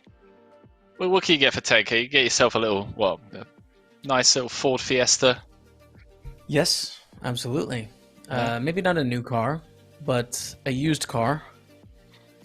What would I do? You know what? You can get a lot of art for 10k, man. You could fill up your walls with art. That's something you could get for 10k. Is that what you're into? I love right now. I am. Artwork. Yeah, for real, I am, dude. I like art. I'm into it. So that's 10k. Yeah, I've met, there. You can do that. Yeah, I've met some like interesting people in the live PLO realm, and I played like a week-long session against this Romanian artist about a year ago, and yeah, I mean, befriended him on Facebook. He added me on Facebook, and then just been buying art from him ever since. Really? Yeah. That's very interesting. So do you think PLO players are like the more artistic? No, not at all. But he just added me on Facebook. We like got chatty, and he donated quite a lot of money to the Killbane fund, and just got chatting, became friends. And then once I added him on Facebook, he posts his artwork, and I just got curious when I was like, "Yo, this art, I assume you're selling it, right?" And he's like, "Yeah." I was like, "How much for that piece?" He's like, "Oh, I'll give you a special price." I was like, "Go on then, what's a special price?" And then we sold me a piece, and then I bought another piece, and I feel like I'm probably his #1 customer right now. There you go. Similar, dude. I like it. You know what? I used to have a regulation where if I had a score of 5k or over on my stream, I would buy a piece of art as like a celebration. Nice. Basically. Yeah. So nice, we did that man. for a lot of years. I've kind of paused it while I've been in Europe because, well, it's just going to be a pain to ship art around the world, isn't it? But I'm gonna get back into course, it. Yeah.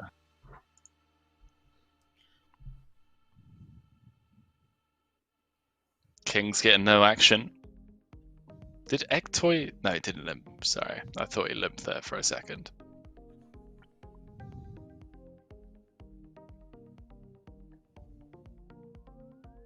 Queen 10, 25 bigs for Elgato with the 6s. I guess this won't be going in. Like a little bit too. I don't know, man. I guess Super Science chip leader. Probably going to be printing. You can jam. Yeah, you can. Will they? I don't know. Goes for the call. Yeah, I don't know about these spots, Shay, when it comes to flatting off 25 bigs. I feel like I lean more towards jamming or folding, although we are on the button. I'm the same. I think I would lean towards jamming as well, especially with these middling pairs like 6s, 7s, 8s. But I bet this shows a profit with the stacks behind being 30 and 33 blinds. There's not that many jam hands for them. and it's an awkward stack for them to squeeze less than all in. So I think for that reason, sixes is an okay call too. Yeah, I just feel like it's just one of those spots where you invite the big blind in to defend profitably, closing the action and taking a hand like sixes three ways. I get, in position, but chat, I'm a tournament fish, all right? I don't have a clue what I'm talking about most of the time. Just, I always try and simplify it when it comes to tournaments. I told you earlier on, if I got sub 30, we've only got 2 moves, fold or all in. Keep it easy. Right. Yeah. We have a question in the YouTube chat from Sabrir Bass, who says, just come back, who is the chip lead, please? Well, we have 20 left, but we only have the capability to watch one hand on the replay. So I don't have a snapshot of the lobby when there was 20 left. So we can see at our table is 4.3 million. I have the live lobby open, but I don't want to spoil for you. You will see soon enough, my friend. That's all I can give you. That's all I can do. All we know, my man, is we're down to the final 20 in the Monster Series. Number 9 high roller. 10k up top. 100 buy-ins.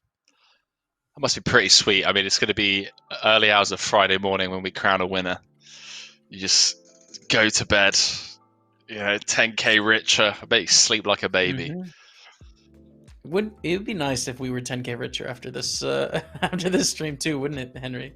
That'd be okay. That'd be nice, man. That would be nice. Right, here's a question for you, Jamie. You reach the final table of a tournament. Now, in your opinion, and there's no right or wrong answer here, what is the worst place that you can finish once you've reached time? Regardless of whether you came in first of 9, whether you came in the middle of the pack or the shortest, what hurts the most in your opinion? Well, logically 9th, but that's a bad answer. So I think 7th. 7th is so annoying. It's like you didn't even flirt. Yeah. You didn't even flirt with an actual score, but you also didn't have the dignity to just bow out in 9th like a true champ.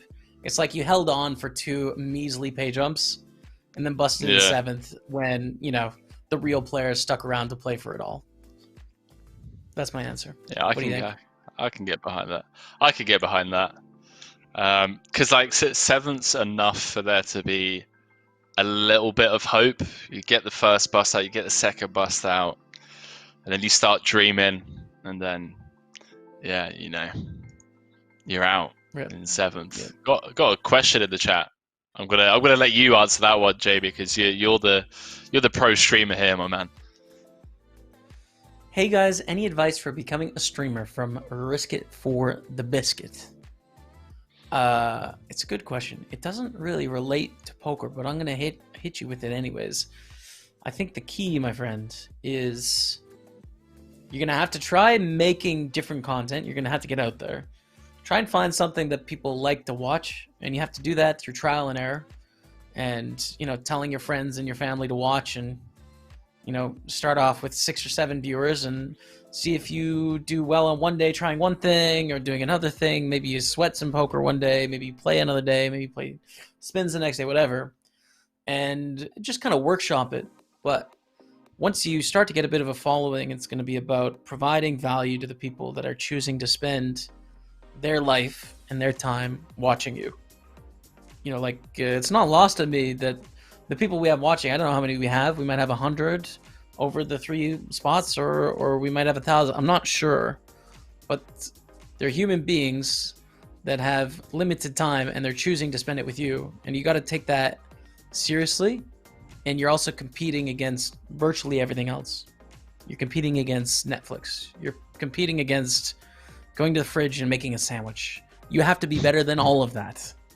That's your job. So figure that out. And that's the answer. That's how you stream. That's world-class advice, my man. That's world-class advice. Yeah, I feel like a lot of people just fail to realize. They see people like yourself, they see these other big streamers, and they just try the exact same thing, and then they wonder why it doesn't work out. And yeah, I think just having something unique about your stream is just going to give you such a huge edge when it comes to building. And also I think grinding, like how many people would honestly grind through having 6 viewers? With like, I'm sure you did when you first started out. I mean, how did you have like 10 viewers at first, or 5 viewers, or maybe even less, just friends and family watching? It was pretty quick for me because I got in 6 years ago at the very beginning. So like first stream I got up to 25 viewers. Second stream I got up to 40, and my third stream I hit like 110 at peak. But I was already decent at poker, so it was like, you know, I was winning in like $33 tournaments, and there was no one streaming poker. So yeah, and I knew other poker players. You know, I had 300 followers on Twitter that were like other poker players, and I tweeted out a link, and it was novel back then. You know, like no one was streaming. yeah. So that was my start, but obviously that wouldn't happen today. Like if you're Joe Schmo streamer and you say, hey, I'm streaming poker, like, yeah, so are 100 other people. You know, it's like, cool. So it's got to be more than that, I think. Yeah, that makes sense. I think like, yeah, it's true. I wonder if next time Please jams this in. Donkeyfish chip leader. Gonna apply a ton of pressure, does let it go. I think you can actually, if you're next hand, please. I think you can go for the 4-bet there. I think I would have, and I would have lost and been dead in 20th. Yeah, I think just sticking with it, you know, like persevering. I think that's the main thing. Yep, that's true. I mean, there's a lot of people that show up, even like really great poker players that show up and expect that they're just going to rise to where they can make money off streaming. And it's just like, well, yeah.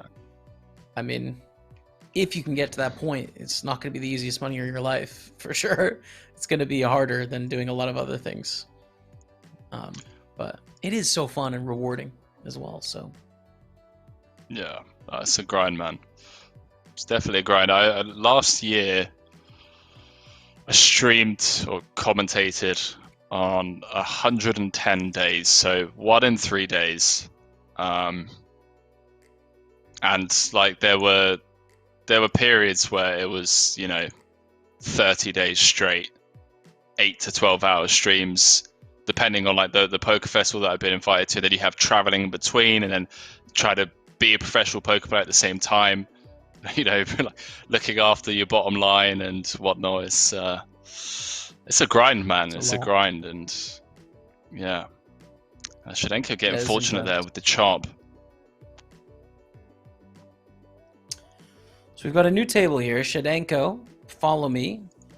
Theresa May's mom. It's a unique screen name. Raider Nation 888. Don't make a mess. Hurdles Bot, Duncer, and Z Spazzer. So I assume we're probably down to 16 now, given we're at an 8-handed table. That's a guess. Makes sense. That is a guess. I think that's a smart guess by the sounds of it. Thanks, man. I don't think it's the final table. I don't. Can you imagine if it was? You just get bust outs and no one new joins the table. You're just like, oh. Final table. And Duncer just doesn't care, man. Duncer's my man. Duncer's just in there. Yep. Is not going to work out this time, though. Shadenko up to 776. Got some YouTube action coming in. ICM factor in 109 tables for your average reg? Question mark. So I think 109 tournament final tables definitely have people paying attention to ICM. And the ICM is the same on a $1 tournament and a $100 tournament. I mean, the money that you win may mean different things to the person, but ICM is not a measure of how much you should care about money. It's trying to solve for mathematically how much risk you should take. Any thoughts on that, Henry? That sums it up pretty much perfectly. in a simplistic way for sure. There's definitely, obviously, it's a deep rabbit hole to kind of jump down and talk about. But yeah, you have like wizards that just understand ICM on an insane level, and it's actually quite scary how difficult a concept it is to truly grasp. And it's certainly a concept that I don't understand that well. But I remember that my flatmate made the final table of a very big online series main event with over 7 figures up top. And the day before, we were just like looking at ICM spots where like chip lead is on the button. We're big blind with 30 and like small blind like jams, like 25 bigs. I just like looking at, oh man, I remember just like looking at like some of the rages of hands that were meant to like be calling with, and then other hands that were meant to be folding, and just like you couldn't put a gun to my head and make me fold that, you know, with the with like the 6-figure pay jumps. And it was really funny because one of the exact spots that we had looked at came up where button opens, small blind jams, and we've got ace jack O in the big blind for 30 bigs. And bearing in mind, like the pay jumps were quite literally 100k, 150k, 200k, one of the biggest of the year. And yeah, it came up my flatmate. I just remember it just like gets it in with the ace jack O. Button had 7 deuce because it's just chip leader, and small blind had king jack O re-jamming for 25 bigs because it's, you know, a profitable jam versus button open. And yeah, we held and came second for 7 figures. It's just Wow, beautiful. sick, man. Very sick. Especially when you like we looked at the spot the night before as well, you know, and it's just like that exact spot came up. It's like, this is why we study poker, you know. Mm-hmm.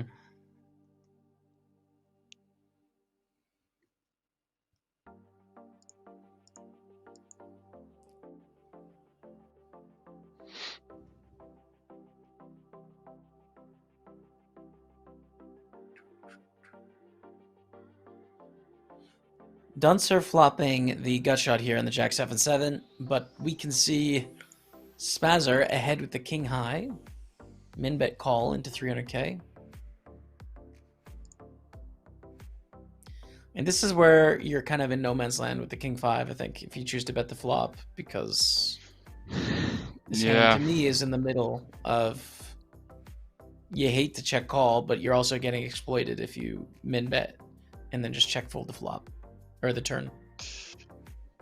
Yeah, I agree. It's actually an interesting run out.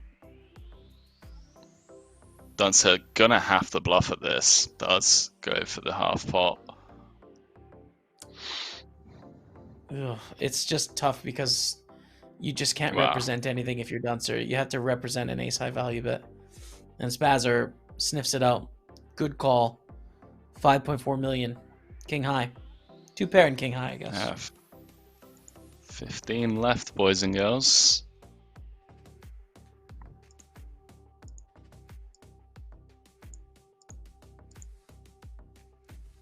See, this is where the heartbreaking stuff starts to happen. You know, you have a spot, 20 bigs.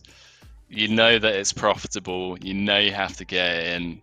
You're flipping. You lose the flip, and you go home with $400. Yep, it hurts. I think I used to think 12th was the worst spot to go home. Now with pay jumps, I think it's 13th is the worst position to finish in a tournament. Unless it's huge, because then you still win a lot of money. I mean, it's sad, but it's like you still have a lot of money. But if it's a 109, it hurts. You know, 13th, $600, like nice. Not 10,000 though.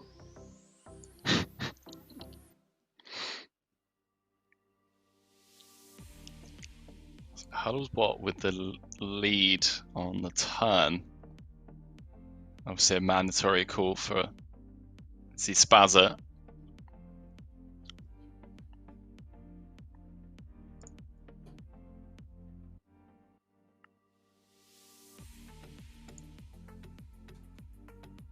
Don't hate an overbet here.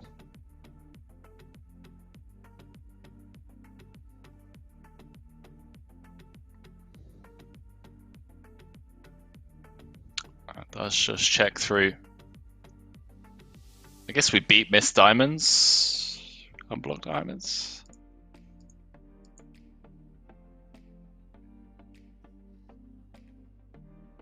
I don't know, chap. Probably check calling with ace high there.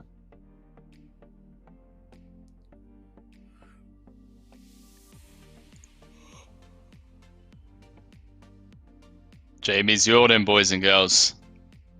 I didn't. Get to that tired stage. No one saw it. No one saw that. That was just me. No one. Anyways. These 3 hearts from Theresa May's mom. Queen Jack calls in the button.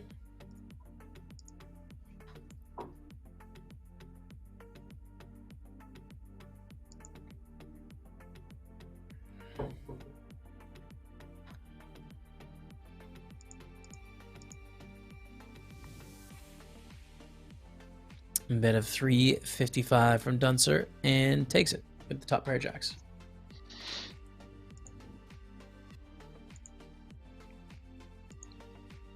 Just keep scanning around every new hand to see if there's any coolers coming up. This could potentially be one. 6 is on the button. Something kind of interesting, yeah. Bigs. Raised to 220. Raider Nation in the big blind, obviously a great hand here.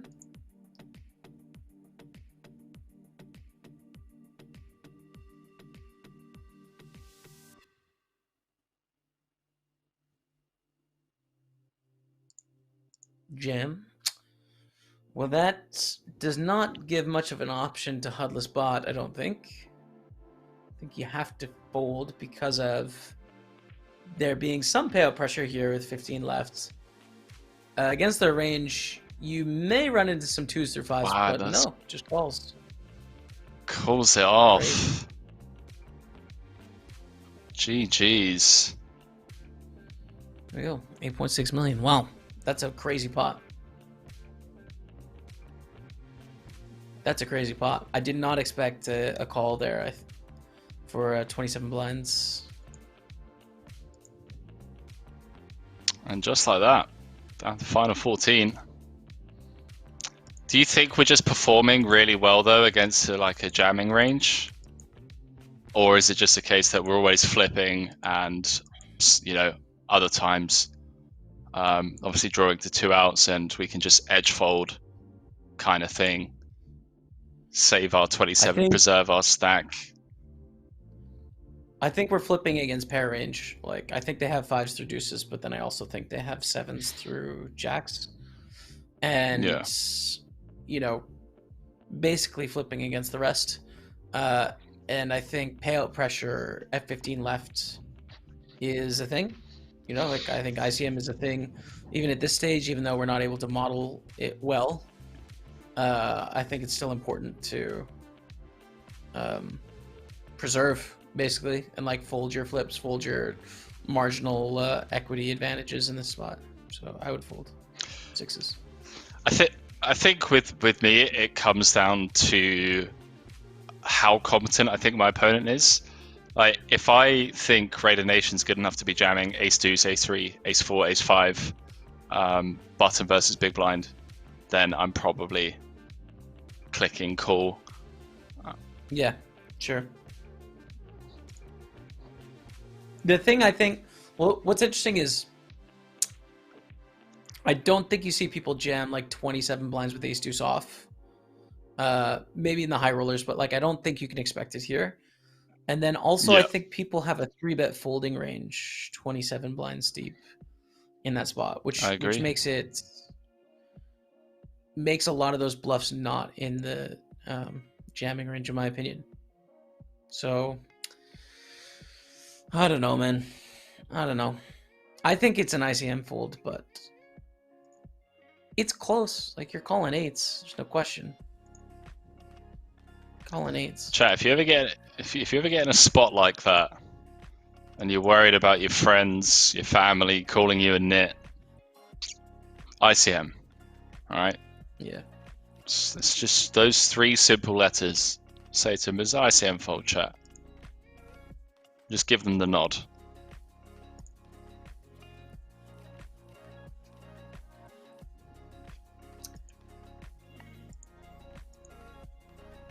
How much longer are they going to play tonight? Until there's a champion, M-Funk. 12-minute levels, and the tournament will finish this evening. How long will that take? I don't know. There's 15 left. We're on a bit of a delay.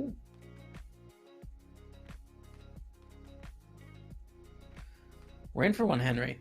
I think I am going to be sleeping in tomorrow. Yeah, me too, man. It's going to be a long old sleep.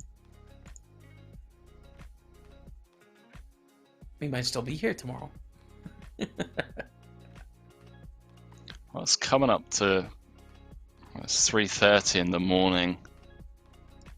Yeah, we'll be in bed way past midday tomorrow, that's for sure. Duncer may rip here. Duncer's been a bit unorthodox, to say the least, from what we've seen. Decides to limp. Radio Nation probably got a, what, 3.5 exit. And then we've got Spazzer in the big with 10s.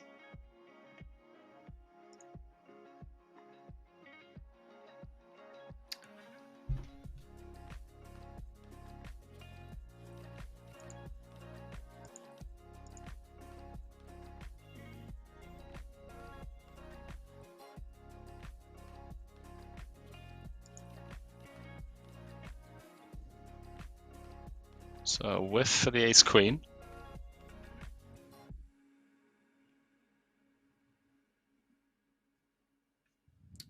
Ted's still good here. Yep. I think both 10s and 7s are liking their hand at the moment.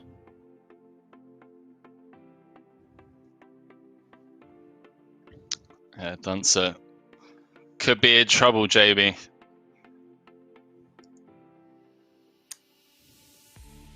It's an interesting one though, right? Because like with Spaz, yeah.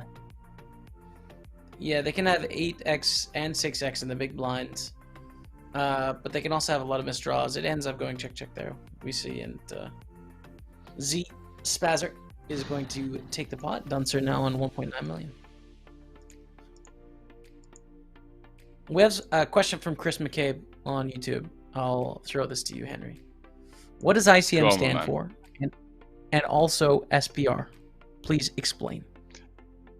So ICM is independent chip module, and SPR is stack to pot ratio. So to give you a prime example, you have 10 big blinds, your opponent has 10 big blinds, and he raises to 5 big blinds and you call. Therefore there is 10 big blinds in the pot, and you have 5 big blinds in your stack, so your effective stack is 5 big blinds. That means that the SPR is 0.5. Whereas if you had 20 bigs and there was 10 big blinds in the pot, you would have an SPR of 2. So something you hear spoke, I feel like SPR is something used a lot more in PLO. I could be completely wrong. I think that's true. But I think SPR is way more important in PLO than it is in Holdem, but I could be way off, chat.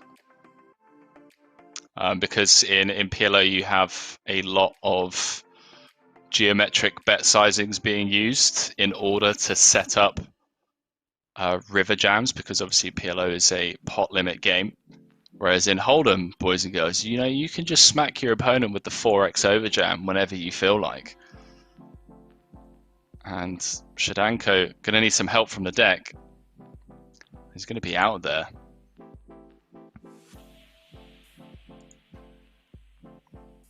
No GG, dice. Shadanko. That's it. They are dead. It did say 13 players left. I don't know if we're at 12 now. It would make sense. 6 and 6. Probably 12 players left of the tournament. That would be a page up to $753.92. But I cannot confirm that we are officially at 12. 13 max.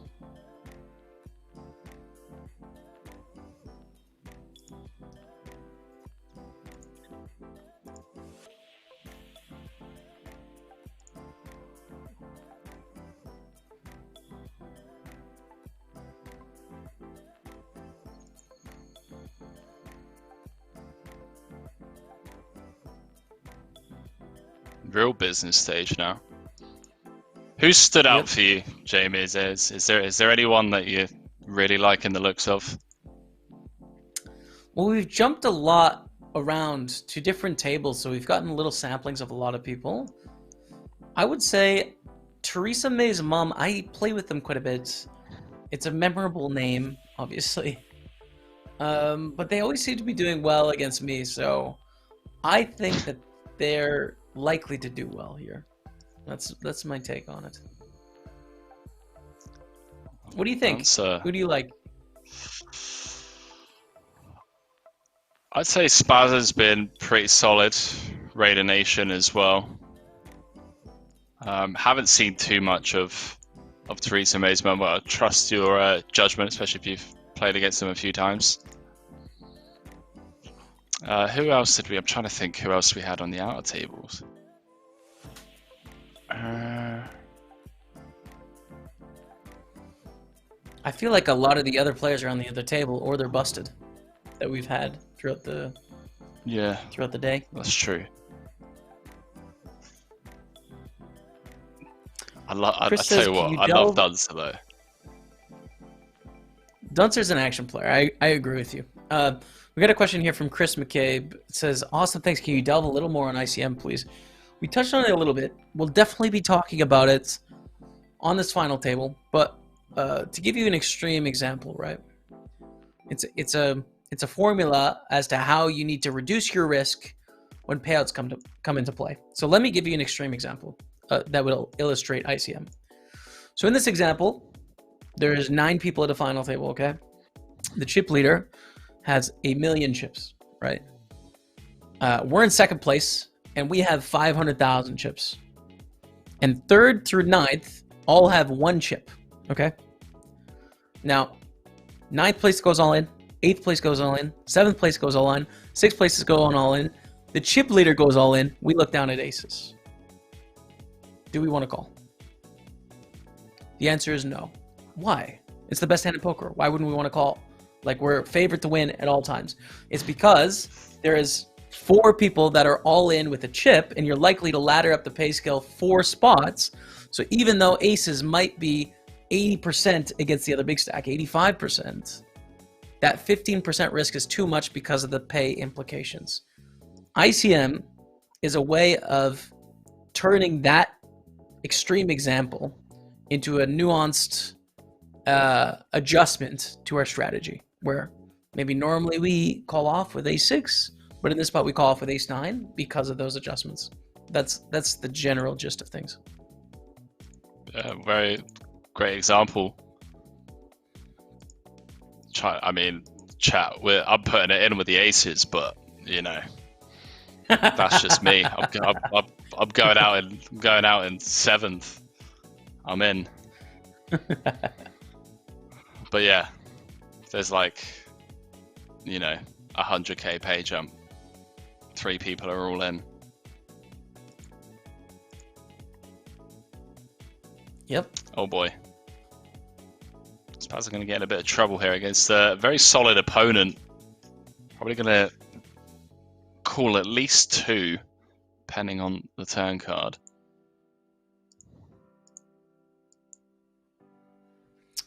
A 350 here, about half pot. Pretty connected board, and a call, king on the turn.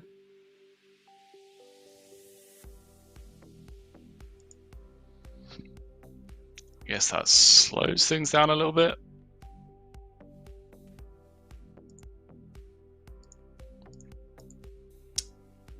Straight and straight. Spazar with the lower end and Raider Nation with the higher end.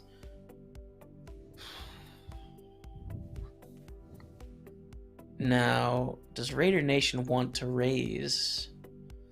Or jam, which is weird, but can Spazar have ace queen? If they can't, you can try and jam and fold them off a chop. But I think Spazar can have ace queen. You think Spazar can have ace queen? Because of tail pressure, again, I think people can flat wider. I do. I think you can flat an ace queen offsuit as opposed to getting 4-bet. That's a huge, and then folding. Huge raise. Huge raise. Good fold from Spazar. Good folds.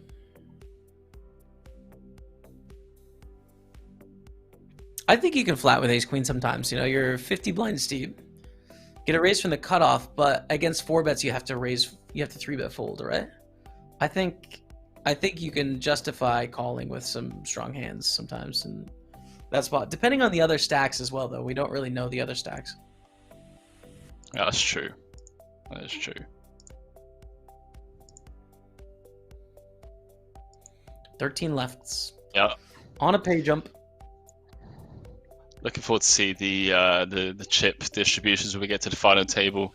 If we have like 5 or 6 like even stacks, it's going to be a solid grind. But if we got like 2 or 3, you know, like monster stacks and everyone else is relatively shallow, that's going to be thick and fast action, one would assume.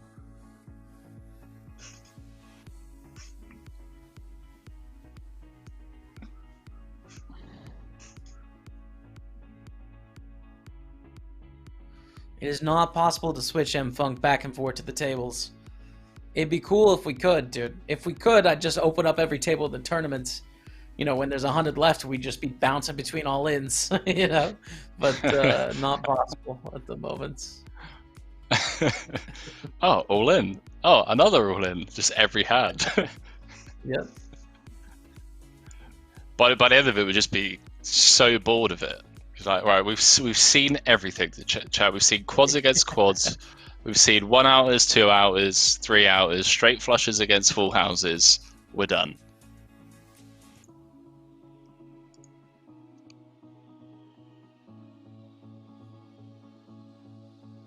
Come on, Dancer. Find the bet, man. 9 high, no good. No showdown. I feel like this is going to go check, and I'm going to be really upset.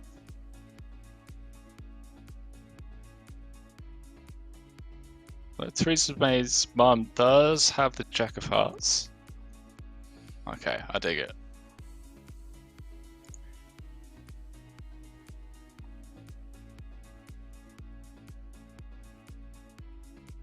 All right, Mad Maj, thanks for hanging out, my friend. Yes, you will be able to watch the VODs on Twitch as well as Facebook and YouTube. You'll be able to go back and check it out if you're falling off now. But cheers, my friend. Thanks for being here. Bluffing with the best hand.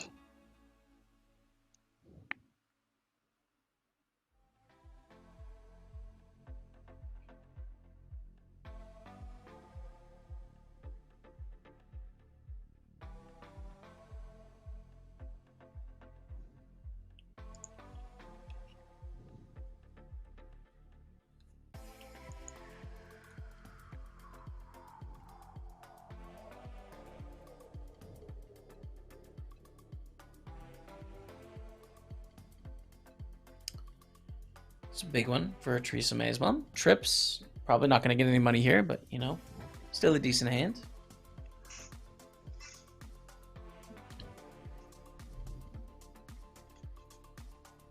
Bet 1 big blind.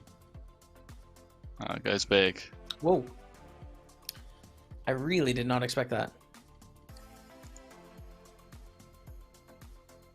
I didn't hate it, to be honest. But I think given the action, I wouldn't mind just betting 1 big, try to get paid by an 8. Yeah, well, the interesting thing is, like, how is Theresa May's mom gonna use a strategy there that is bluffing for pot and then also value betting for pot. I mean, I'm just trying to think about what sort of hands want to check to the river and then bet pot. Yeah, there I don't aren't know. many that I can think of in No. terms of how to keep it balanced. That's for sure.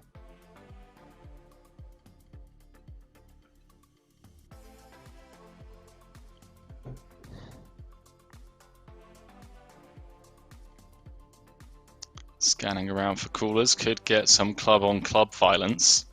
Raider Nation, Theresa May's mum, two of the largest stacks left in this tournament.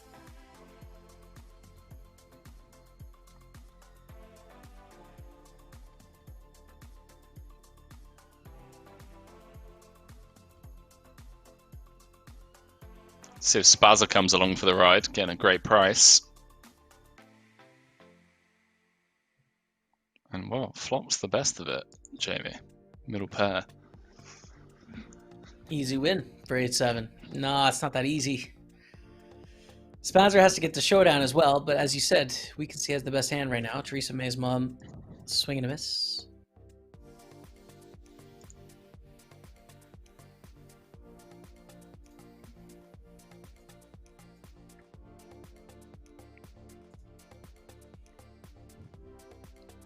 And Jack 10 bets. That's an intense bet. Call from the 8-7, ace of hearts on the turn. Now, I would say this card is not good for Spazzer.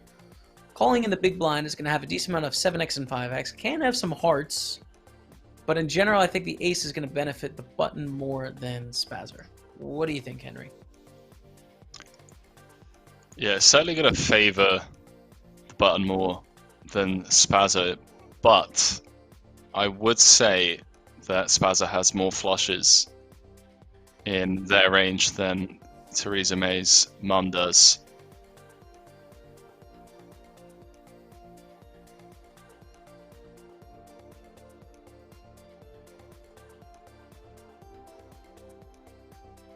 Does let it go though.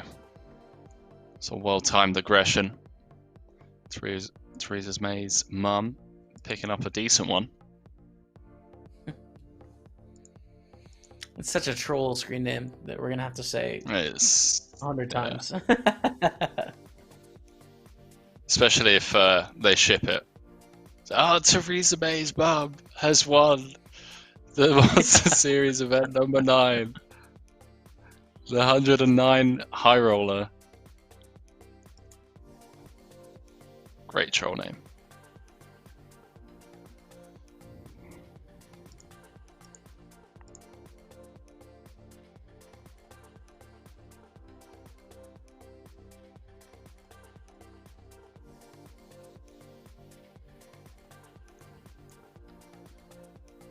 Raider Nation with the king and the king. But can Great they time get to any start action picking on up them? hands. Yeah, exactly. Don't make a mess in the big blind. Maybe could get in there. Queen 10. Duncer not shying away. Call into the small blind with the queen 10 off. Fortunately for Duncer, doesn't flop a piece. Could have got himself in trouble. Well, gonna dig himself into trouble, Jamie. Regardless, he's I like, like the look, 3 approach. to a Duncer straight. is a rumbler. A rumbler. And now don't make a mess is raising. Raider Nation sat there with the overpair and the king of diamonds. It's just beautiful. What is this hand?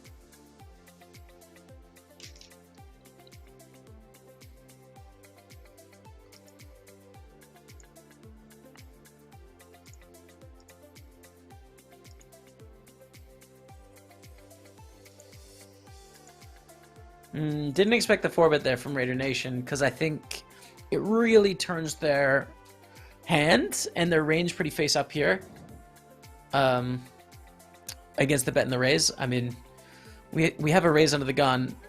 If you... I mean, 4-bets, I just don't think there's going to be that many bluffs that want a 4-bet in the spot, you know. Even diamond draws can just flat call.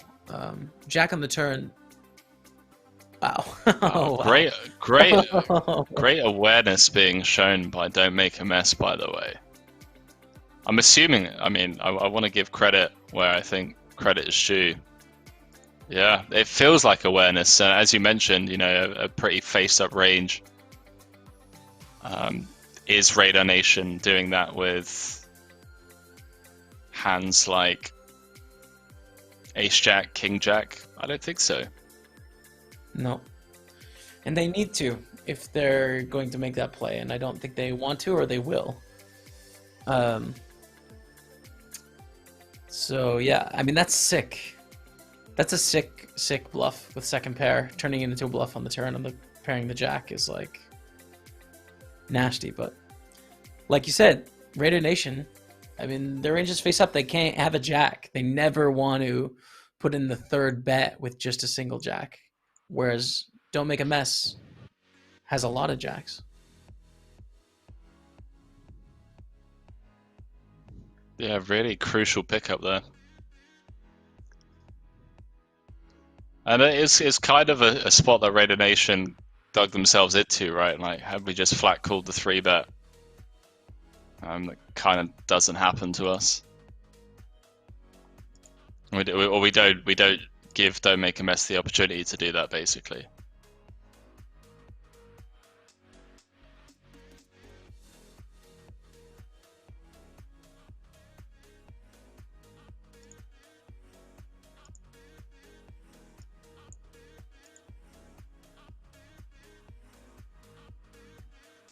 Queen High Hearts versus Ace High Backdoor Clubs.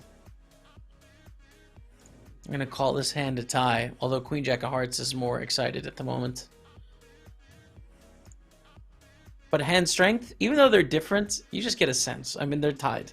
When you factor in playability and hand strength, showdown ability, it's like, yeah, these hands are tied. On the turn, advantage Queen Jack, I think. Which is weird, but it's a decent bluff spot for the Queen Jack. Ace-8 can't really call again on this turn. Doesn't pick up backdoor clubs, so somehow Queen Jack takes the lead even though it's a brick on the turn. In a practical sense, not a mathematical one. Yeah.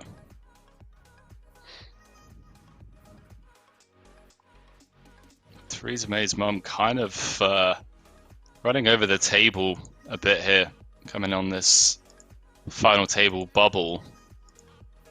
I told you, dude. Good job. Yeah, playing as table captain. And I'll tell you what, JB, you did call it, and certainly looking like a favourite to close this one out. Way it's been going. This is close. Oh no, it's not. Sorry, 140k big blind. So 15 bigs. I thought it was 10. Yeah, it was about, yeah, it was 16, 17, but yeah.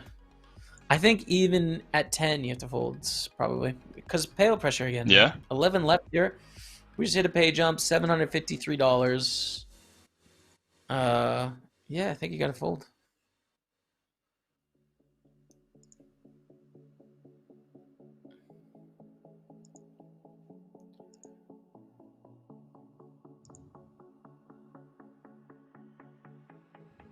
I hope there aren't any car crashes. It would feel pretty brutal. I'd rather see someone just like outplaying other players to accumulate chips. Yeah. Although poker, especially tournament poker, a cruel mistress. You can ask all you want, Jamie. Oh. Whoa. We'll move to the other table. We are. We have Super Cyan. We have Donkey Fish 19. Next hand, please. El Gato Volador. And Maestro. Wow. We've played with a lot of these guys in this tournament. This could be final table. King, Queen, Jack 10. Yeah. Boom. King, Queen, Donkey Fish. Boom. So 4 people on that table, 6 on the, is it 6 on the other or 5 on the other? It was 6, so we might not be final table left. It says 11 in the bottom right here. I know we're going to break. I don't know if we're playing one more hand or if we're going to break here. But either way, we are going to play down to a winner tonight in Monster Series event number 9, the High Roller. I'm here with Henry Killbane. We're going to take a quick moment. When we come back, final 10 winners coming up. Let's go.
Hello, everyone, and welcome back to Party Poker's coverage of Monster Series event number 9 here, the $109 high roller.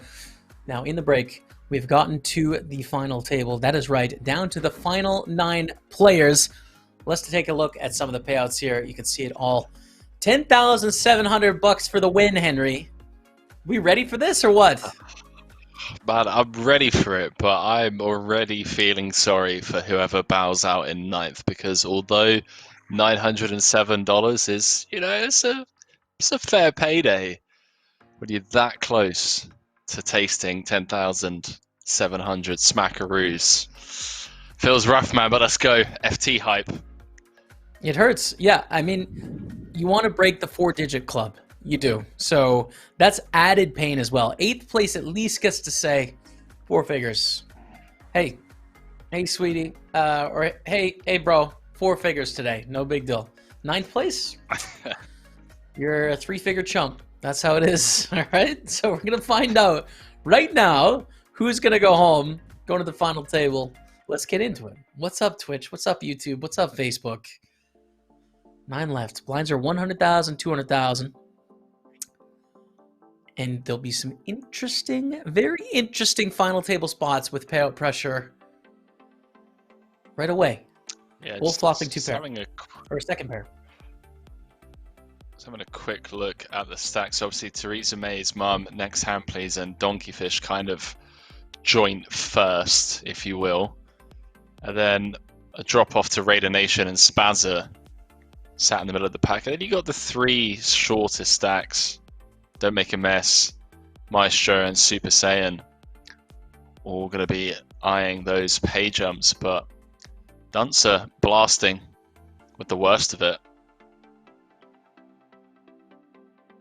Needs to be careful here. Well, it's going to chop this one, but don't want to go from the middle of the pack to going out in 9th. Definitely not. The ICM. And Jamie, we might have someone from the final table, NE77, saying, time to win another one, have to challenge Rob. Sorry, guys. Are you on the table, NE77? Don't spoil, by the way, because we are delayed a little bit, so don't spoil your result or anything, but let us know if you're amongst the players listed. So you chop that one up. It might be because of the giveaway, Jamie. I might be confused there. Might be talking about right. winning the giveaway.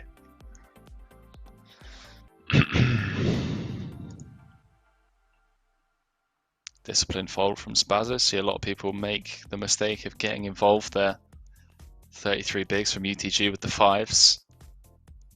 Spazza has shown some solid awareness. The situation at hand.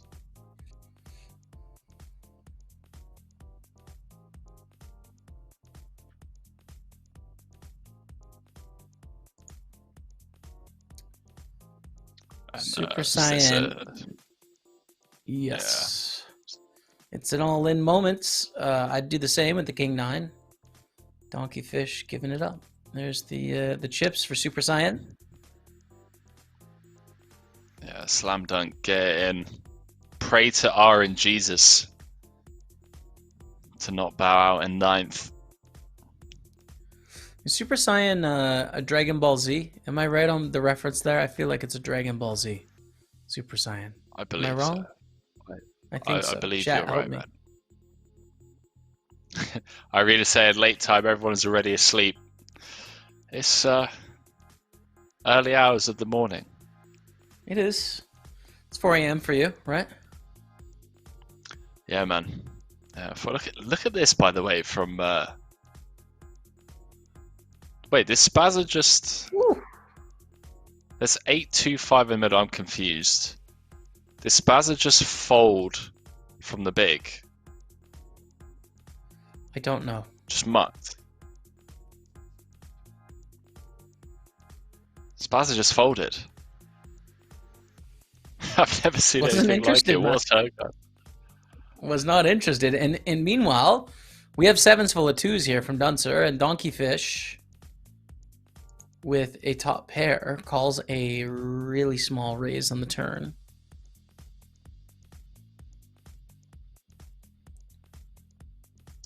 I mean, I don't think you can get away. Yeah. Wow. Hearts miss, straight draws miss, board pairs, making it less likely they have pieces of the board. You got to call with the king 5, and dunce are now on 8.3 million. Wow, just like that. Stacks even out.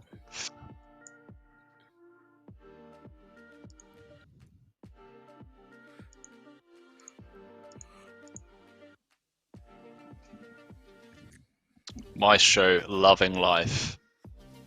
8 big blinds. You got the ace queen. All day.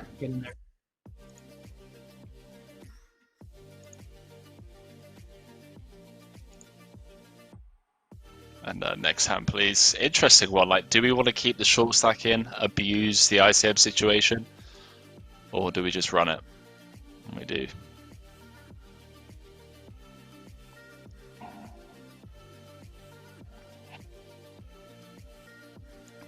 Maestro with the double. No longer the shortest stack.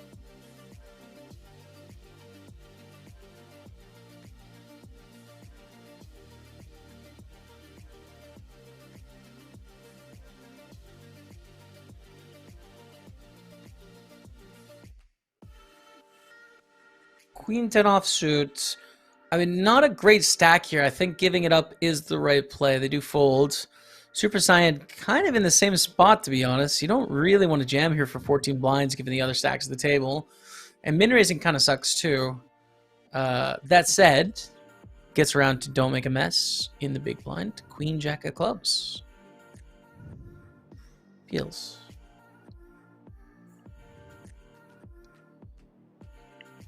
I can go either way on the Queen Jack. I think shoving Super Saiyan is going to have to fold a ton.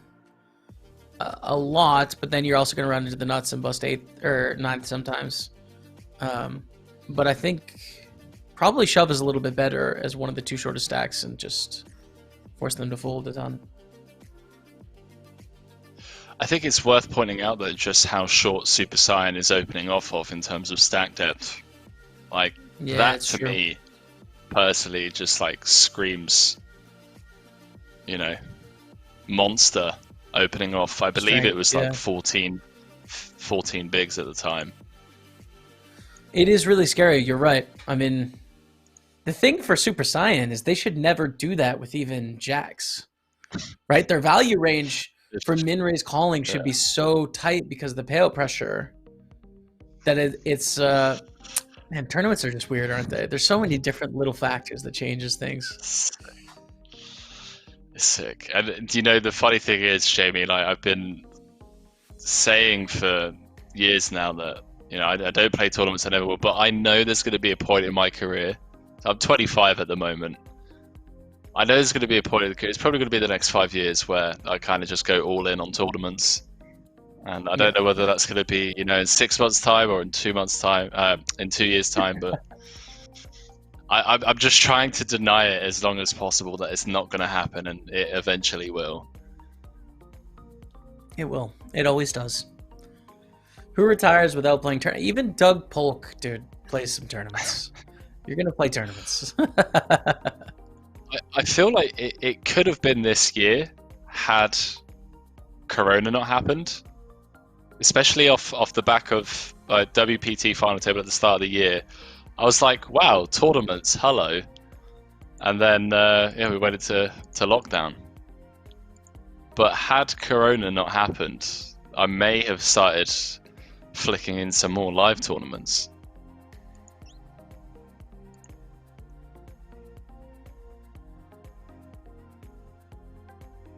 This is so Saiyan. Don't make a mess of shoes when the button steals your thunder. The cutoff steals your thunder.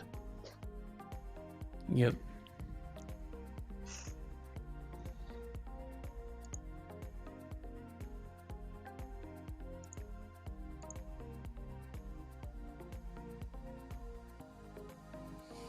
I like this from Theresa May's mom. Yeah, puts him in a really tough spot. It's really big as well. I think they could get away with less of a size, but nonetheless, they scoop the chips. Yeah, really solid awareness being shown from Theresa May's mum, and I think huge contender for the Monster Series High Roller champion, playing some very solid poker so far. So Raider Nation calling with jacks, which is surprising to me. My default, I think, would be to jam with this hand, which is fairly vulnerable post-flop and very strong, being, I mean, effectively tied 5th, really. So it is a little scary, but jacks is strong. What do you think pre-flop? Yeah, it's probably one of those ones where we end up just being really results orientated. We jam, big stack behind wakes up with a hand, we bow out in 9th and we're kicking ourselves. Or we just flatten, flop a set. Scary board though, ace jack 6, monotone. Oof. Donkeyfish just check folding, being risk averse. I mean, we could see the hands there. But I get it. They're thinking like Raider Nation flats with a bunch of stacks behind. They actually have a pretty strong range. A lot of aces, a lot of jacks, some king high hearts, some queen high hearts. So I get it.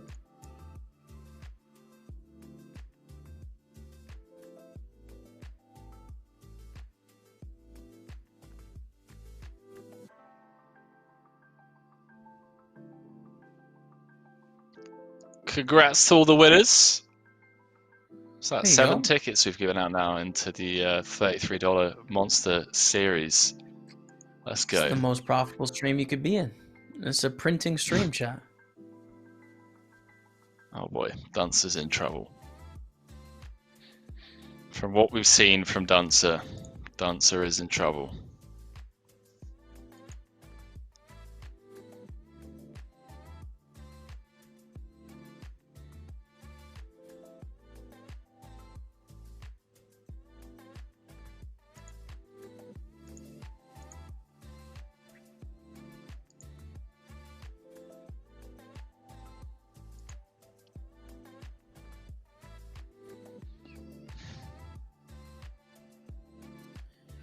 To 3-bet or to call? I think calling is the answer, and they do.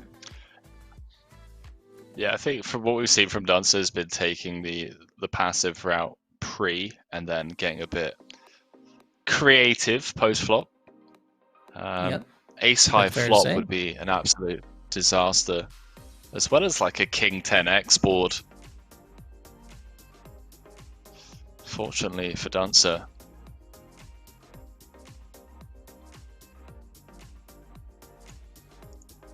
Can get away from this one, I think. Can do it. Yeah, ace high board would have been interesting. Could have potentially seen an ICM blunder from Duncer, but does manage to just get the king 9-4. 2 hearts, 1 club board.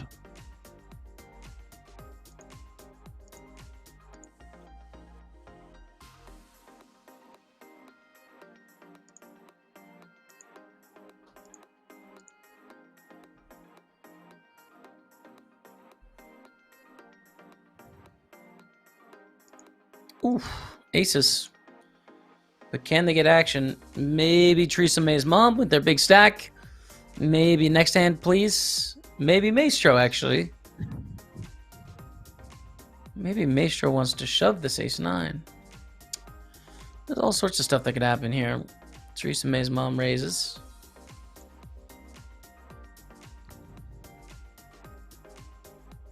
Yeah, Theresa May's mom potentially saving Maestro from losing a chunk of their chips. Had it folded around to the bun, I assume would have been ripping it in.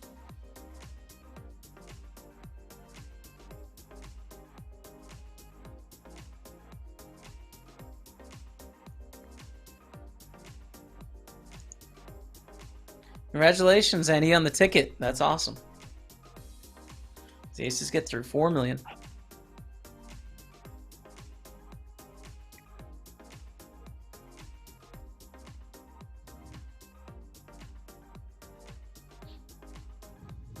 Eddie Severs You've got my username already. I've just won so many tickets.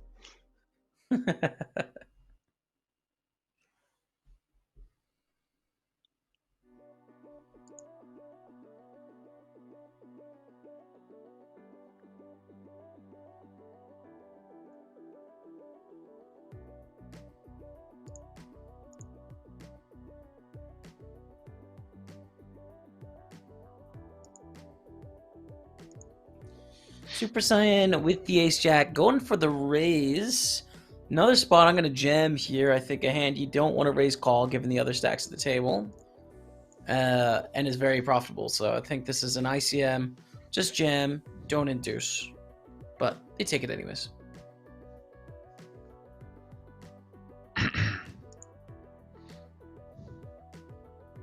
It kind of keeps you out of trouble, doesn't it? Mm-hmm. Just jamming simplifies things. Having to play post against a big blind range for Ace Jacko. This is very hard for Maestro. 10 blinds. You know, if there's 100 left in the tournament, this is a snap call. I think ICM, and I don't know for sure, you know, I'm just doing this off the cuff. I think this is on the edge of ICM. I think you're folding sevens, I think. I think it's a call, but I think it's really close. What do you think, Henry? I don't actually think it's that close, just because of our chip stack, so we're second shortest. Right. I think it makes it a lot easier. If we were like fourth in chips, makes it a bit dicier. And well, Maestro down to fumes. Yep.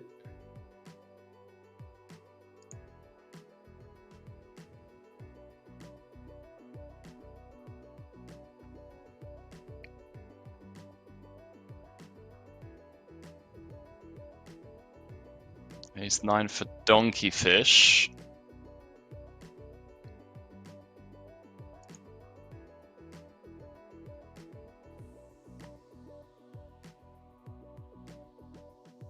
Got to be opening. And good news for Donkey Fish is that actually covers everyone behind. Kind of get away with this. If he was opening to Theresa May's mum, cautious about opening. Wow. Raider Nation. Stuffed.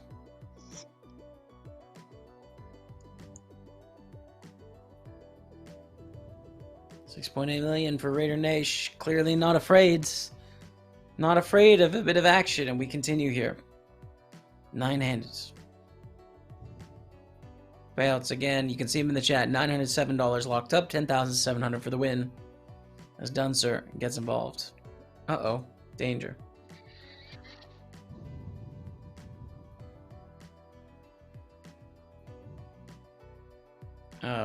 This could be the end of Maestro. It could be, man. It's been lost the flip. Now going to need to win a flip to stay alive. We can see 2 kings dead, so 1 king left, as well as the 3 aces.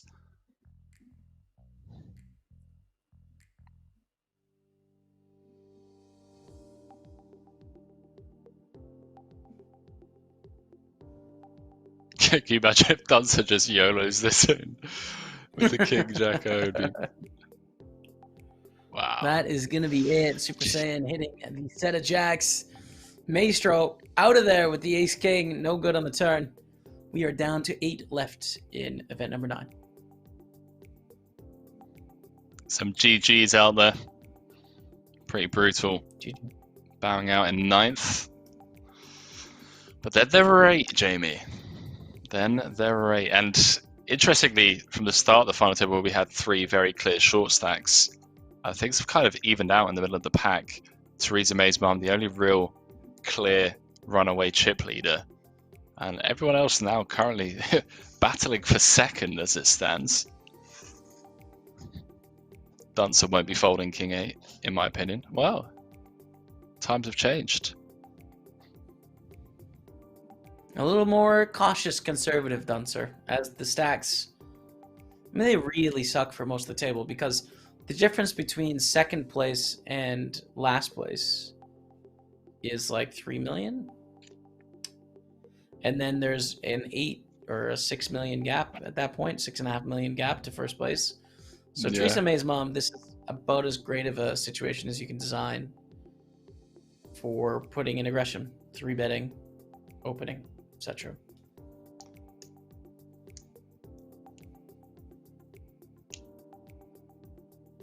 Nice to see Spazza still going after it though.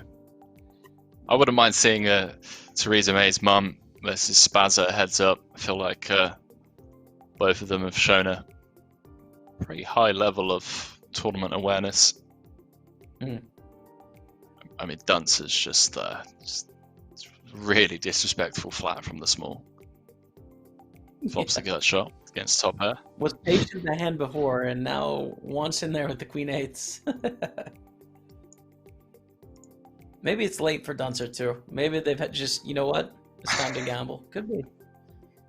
Could be. Maybe they're in Bulgaria as well. Maybe they're further out east, man. You know, it's like 7 a.m. or whatever. True. It's like, oh, I gotta get to work. Gotta get to work. Yeah. Huh. So it's 4:30 where I am, so 3 hours ahead. Doesn't seem like there's too many. Like... I only think of like Middle East or like Azerbaijan Russia, or something like that. Parts of Russia. St. Petersburg, maybe? Yeah. Let's have a look. Time in Moscow. Okay, Google's not working for some reason. Fair enough. It's not a good sign. Top for Spazzer, turns a 7. Duncer has a gutter here. But Spazzer loving their life.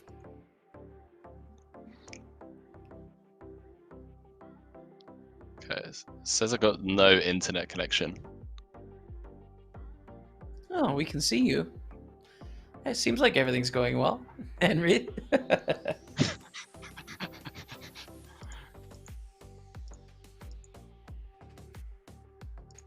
Google, what are you doing?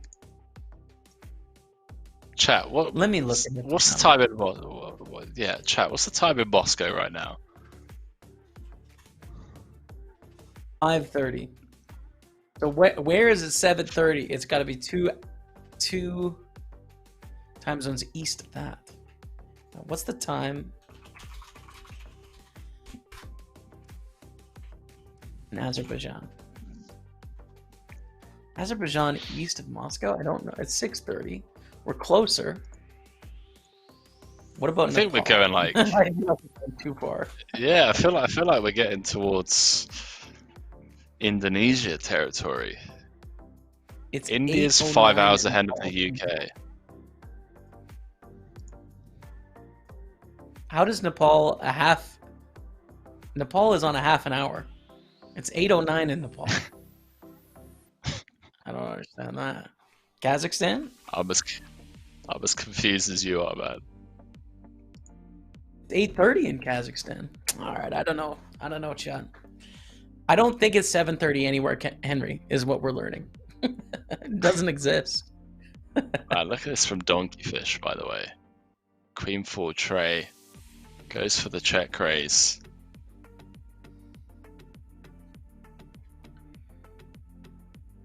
Gets piled on. Rip. Trying to get creative against the chip leader. Not working out. Theresa May's mom in a great spot, 16.5 million.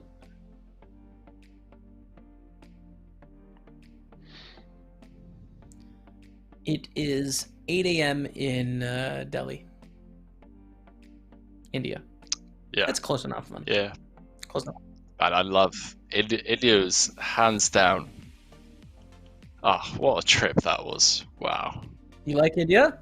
I've never been then, but what was the experience like? Just batshit crazy, Jamie. It was just like the culture, the vibe. I went for a wedding, so I'm assuming I had a great experience due to that, but just their culture, just really experiencing different foods, different ways of life. It was quite eye-opening and refreshing. Really enjoyed it.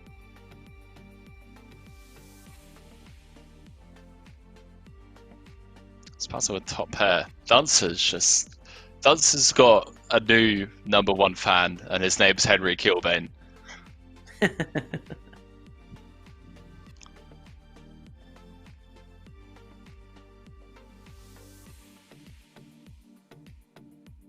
Wow, ooh. Just drills it. Duncer. Big moment for the Duncer there. Rivering the nuts. Now Spazzer has third pair, so I don't know if Duncer will be able to get a lot out of him, but we do see a block bet. Min raise? Min raise. Yes. Yes. Duncer! Yes. Oh, you legend, Duncer.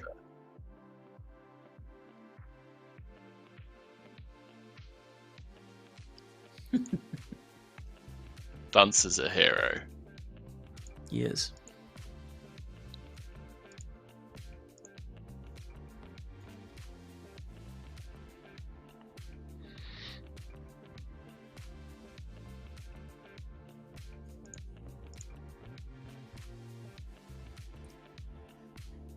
Ace Queen of Hearts from next hand, please. We see a limp from Duncer. It's another, I don't know. If you think your opponent has a limp jamming range, you hate this spot with Ace Queen. Because it's one of the saddest things when you raise and get jammed on in the spot. Because, again, I think you have to fold. I literally think you'd have to raise fold Ace Queen of Hearts. You got Raiden Nation in the big with Ace 10 suited. Yeah. And if Raiden Nation's been paying attention to the way Dunce has been playing, he may feel like next hand please is just getting out of line, trying to ISO what they believe is a weaker opponent at the table in position, and may decide to just rip this one in and does take the passive route and folds. That would have been an interesting spot for next hand please had Raiden Nation jammed there.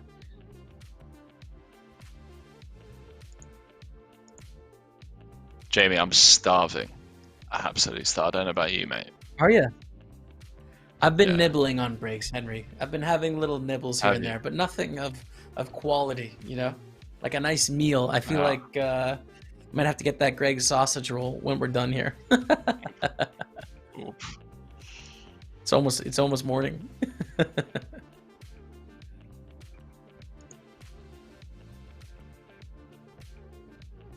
Oh boy.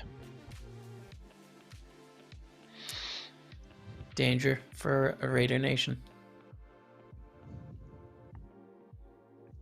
8 of hearts would be disgusting. Yes. It's out there. It's in the deck. Possible. Are you Nostradamus, Henry? No, you're not. I hope not. Sorry to break it to you. You hope not? Why not? Yeah, I mean, because Raider Nation's played a solid, solid game from what we've seen. It'd be grim. See them bow out due to a cooler. I thought it was more selfish than that. Like if you were Nostradamus, it would negate your poker, resume up to this point because you can predict cards, so it doesn't mean anything anymore, and you're upset about it. It wasn't that. I've done some disgusting ones.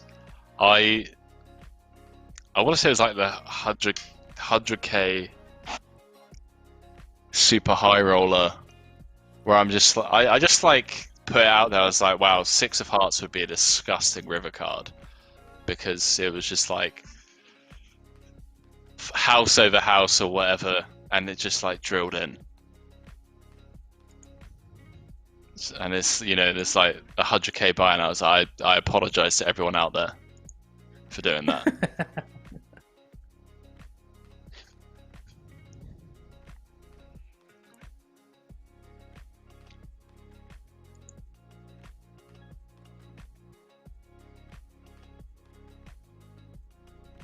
Going to be another raise and take for Theresa May's mum by the looks of things, and chipping up to, well, after this hand, 18 million. Jamie really distancing themselves now. Yep. What's up, Manuel Ribeiro? Yes, 109 online high roller of the Monster Series is the event we're watching, and big thanks to everyone for being here and checking out the stream. We are playing down to a winner. As you can see, we're down to 8, so we'll have a champion tonight. The blinds are 122.40. And it can't last forever. Listen, there's just... blinds keep going up, man.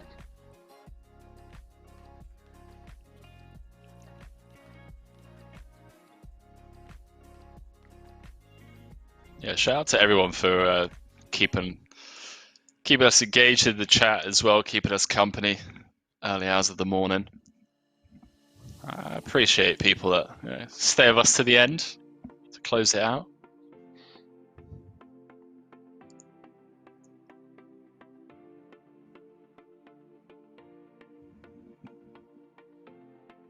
This could be trouble for Dunzer. Yes. Oof. Top pair of queens for Theresa May's mom. Wow, checks. Plays the little duncer trap. Uh-oh. Oh, it works. 420 bet. What a meme, chat. It's a meme stream. Betting a call. Deuce on the turn. It reminds me of that meme where you're explaining a hand history to a friend and you're just like, so anyway, I started blasting. And that's all she wrote. True. True. Don't slow down on the turn, though.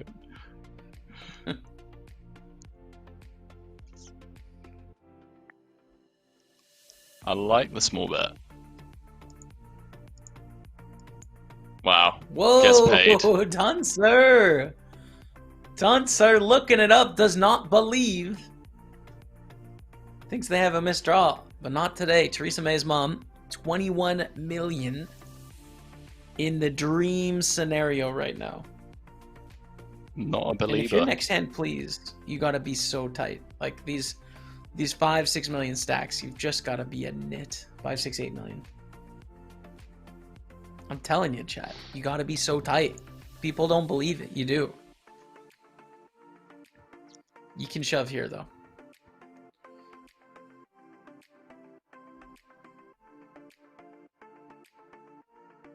Takes the spot. Fair play.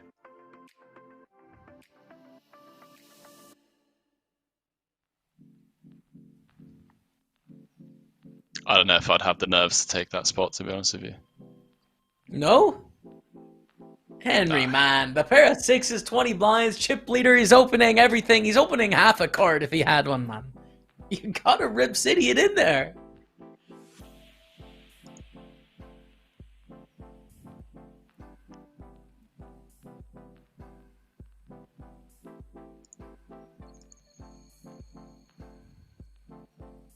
Interesting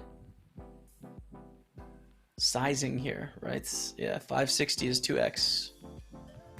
This goes 640.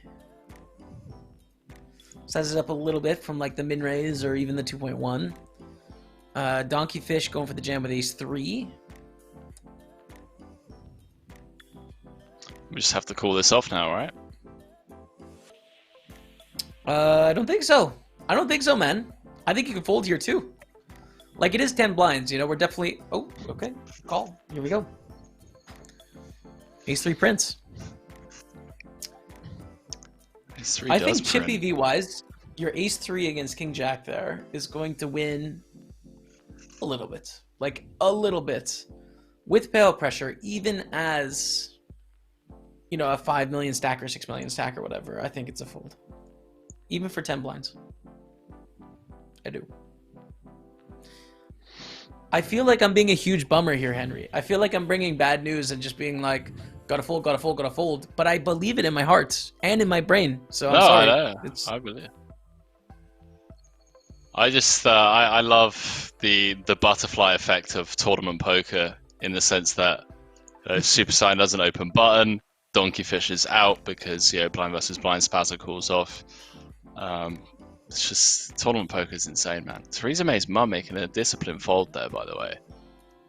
The sevens, in my opinion, it might not be that disciplined.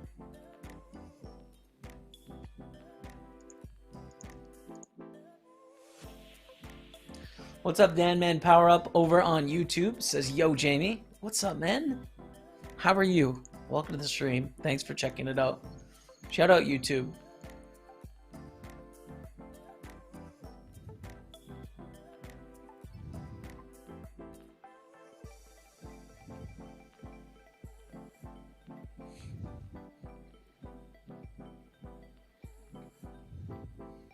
It's insane that we get to do this, by the way. We didn't have many online tournaments being... Well, no, like we didn't have many online tournaments being broadcast this way until Corona happened, in the sense that there was no live events to cover and everyone had to like step up to the plate with this cards up coverage. It's pretty cool, man. Yeah. I mean, there's been replays for a long time, but they were always like a day later, as opposed to on a delay like this.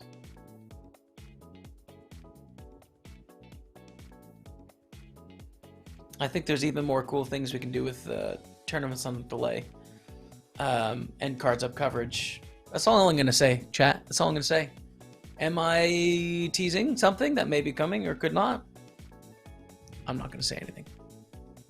I've said enough. I could get fired from a job I don't even have.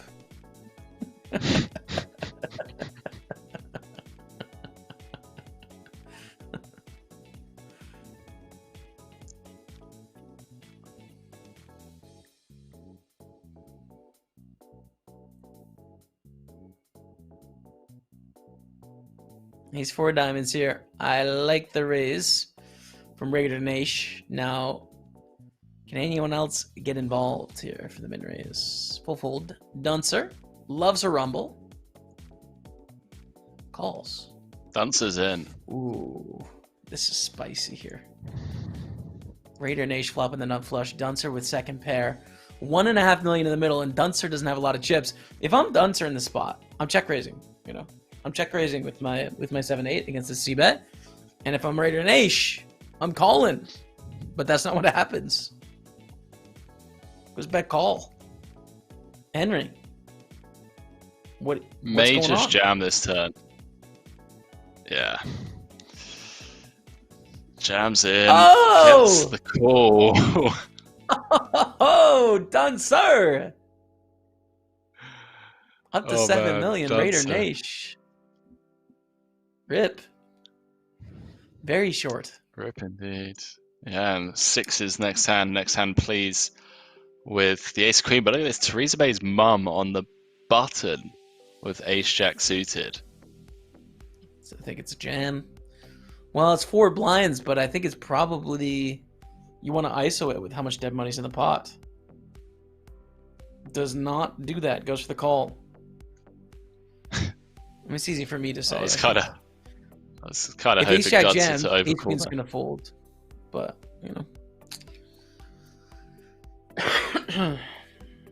Now on next hand, please.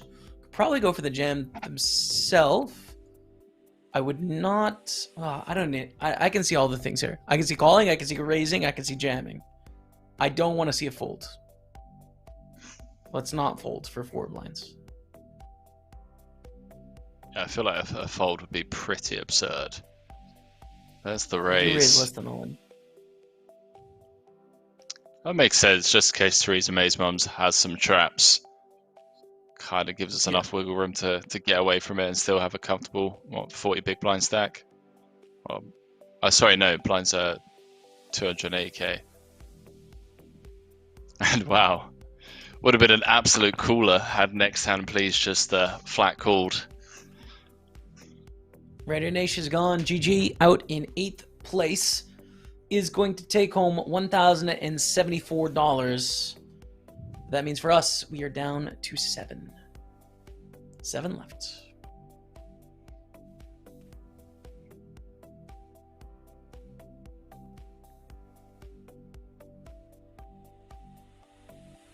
Demon says, I'm great, man. Love you and your channel. Come on, Barry. Barry, please. Turn Barry.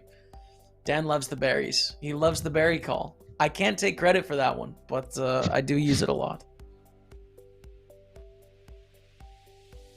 Thank you, Dan.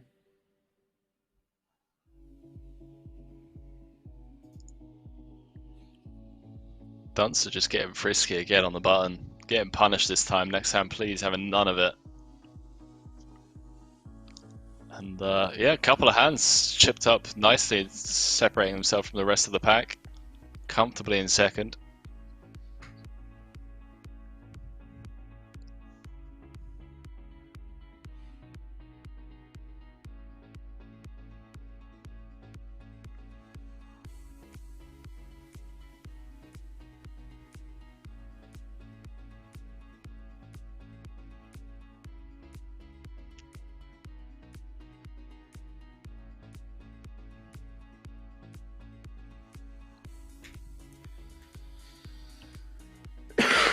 Duncer loves a limp, and I respect it, given the chip stacks. It's working. Next hand, please, comes along with a queen 9. Blind checks, and we see a 10-10-3. Everyone misses, so who's going to take a stab here?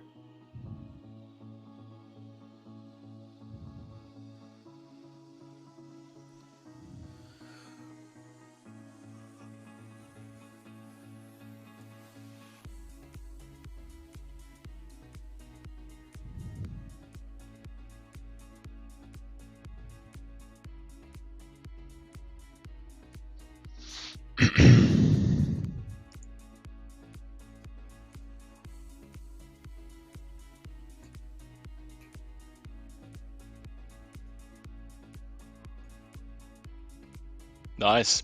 Just like that, Theresa May's mum has got someone that can do real damage to their stack. Oh boy. Okay. Well.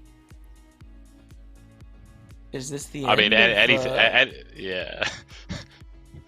Anything could happen. Is someone this gonna die here? Someone could die. That's what we're learning. What a great way to put it. Is someone gonna die here?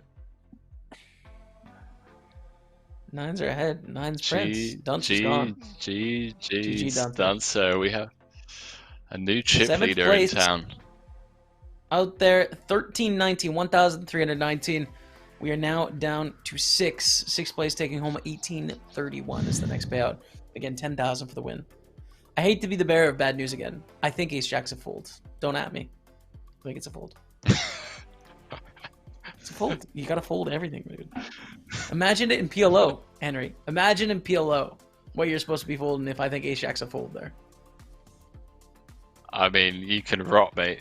It's just not happening if you try to get me to fold Queen Jack 10-9 double suited. Nah. Nah. My opponent can show me aces and I'm still in. The nice thing is you get to at least see a flop, you know. But it's so frustrating when you just get repotted into, man. You open it up and you just repot. I hate it. On final tables. Oh, what's up, Ari? Why are you not trolling me? Ari's like my favorite troll. And for some reason just, you know, being normal in the chat, asking normal questions. Do we know who is who?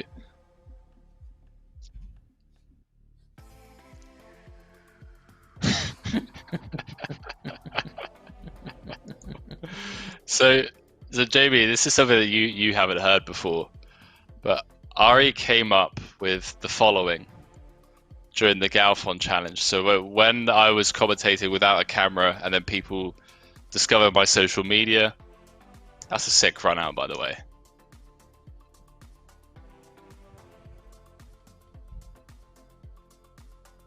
Surely don't make a mess, that's a go broke here.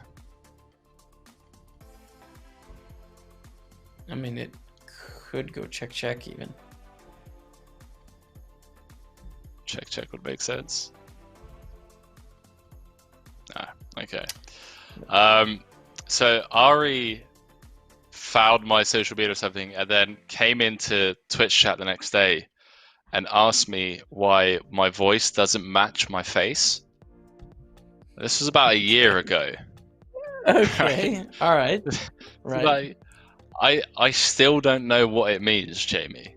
What does it mean for someone's voice to not match their face?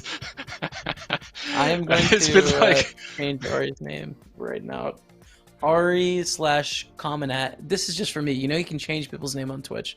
/trolls Henry Killbane. Can you? Just so I don't that know. whenever I see Ari, I know that he's got you on that. He also has fairly a sure bang it's you, bang Ari. emote, by the way, which means he's definitely big time Joey Ingram. Joey Ingram, and I would even extend to Doug Polk fan there with the bang bang emote as the avatar. Interesting. We're learning some things about Ari here.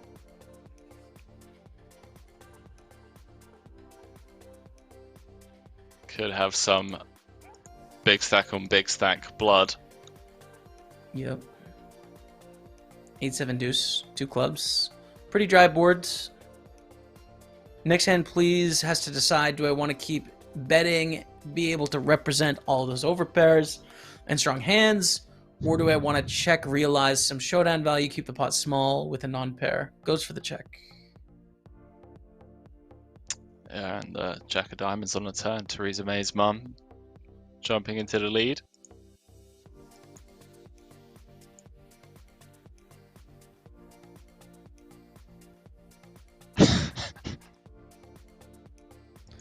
Two pair with the king jack.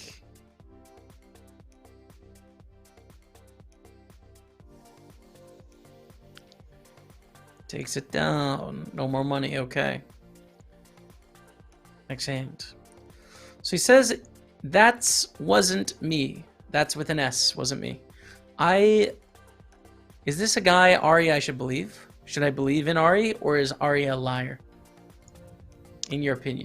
Me and Ari get along. Me and Ari do get along. I've got a lot of time for Ari. Okay. Okay.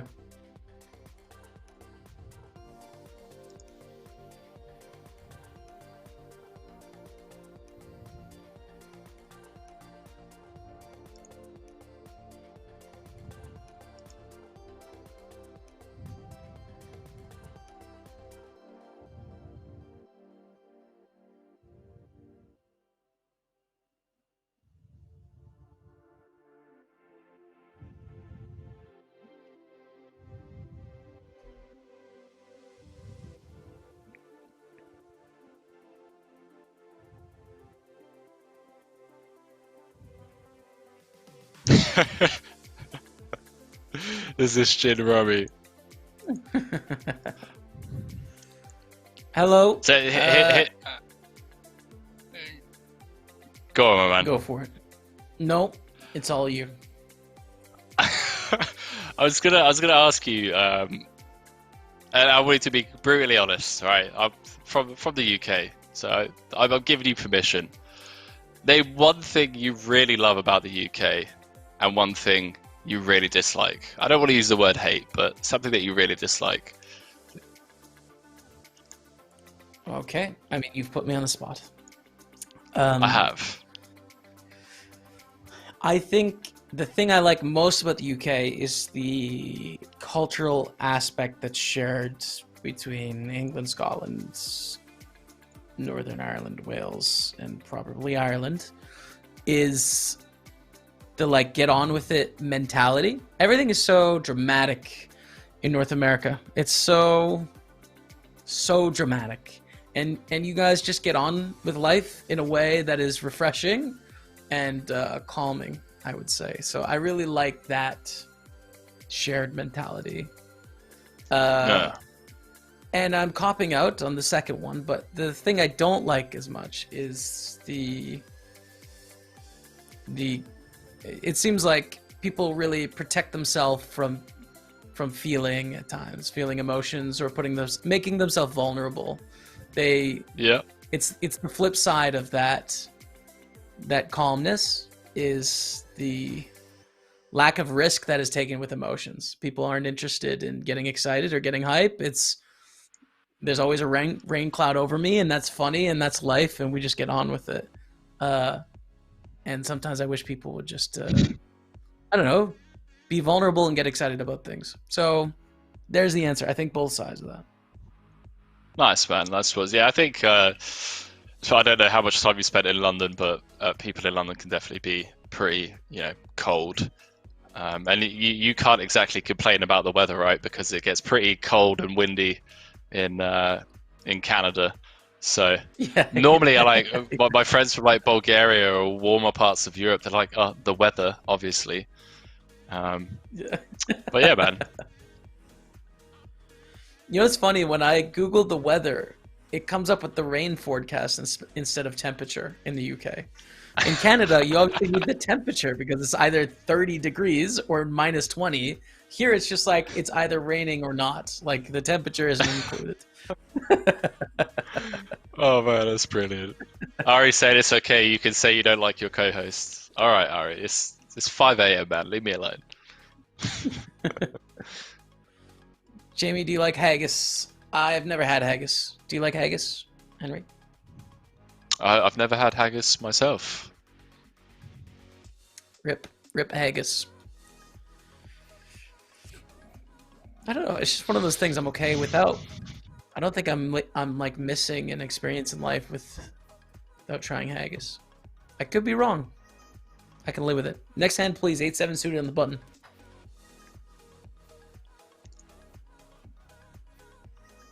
Yeah, nice. I like this.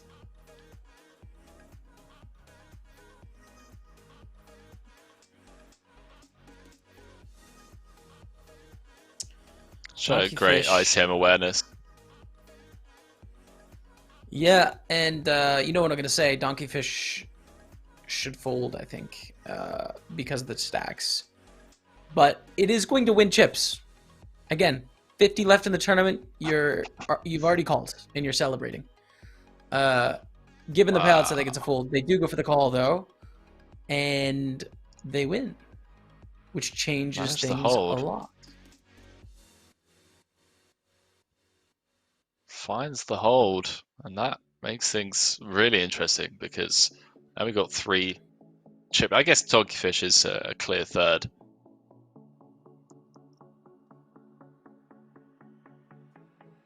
And you got Spazza sat on 7.6. Yeah, it's really opened up the game again, I think. I'm from Montreal. I spent winter in England. One day I asked when is winter, and someone said it ended last week. That's a true story. That's funny to a Canadian because winter is weather based. It's not calendar based. But yeah, that's it, dude. That's it. It's just not like March 11th. It's over. It's like no. It's when you can feel your hands.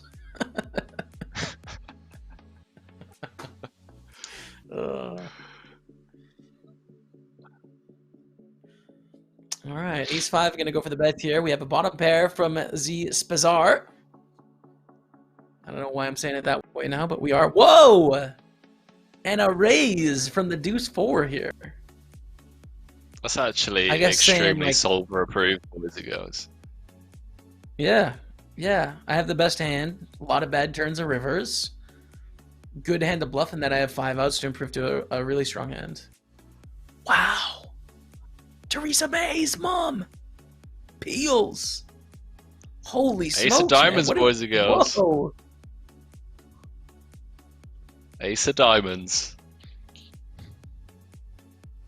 Makes all the difference. Just jam it in, Theresa May's mom. It's really sick, though. It's really sick. I mean,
Hello, everyone, and welcome back to Monster Series event number 9, final table action. We are down to 6. We're going to play down to a winner tonight.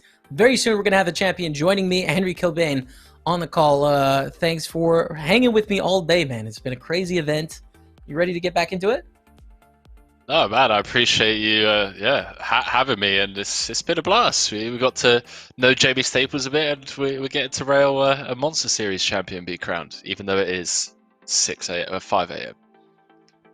It is pretty early / late if you're watching. I don't know, in the northern North America, South America, but here we are, and we're gonna jump right into the action here. Look at this already. Raise Jack 9 of hearts. Call 8s, 6s in the small blind on 6 blinds here. Yeah, and it looks like next hand please has lost a few chips. I think Super Saiyan chipping up to just shy of 10 mil. Donkey Fish, the shortest stack by far, does say let's run it, boys. And this is probably a GG. I mean, we're likely down to 5 here. 6s against 8s. Next hand, please, has got to be happy with the 8s here. And it is a call. 8s take it. We're down to 5. And then there were 5, boys and girls. I mean, 6th place finisher there. Yeah, man. 2.5k locked up.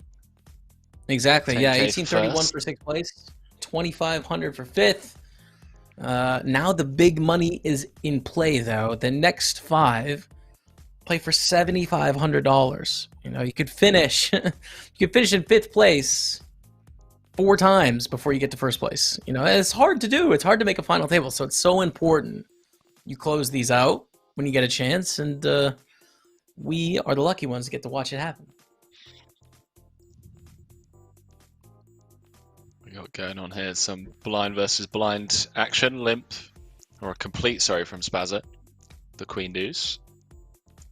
Don't make a mess with the gut shot and 10 of spades for backup. I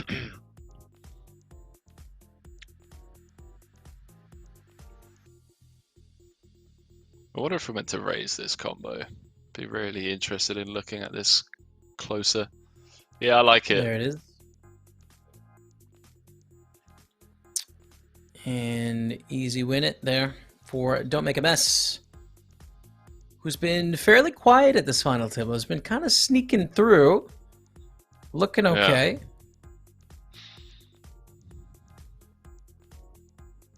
Yeah. Deal incoming, says Ivan. You think we're going to see a deal?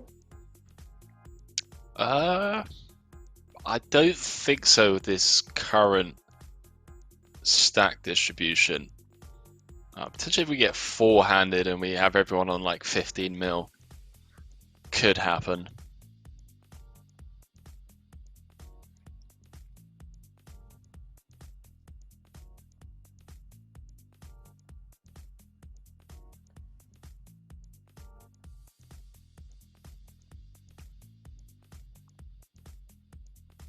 What are you doing with the ace-10 on the button here? Are you limping? Are you opening against 2 opponents that could certainly put you in the bin? Limp jam, I think. Expecting them to ISO raise me pretty wide, and then just gonna rip it in over the top and pick up 3.5 or 4 blinds, as opposed to what's happening here, you know? And then jamming, you risk a lot too, so I like the limp jam.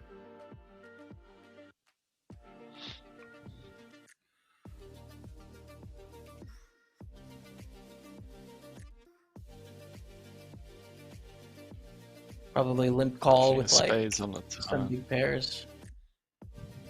Like aces and kings, probably limp call. And then some strong suited broadways we don't want to jam. Yeah, I don't know.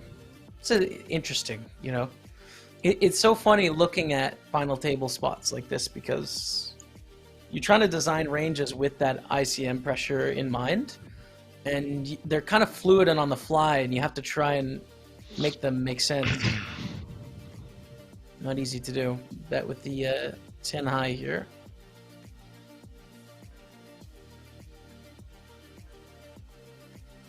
Yeah, it gets through. So, The rich get richer. Next hand, please. He's got 19.3 million.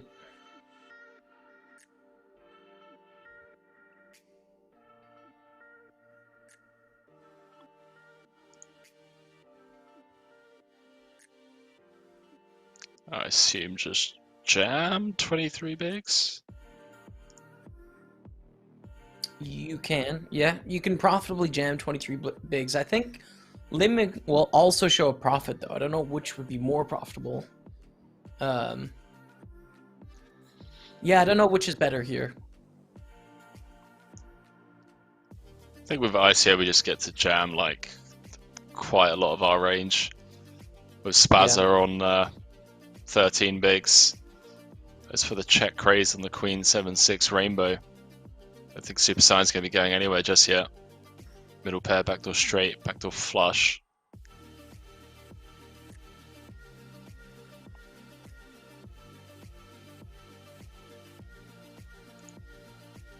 Does give up on the turn.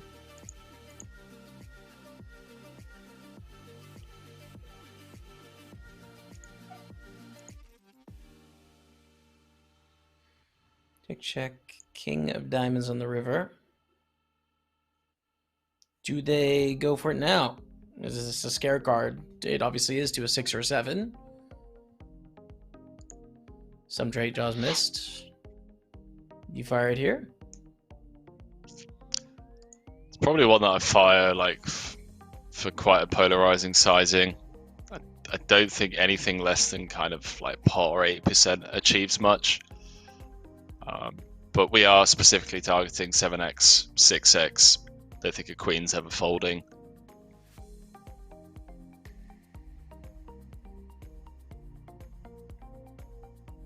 King of Diamonds obviously a great card to bluff, and yeah, gets through, man.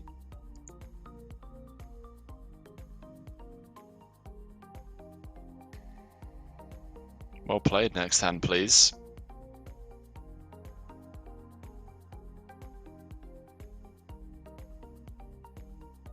Spasm might be getting a walk here. Does. That's always a welcome sight. Shortest stack. Yep. Somehow get a walk. You should. I mean, you should never get a walk at that spot, but I think I'm probably limping 7 deuce suited. To be fair, or completing.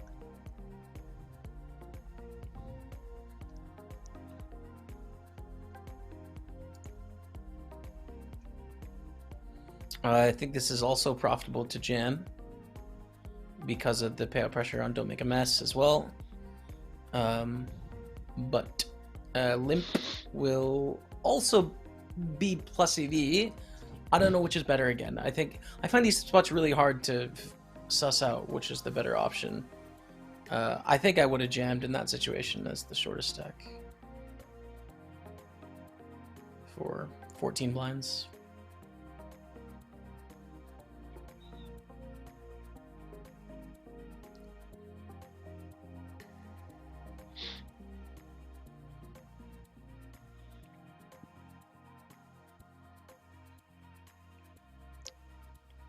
I mean, Don't Make a Mess gonna try and complete from the small. Wow, he's allowed to.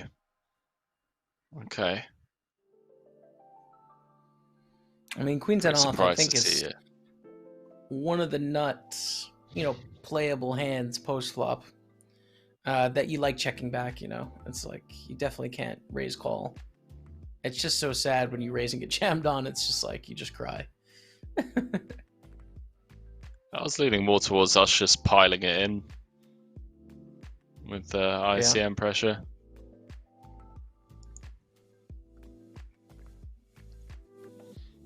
Double barrel. Don't think this is going to work. Gonna need a 9 or a 4. King doesn't really change much. And well. Wow. Are we going to lose someone here? And anyways, No. I started blasting. It does give up.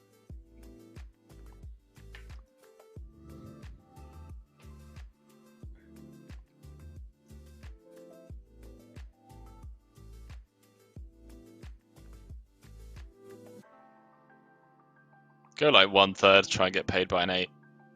8 or a 5, obviously we can see, don't make a mess. Got 7 high, but...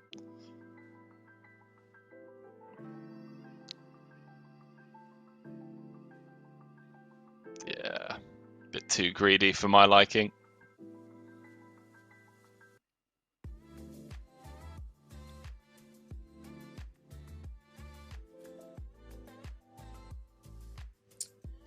Jack 10 suited on the button. 16 blinds. No, not 16 blinds. 14. 14, blinds. just shy of 14. Yeah. In she goes. So we're all in. With 16, Marlin. it might not be. But yeah, we're all in.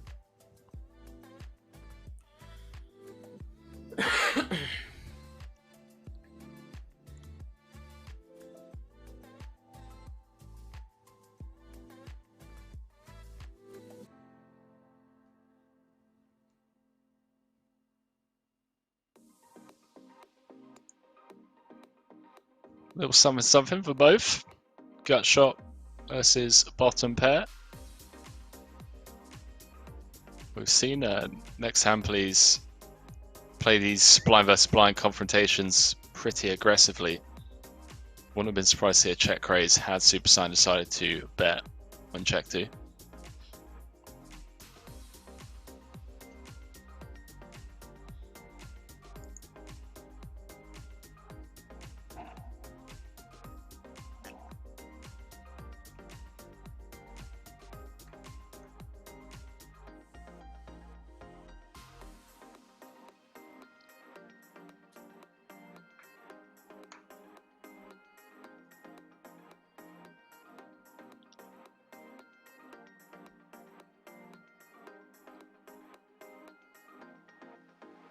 It sucks having the Ace of Hearts. It's just like, you're kind of like annoyed at your own hand, even though you've got a boat.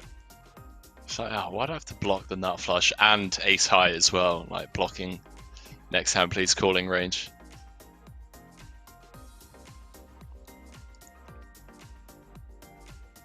Ace Jack, great hands. Going for the raise. I think jam is also an option for 22 blinds effective against the small blind and the big blind against 13 blinds, but I agree. Goes for the min raise. I agree, but you know the interesting thing about minning this is we actually get Super Saiyan to pile King Queen, King Jack, King 10, Ace 10, weaker Ace X that we're obviously just crushing. That's if we're obviously planning to min open and then call it off. A couple of spots I've seen my flatmates get excited over. Spots like this where I'm like, oh yeah, I'm probably just showing. They're like, no, like just min open. Small blind's just gonna pile in King Queen a lot of the time. Like, oh, okay. Oh boy, this might be GG's for Spazza.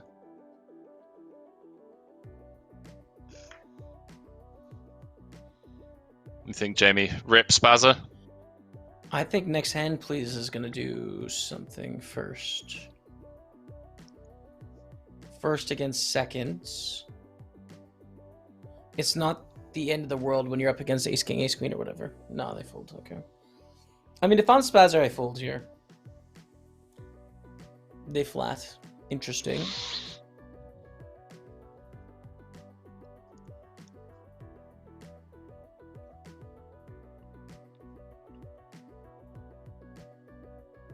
Wow.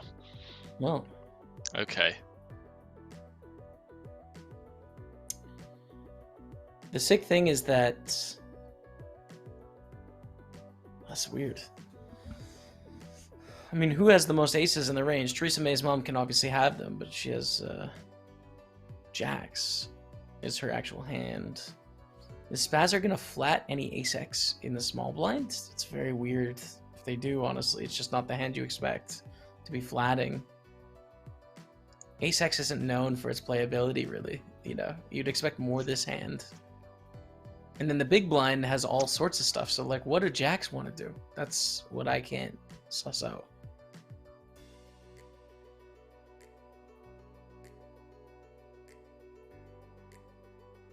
Guess we just try and get to showdown. How gangster would it be to like turn this into a bluff now? Well, that's what I'm wondering on the flop. Like, if Theresa May's mom should just go like bet and then jam, but probably not. But I don't know. It's just I'm trying to figure it out. So like we get bet into here. How gangster would a jam be? I'd be all for it. I honestly would. Just like targeting Queen X. We've opened UTG. See, blocking King Jack heavily. Oh, so gangster. So good. It's so good. So it's just so pure. Literally so good. Snap. Calls it off. Even without a thought. Snap call. Without a thought. What? Insta.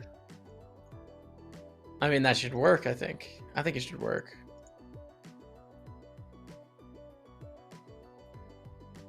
That's actually so crazy. Theresa May's mom, I mean, incredible play from my perspective. Don't make a mess. I agree. I can't. Susses out the bluff in a spot where I don't think I've ever seen a bluff in that spot like that before. I don't think I've ever seen check raise river bluff. I can't believe how quickly that got snapped off.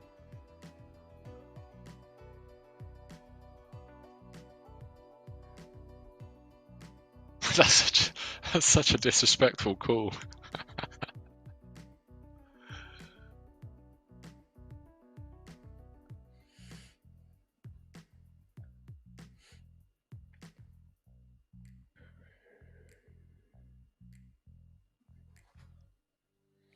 I'm actually like I'm really tilted in that spot in Theresa May's shoes when I just get looked up like that. That's such an underbluff spot, it's ridiculous.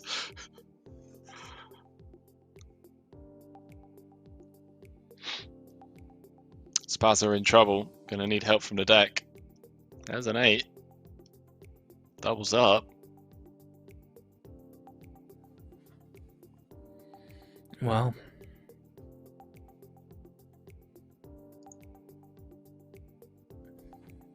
Back-to-back jam potential for Spazza. Yeah, run it.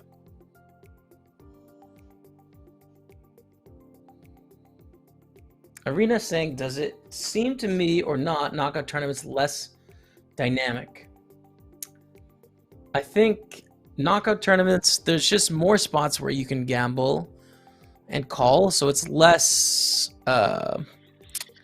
there's less like dancing around and less particulars in spots like this, I think, in a knockout tournament. But you get the excitement that goes along with that too, of like, this is a spot where I need to take a risk. Knockout tournaments have more immediate risk, which is fun.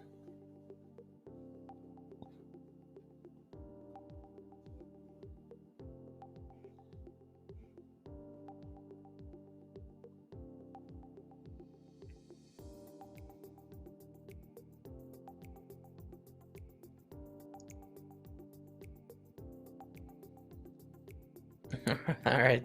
Great. I'm glad you looked up the gin rummy rules. That's really good. Thank you. Twitch chat, you got everything cased now. Wow, here we go. Queens, eights, ace, king.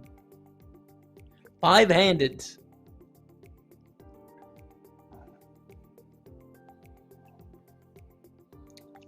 Wow. Talk about a crucial flip. I mean, what do you do with don't make a mess of shoes?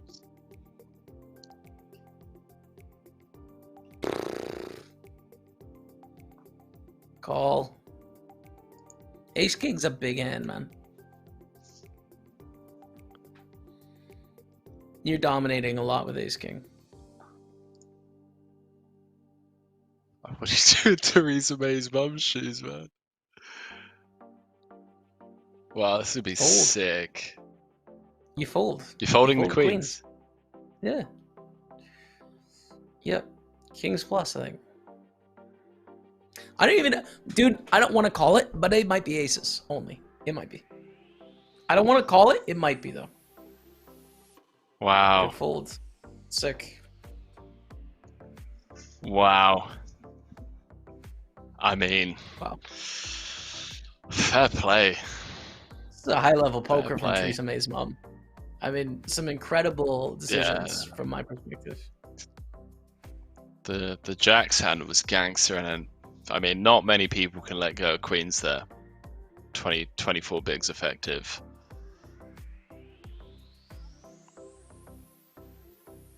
Shut for Fair 16 and a play. half blinds. That was, yeah, they're playing very well. I told you. Did I call it, Henry, or did I call it? You did. Theresa You May's did. mom. I told you. Yeah. Even with like 40 left, you pointed out Theresa May's mum. Solid troll name as well. I don't like using the word deserved in poker, but I would like to see Theresa May's mum like at least get to heads up. I'd like to take a glimpse into their heads up game. If it's out there, I haven't heard who Theresa May's mom is. I mean, they're obviously English.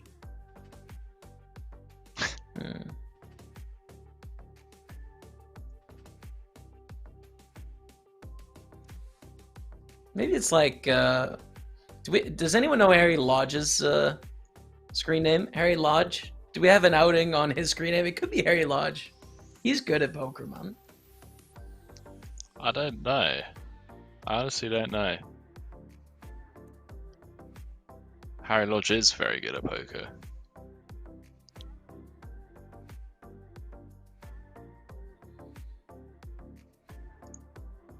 Whoa! Hey! We're moving ahead! What? Hey now! What? We're down to 4! Goodbye. What just happened? We've lost Z Spazar in 5th place. 4 left in the tournament now, chat. 4 left. $3,600 for 4th place. Who's it gonna be? We'll find out. Have you played much with Harry? I don't know, to be honest. I don't know in regards to screen names. Live, I mean, I don't even know if we've played live before. We went for Brazilian barbecue in Malta 4 years ago. Oh, nice. Once on a dinner break, and that's my only Harry Lodge experience. I don't know. It just seems like he could have that screen name though. It just does. Am I right though? No, it is. He is the perfect candidate for that screen name.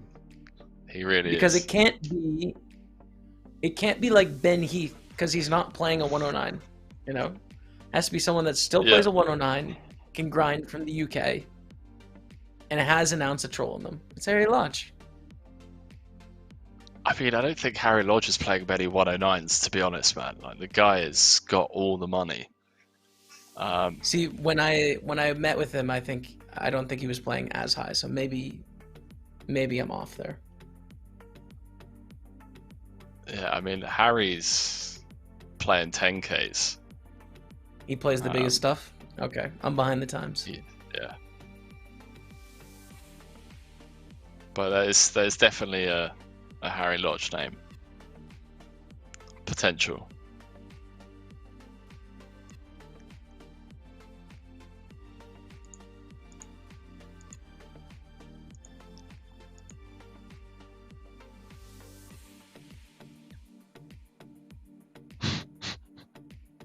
If I nailed it though, how sick is it? If I just stone call like on a read, like literally outed the guy on a read, how sick is it? Well, see, now I want to like text a couple of groups and just be like, "Yo, any of you guys Theresa May's mum on party?" Speaking of, all in with the 10s here.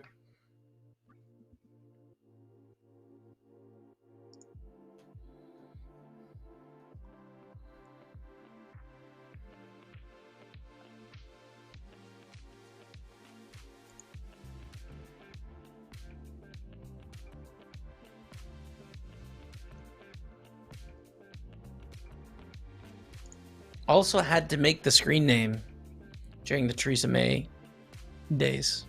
That's also a tell. I mean, it's not a Boris screen name; it's the Theresa May screen name. So this isn't. Yeah, but don't forget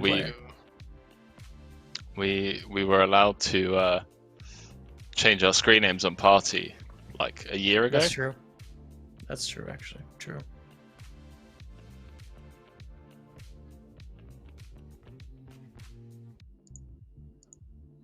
I see 2 dealer. It says, I'm toast with those queens. Would have called off the queens in Theresa May's spot.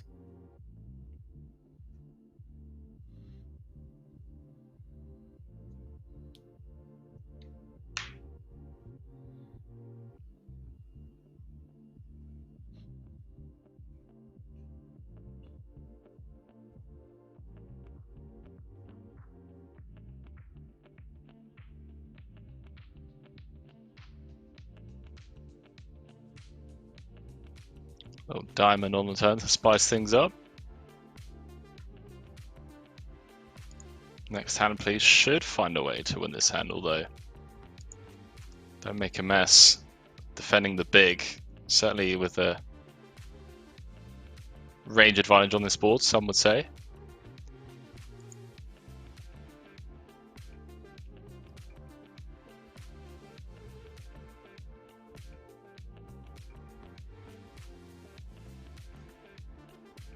Wow. Next hand, please. I mean, he's got to be a little frustrated here. Was on 20 million. Now the shortest stack four-handed. Where 20 million is 40% of the chips in play-ish, looks like. A bit more. Yeah, I'm surprised to not see a little bet on the turn there. A little 1 mil, 1/3. Would have worked.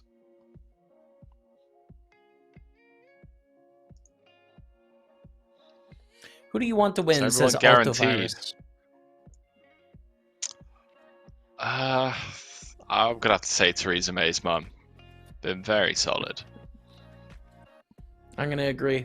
Much love and respect to everyone, but they've made some pretty bossy plays. I like it.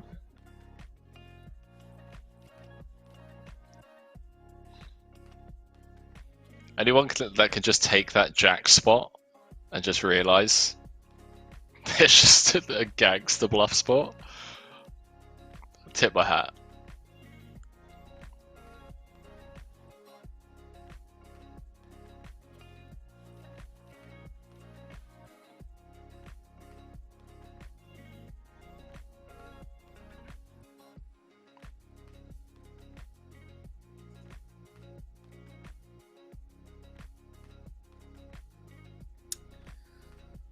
Straight on the board.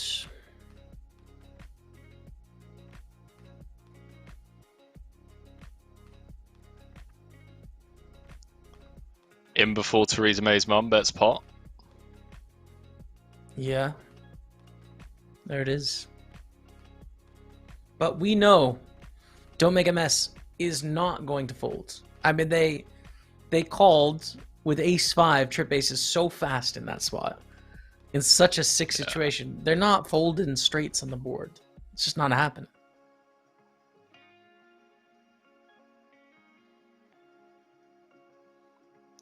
$24 big blind rejam incoming. Can we just call Theresa May's mom Teresa from now on? It's such a long name. Here's the all-in. Against Super Saiyan. Teresa takes it down. 14.2.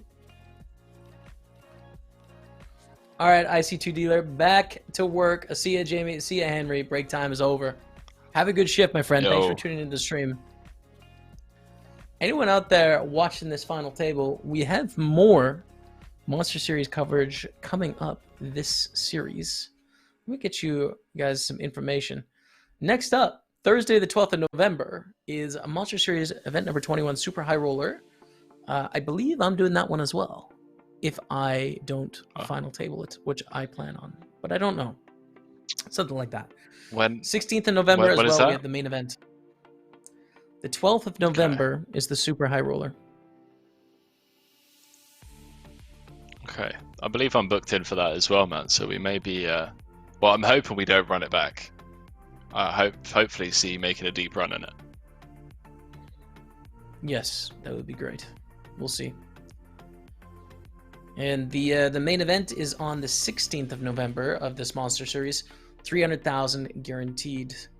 So some good streams coming up. Make sure to follow the channel wherever you're watching, whether that's Facebook, YouTube, or Twitch.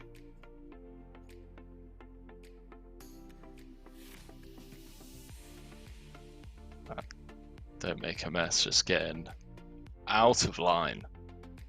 I like it. Suited king. And you can. You can. Why wouldn't you? I'll do the same there, I think. Up to 5 million, or 25 million, excuse me. It's early, man. 5:30 for you, Henry. When's the coffee coming out, man? You having a morning coffee? Man, it's low. We're going straight to bed.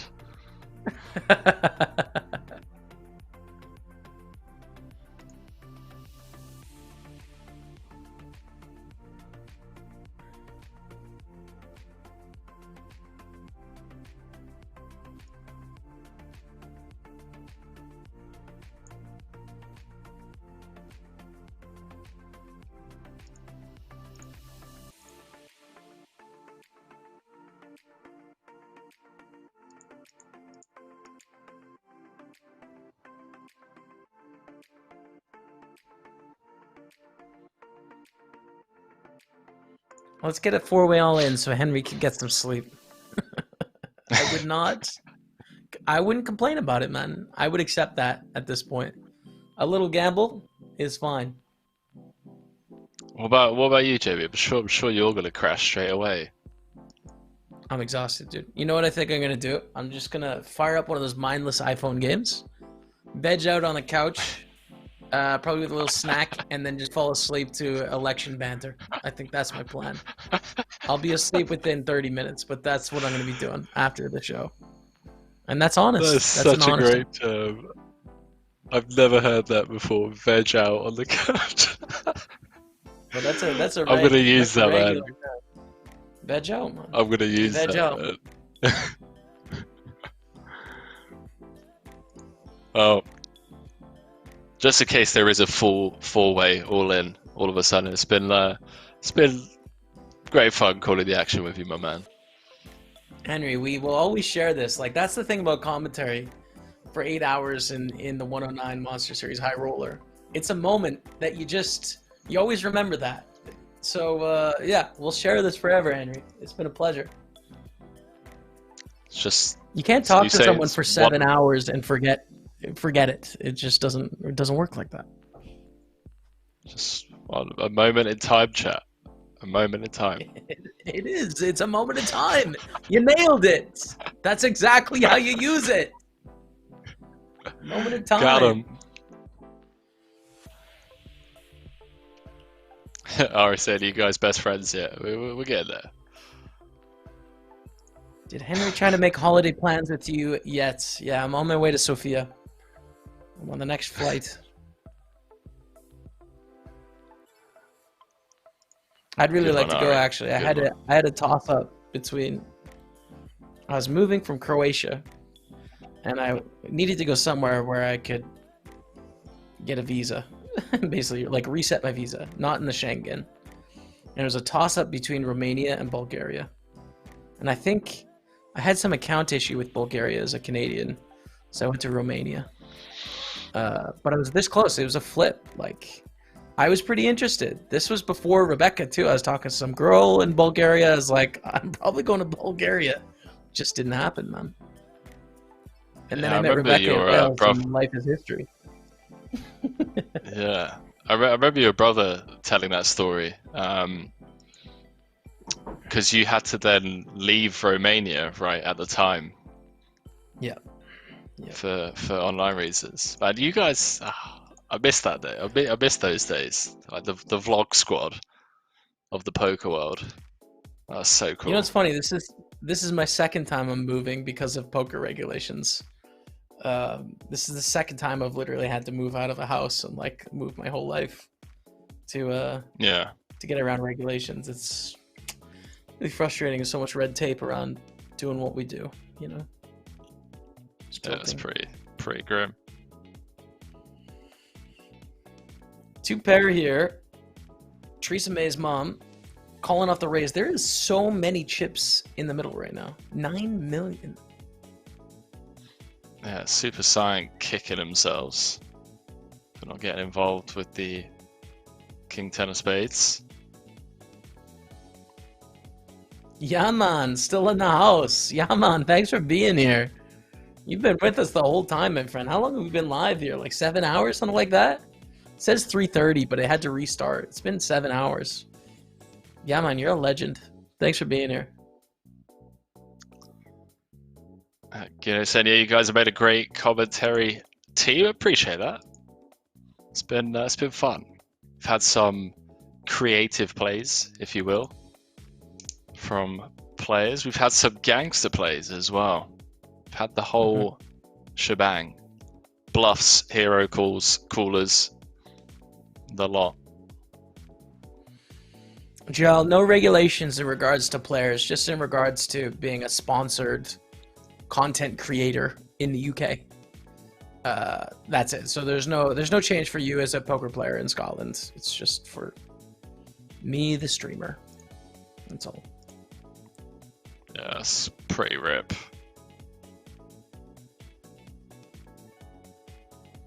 It's just like, I don't know if I can design a worse move, dude. It's just like, yeah, global pandemic, moving to Montreal in December. On short notice. It's like, it's about as bad as it gets. It's a first world problem, though. I'm healthy. It's cool. It's cool, man. Yes, this is true.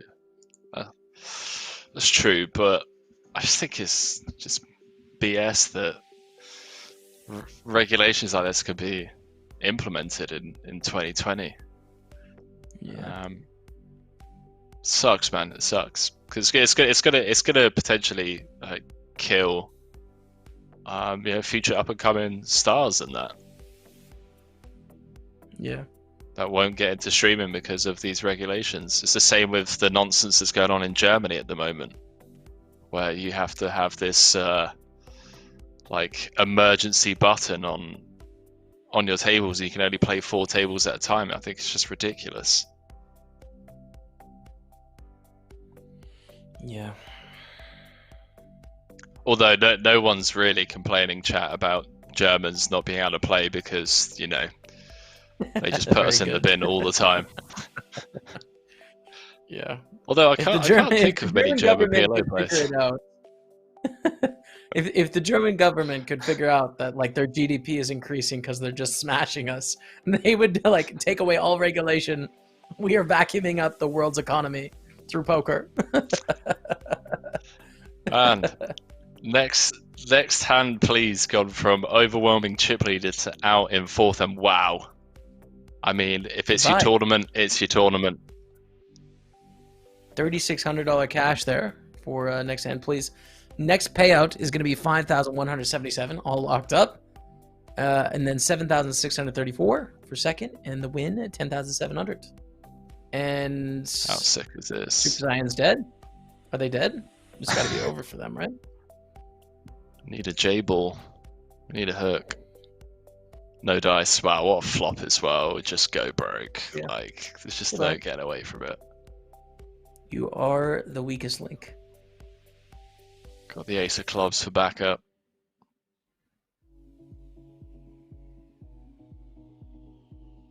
So sick.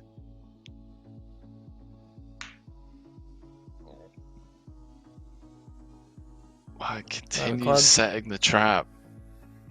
Still going broke. 14 million in the middle. You still got the overpair here. It's not the best turn in the world. I mean, you can go for a check call, but then you just free up a free river for some hands, which you don't want to give here. So, all in, call, goodbye. Unless the 1 out comes, which it does not. Wow, just like that. Man. Jaime Staples, we're heads up. 5,177. That's it, dude.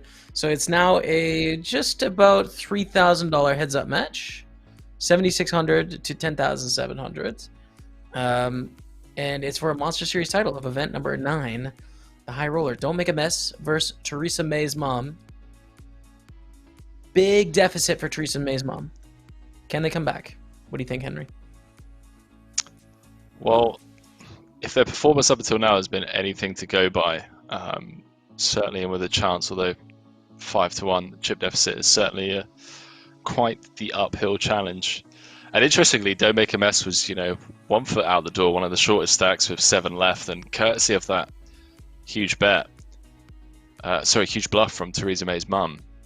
That is a mouthful of a screen name, by the way, boys and girls. Don't Make a Mess is chip leader. Heads up. They both sound like moms, says ya man. Don't Make a Mess does sound like my mom personally as well. Just FYI. My mom would say that to me, for sure. So I get what you're saying, ya man.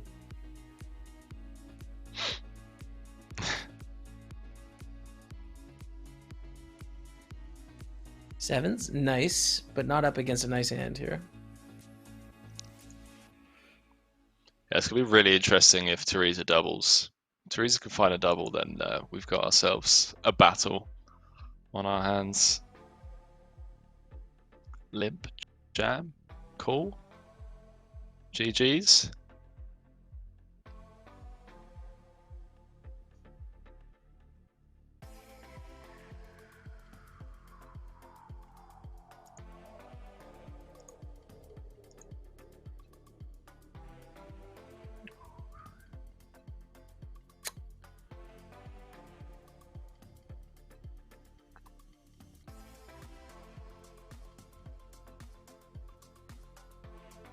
It's a flush.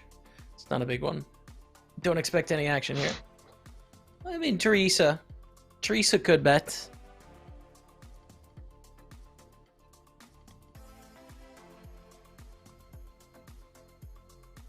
Be pretty thin. Yeah. Mind you, I guess heads up wouldn't be that thin. Still gonna get looked up by some 2 pairs.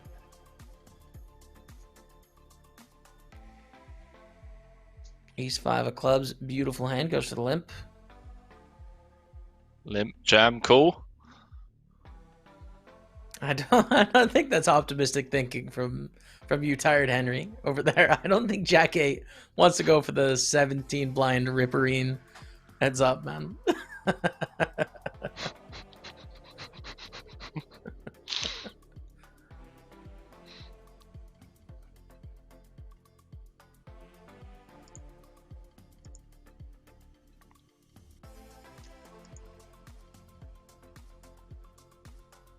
Theresa liking the situation, gut shot, ace high. But mess, don't make a mess, has a second pair of eights. Pretty decent. Oh, wow. That's a straight for Theresa. Driller. These names, yeah, that's it. These names sound like the names you hear in horse racing. That is true, actually. Theresa May's mom rounding the corner in the lead. Theresa May's mom coming down the stretch. Theresa May's mom. Will she bet? Will she bet? Will she bet? Of course she will. She's got the second nuts. Of course. Goes for the overbet. Rip. And a quick fold, by the way. It's just an insta, didn't think about it. Yeah, maybe a tad bit greedy there.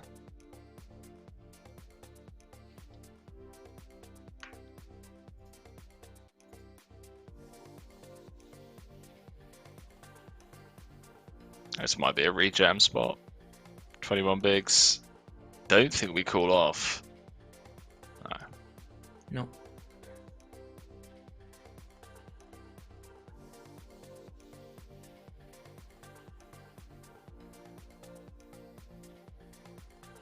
Man, what a grind of a stream chat. You guys are absolute champions. Sticking around for the heads up battle. It's been a pleasure.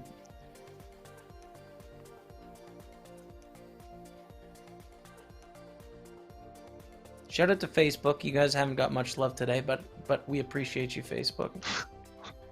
YouTube, hold strong and steady, man. 33 likes on the YouTube. Only 2 dislikes. Henry, we're loved out there on the YouTube. Only 2 dislikes. I mean, poker YouTube is hostile sometimes, man. That's pretty Oh good. man. 2 pair here for Teresa.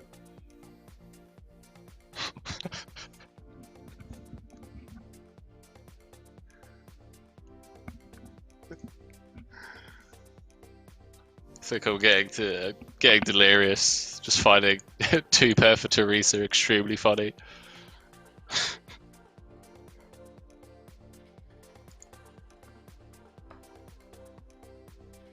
No 3-betting. Yeah, we haven't seen too much yet, but to be fair, the stacks are not super conducive for a lot of 3-bets. As Teresa gets deeper, we may see more. But like 20 blinds deep and stuff, it's just not going to happen very often. This isn't a Doug Daniel match here. This is tournament poker, short stacks. Uh-oh. Now we could see some fireworks. We could see Teresa back in this thing. 10-9 versus 10-5. Yeah, if Teresa gets the double up here, this could be the title going to the player we thought deserved it. Yo, my younger brother Joe Killbane in the chat saying, Henry, I like your cut, G. Oh, what's up, Joe? It was a very cool way to say that, by the way. Joe's very cool. I feel like you two would get along, actually. Yeah? There's a couple of things that you've said today that remind me of Joe. So you continue bet here with a 10-9, 10-5 top pair.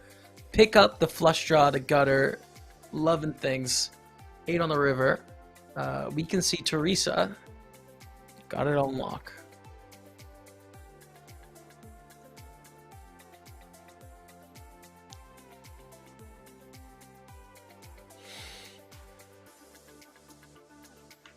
Takes it down on that 5 to 1 chip deficit. A 2 to 1 chip deficit now.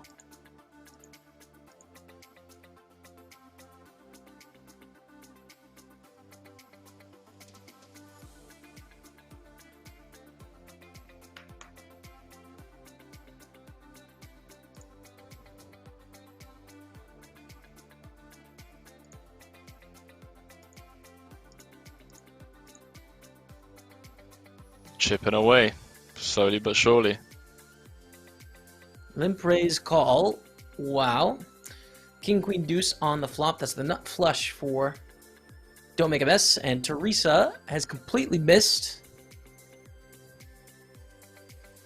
But do they sit down or mess around?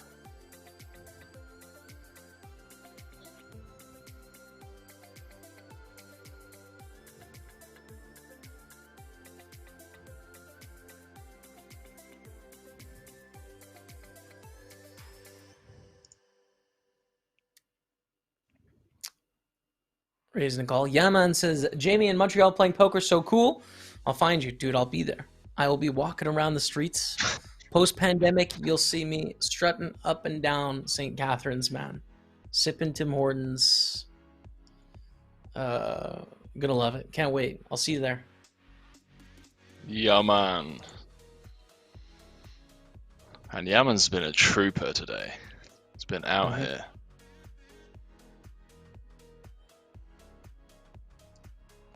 Ace high, no good.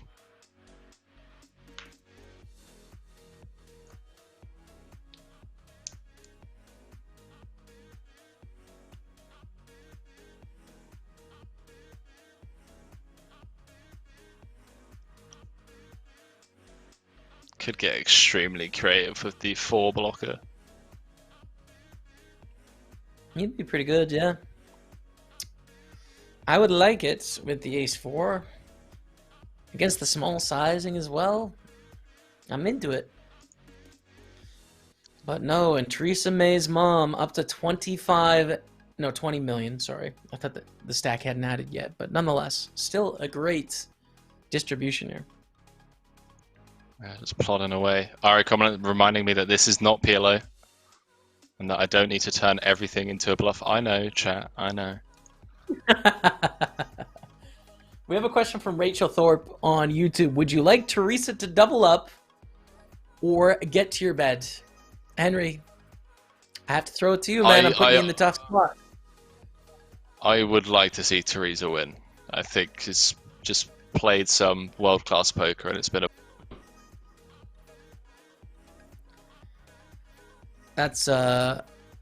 That's actually a lie, by the way, Rachel. He's totally lying. That's just for the show. He wants to get to bed. I don't believe it for a moment, but, you know, take it for what you will. I want to get to bed too, Henry. Listen, I want a banger of a last hand. It's awesome. Don't make a mistakes at home. We'll see y'all tomorrow. You want to go and what was the word you used? Veg out, man. Veg out. Veg out on the couch.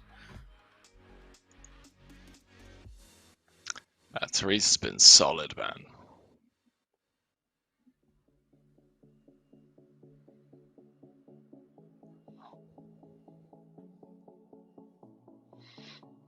I don't know whether I'm gonna, like, by the time this finishes, I'm gonna get to that point where I'm past tired. And that's what I'm worried about. I'm worried that I won't be going to bed until about 11 a.m. You just gotta fire a quick game of Valorant to get you back in the swing of things, you know? Just a quick round. You used to play CS, dude. So what do you think of Valorant? Have you played it? Never played it, man. Never played it. Oh. Nah. Oh, good night, Ari. The only games I've played recently has just been Counter-Strike, Fall Guys. Oh, wow. This is it. Ace 10 against sixes. Wow. No, Teresa May's mom can't do it. Don't Make a Mess is the winner of the Monsters Series event number 9. The high roller taking home $10,703. Can we get some Kappa claps in the chat? Teresa May's mom, second place, $7,634. Great showing as well. Played some amazing hands. Henry, what are your thoughts, dude? This was wild. Well, it was wild, man. I think the Jack's bluff highlight of the final table for me, and then the Queen's fold as well by Teresa May's mum, just world class and very well deserved second place. And Don't Make a Mess taking down a title and 10.7k, my man. Amazing. I agree with the sentiment. I think those two hands were awesome. If you didn't